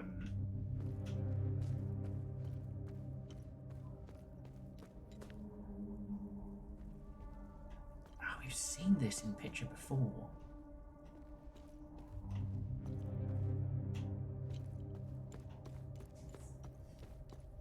What do you mean I'm ignoring chat? You drink the sourdough cocktail of Yukon. I have had a great many terrible beverages. That one was bad. You know what it is? It's like a synthetic chocolate taste. Yeah. It tastes like someone tried to make I don't know, an aerosol Hershey's. I don't know a better way to describe it. Bacon, Merlot. Oh, Merlot. What's your problem with Merlot? That's a good Merlot blend. Dark chocolate deodorant is a good analogy. Merlot, it's not as... Merlot is worse. Sorry, Merlot is better. God, I had my brain is going to fucking jello again. I've only been going for 4 hours. Getting soft in my old age.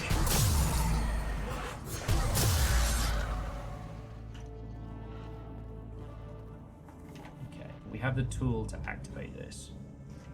Just don't have a way to get the goodies from there.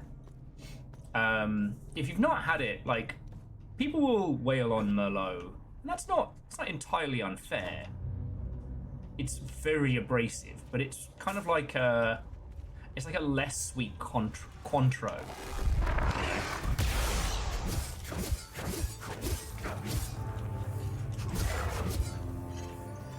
You know, Merlot's very kind of grapefruit rindy.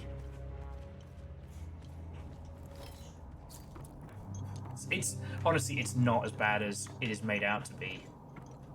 You know, I mean, and again, it depends on what kind of flavors you like. Or a rusted gauntlet. Oh, I was like, is that an axe floating on the ground? No, it's because we can see through the character, but we can't see through the axes. Never. Merlot. Try it once, whine about it forever. Yeah. I absolutely misread it, but... Okay, so we have the up arrow, we have the sundial. I guess we have to explore the ruins and probably find whatever's next. It's misty weirdness.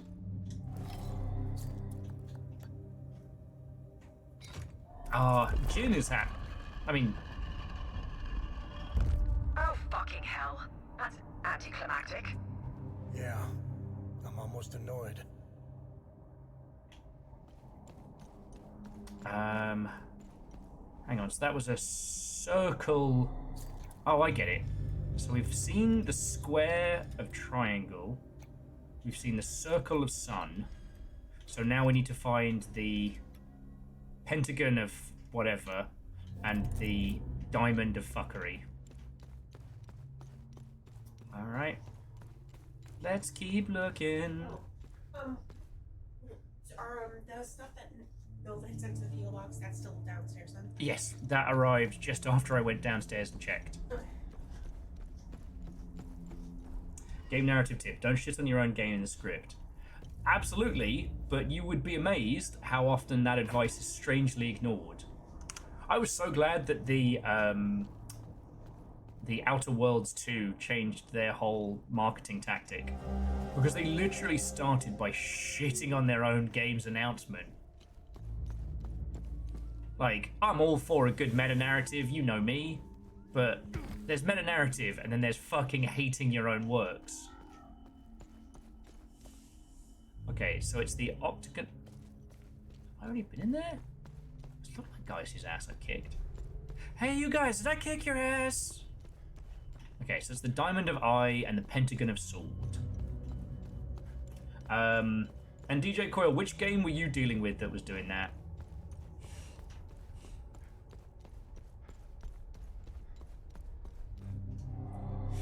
Alright, Pentagon of Sword.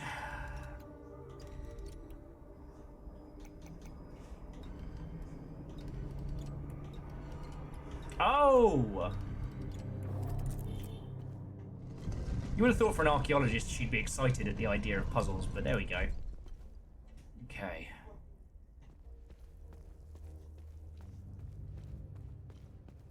Now, I don't know how much longer I can keep going for, dear friends. I want to see how much fight we've got down here before making a choice one way or t'other. But I do want to say, like...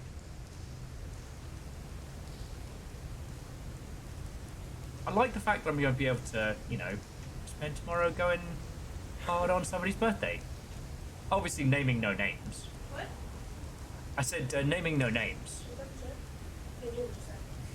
I only heard the naming no names part, and I was like, alright, what are you saying? Nothing, nothing. What'd you say? Talking about you, not to you.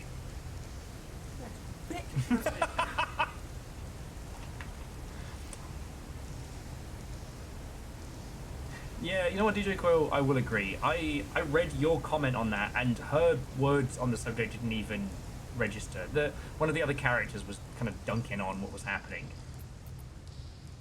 Also, interestingly, the Tower of Grief went up, but this, like, Temple of Ecstasy has gone down.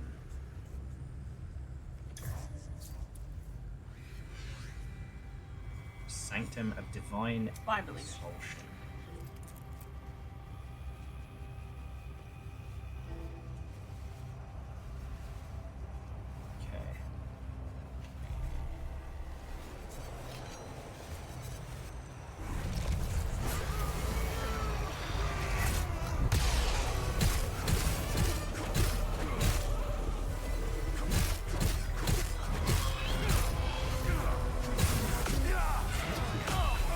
Fucking hell.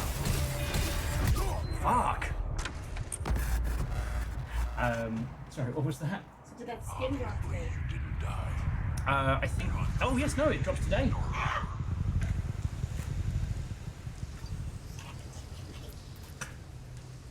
Little Fire's back on Marvel Rivals, and they've... Do you want to know who Little Fire's two favourite characters are? Yeah. I'll let you all hazard a guess. One of them I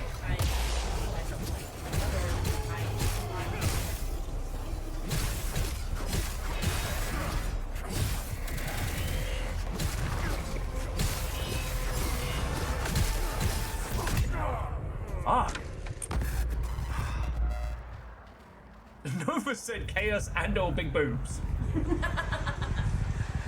I mean, one is chaos and Squirrel Girl definitely has the badonkadonk. Oh yeah. I saw someone at was it this year? Last year? One of the cons, one of the PAX cons. Somebody did a cosplay and I was like,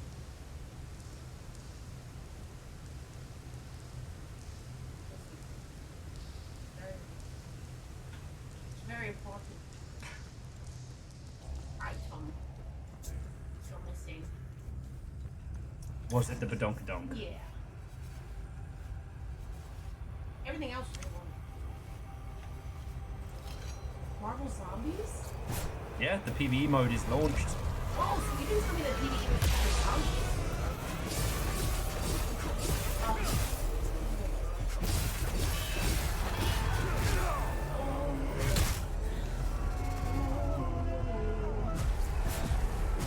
There's something about the fact that grief at its height is probably one of the scariest emotions in this whole fucking game.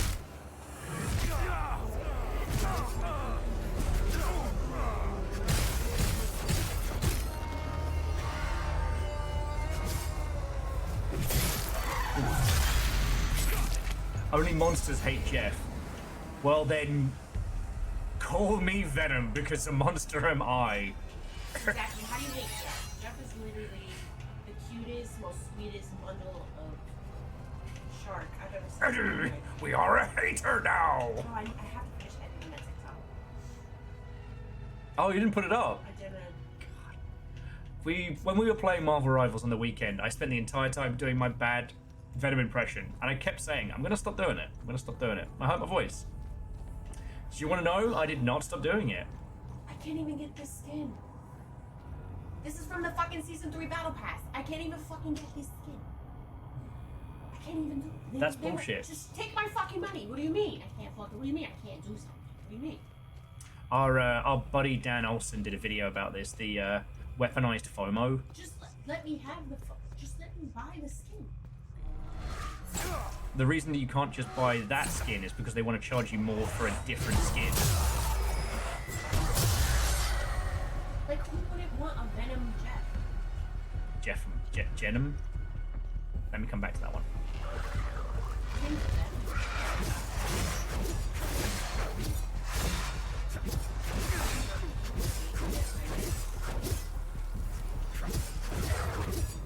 So no Pumpkin Jeff to start with. There's no Pumpkin Jeff. What am I supposed to do with my life? That's not very Jeffy birthday of you. That's not very. Shut up and take my money if you want, right? What the hell?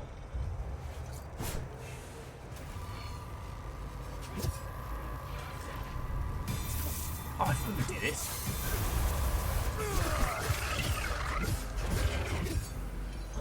You know we're playing each other, right? Hey, birthday girl gets what birthday girl wants. We gotta try out the zombie.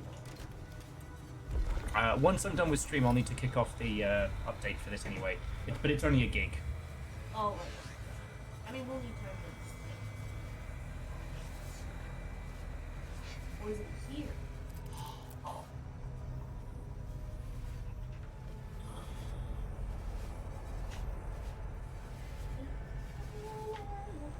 Well, so Scotty, the constructed FOMO scam is where. Oh wow. Okay, some fucked up shit happened here. The constructed FOMO scam is where you have something that's really cool but is only available in a specific season pass. And what it then does,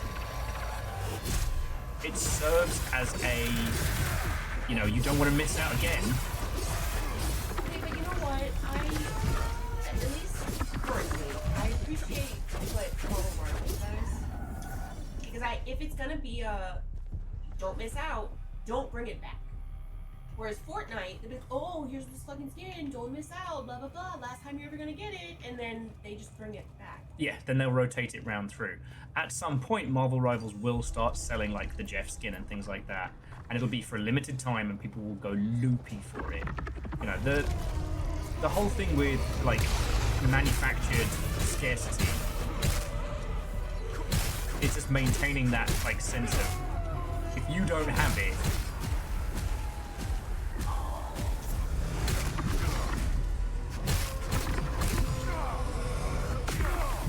Fuck no.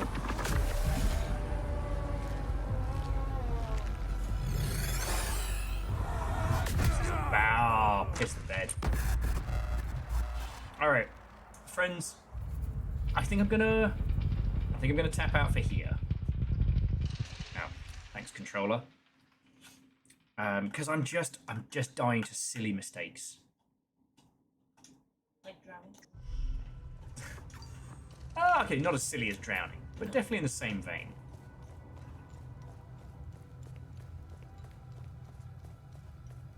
Well, yeah, so the gold lancers for Gears of War 2, those were to sell pre-orders and physical copies. The season pass exclusive skins are twofold. Threefold. One, they make you buy the season pass. Two,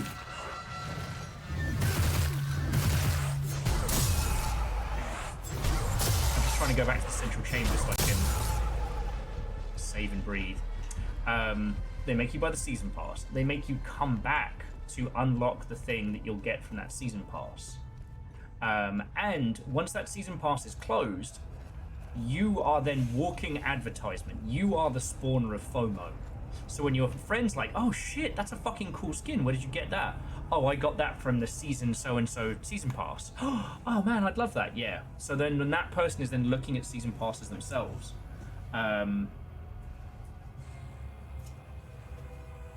they will have that sense of like, oh, if I don't do it, I might regret it later. It's not dark patterns, but it's pretty dark. Okay, so Longshipians, friends, miscreants, I hope you have had a splendid evening. We'll crack on with this dungeon next week, and hopefully we can break some bones and kick some more ass and whatnot. I hope you've enjoyed the banter and the conversation. I do apologise if some of the conversation earlier got a little heavy. If you left and came back, the TLDR is that we're going to be okay. It's going to be different. We're going to be okay. Video games sell. We're going to get through this. All right? And jumping back, yeah, DJ Coil, the thing is, yeah, when the loop breaks, it breaks permanently, which is why I think, you know, manufactured FOMO is a silly idea. I personally think you should have a store full of cool shit. So yeah. This week has been a whole heaping of chaos, but honestly the chaos has been more good than bad. And tomorrow, naming no names, but I'm going to be getting stuff ready for a certain somebody's birthday. It's mine! It's my birthday! So there will be a stream tomorrow, it will be a short one, and it'll be at some point, but actually, Nova, would you mind doing a shout out for Little Fire? Yeah. Because that is where you will see both of us tomorrow proper. All right. I'll be at work. Obviously, do I need to not pop into your stream phone? Would it be advised to not? I'll tell you what. I'll tell you if not. Because I usually kind of pop in and lurk. I don't really say anything. Yeah. If it ends up being Will's freestyle rapping career tomorrow.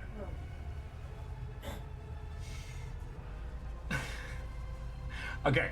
But no, so I will see you all tomorrow, but I just wanted to say another thank you. Like, obviously, all the big talk we've had today and all the big conversations do go and boil down to shit is hard right now. And I just want to make sure that every day I get to do this, I'm acknowledging the fact that I do sit here because of you lot. Alright? So, I'm going to do thank yous in a sec, but seriously, whether you've just been lurking and chatting all day, whether you have been putting me on in the background to keep your pets calm, which is apparently a thing, Whether you are listening to this on a future voddery flavored nonsense, like what have you, just want to say thank you. All right. You know, sleep eludes me frequently, and I am frequently reminded that you're not the fucking best. And to that end, I would like to thank the following people.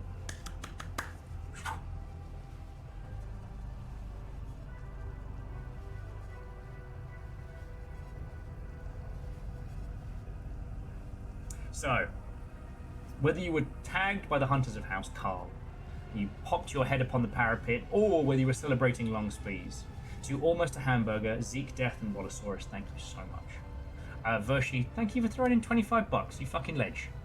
Donations are the fastest, quickest thing that help. I'm pretty fucking grateful. But to Scotty Doggy, Ehrman, The Mental Monk, Some Numbers, Bacon Avenger, Akari Zero, J Post, Vanderbeast, and Wolfcrad, you all throw in bits. Month in, month out, that's how I stay the fuck alive. Thank you. Thank you to the whole moderation team, not just Caffeine and Nova, but also Moose and Tal, and to the Queen Bison. Thank you for bringing a raid in. Right. God. Go drop you off somewhere.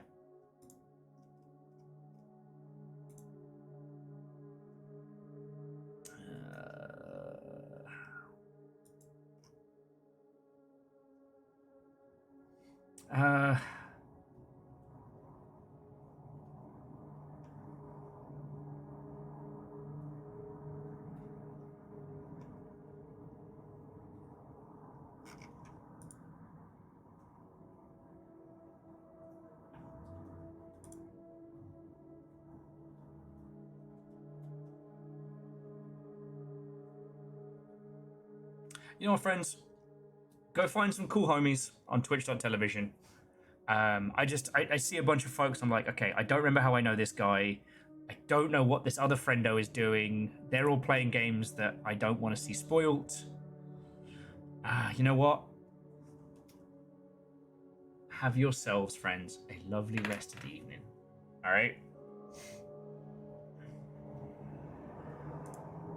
Whatever you choose to do, whatever mischief you get into, have a fucking cool one. I'm sorry I hit the wall. Tomorrow, my birthday. You can, all right, you can have a ka-chow. Pachow. There we go. Thank you all. Right, Terrors. See you all tomorrow. Rest up, rest well. I'll need your strength. God, that was almost an ending. Okay, for realsies. I'll see you all tomorrow. Good night.